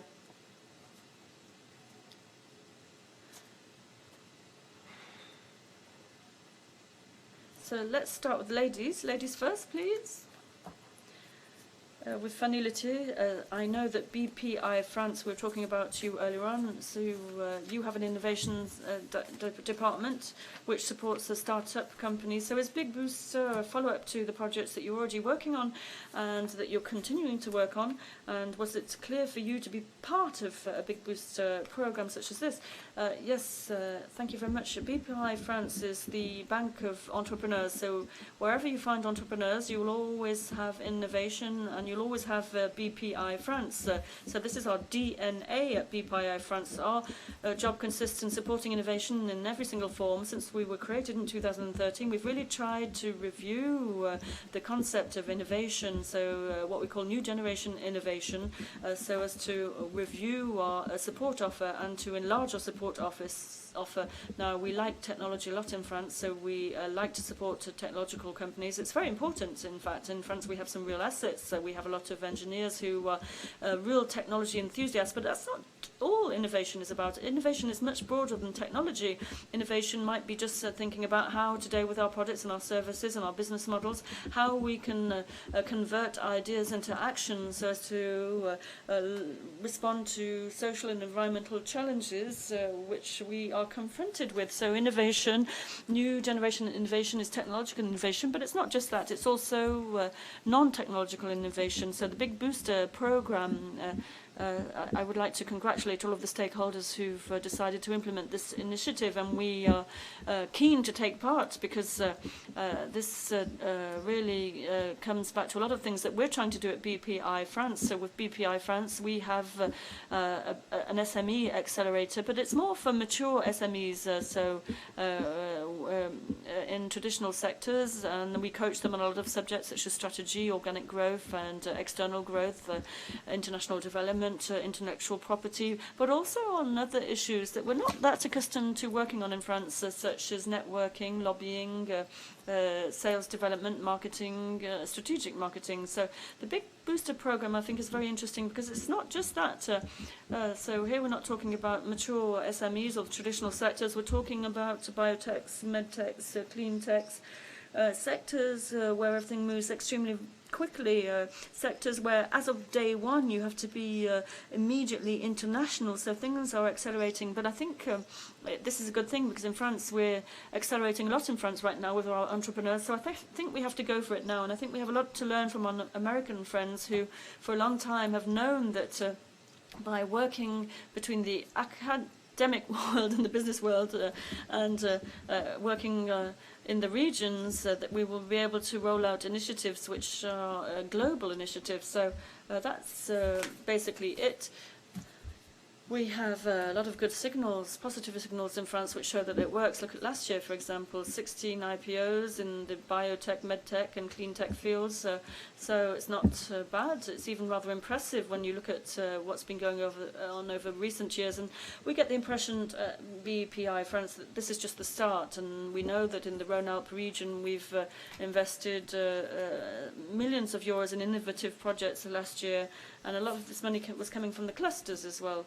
And a lot of these projects were coming from the clusters. So we're very enthusiastic about this project, and what we say to our customers, to the SMEs and the startups and the people that we meet every day, is that we do have a lot of energy in the regions, but the markets are global. So we've adopted this slogan, which is "At local, get global." I'm not sure if it inspires you, but it inspires us and in the event. And we really do believe in this initiative, which is being launched here in Lyon. We think it's an exemplary initiative, and we hope that it will have a knock-on effect, and it will impact the other clusters that we support. And in any event, you can count on us to support all of the partners and participants in the Big Boost program. So you are currently co-constructing things around this big booster. Now, you are Vice President of Capgemini Consulting. Now, for you, do we really have to involve innovation in all corporate projects? It's Bernard Pradier, my name, sorry. Sorry, I got your name wrong. It was written Bernard. Yeah, a lot of people get my name wrong. I think Didier Hoche likes to call me Bernard when it's, or Benoit or other names. Yes, when we were approached to talk about this initiative since earlier on, we've been talking a lot about disruptive innovation, and it's true that corporate managers know that disruptive innovation is something which is done with companies, but above all with an ecosystem that we have to work with very differently. Obviously, very often we work internally for cultural reasons or for business continuity reasons, but for several years now we've been working in partnership with the MIT at global level on the issue of the digital transition. So the MIT, you know, basically where it is, and in addition to that we have our consulting activity, which genetically speaking is there to support its customers not only in terms of innovation and in terms of their digital transformation, but the internal dimension of companies, but also above all on the disruptive innovation dimension of what they're doing. And in addition to that, we have 150,000 employees, and we're quoted on or listed on the CAC 40. We're a French company, and we really do have a duty to support the emerging startup companies and to help them develop their activities, but obviously to, in some cases, to play the role of go-between between companies that we work with, and this is something that we really do on a regular basis. Those are the first arguments which explain why we are so enthusiastic about the Big Booster program. And genetically speaking, we are focused on innovation in technology, but we work a lot in life sciences as well. We work a lot with Biovision. We've worked for Biovision for many years, and we're working on the digital transition report in the field of health, for example. We're working on the emergence of new digital health territories, and also working with a lot of pharma companies on their digital transition. And we act as go-between on all of these different subjects. And finally, there's our Center of Excellence, which is focused on life sciences on the east coast of the US for North America. And in France, we have decided that we wanted to develop the Lyon region. So who could dream anything better than the Big Booster program? So do you agree with this approach that has just been presented by Benoit? So is this a French success story? Yes, I just want to paraphrase what you were just saying very quickly.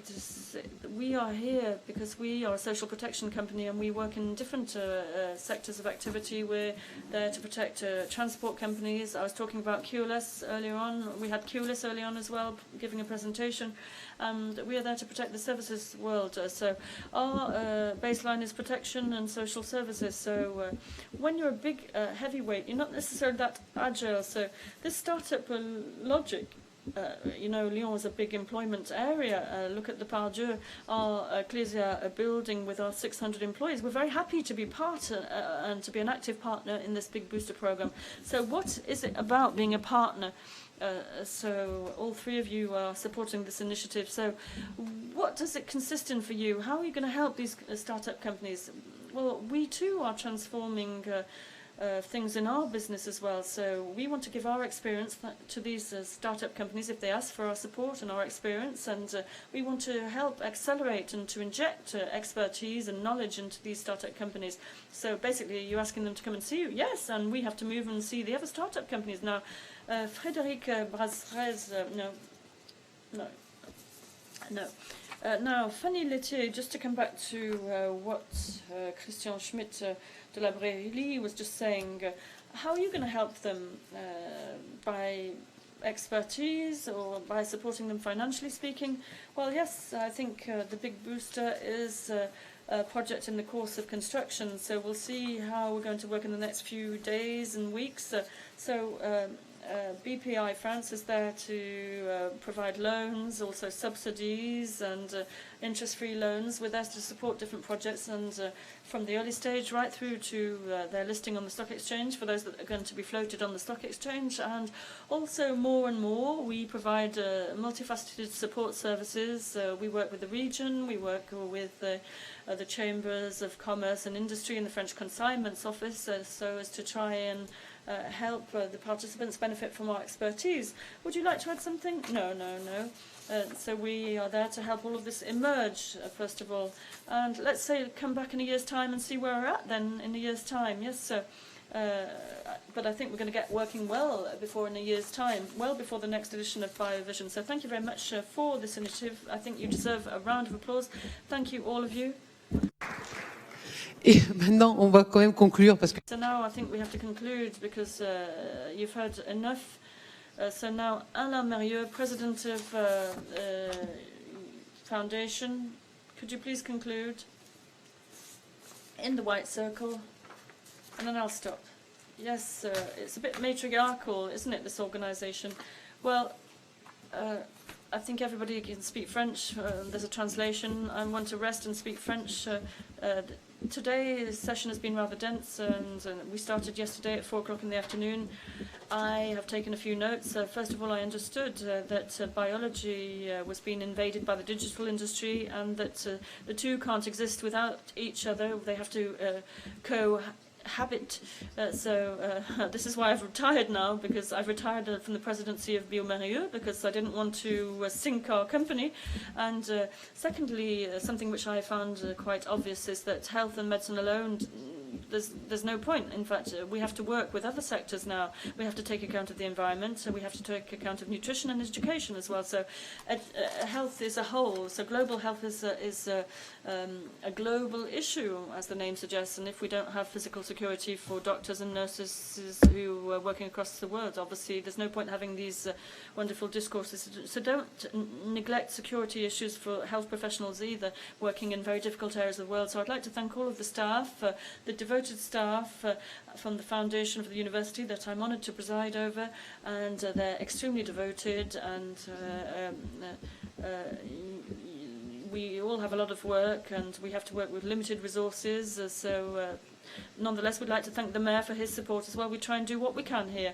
Also, what I've been struck by is that the Lyon cultural environment is becoming more and more dynamic, and it's difficult for us to track what's going on all over the place in Lyon. There are so many things going on with all these startups, and I'm very happy that we've linked up with Boston.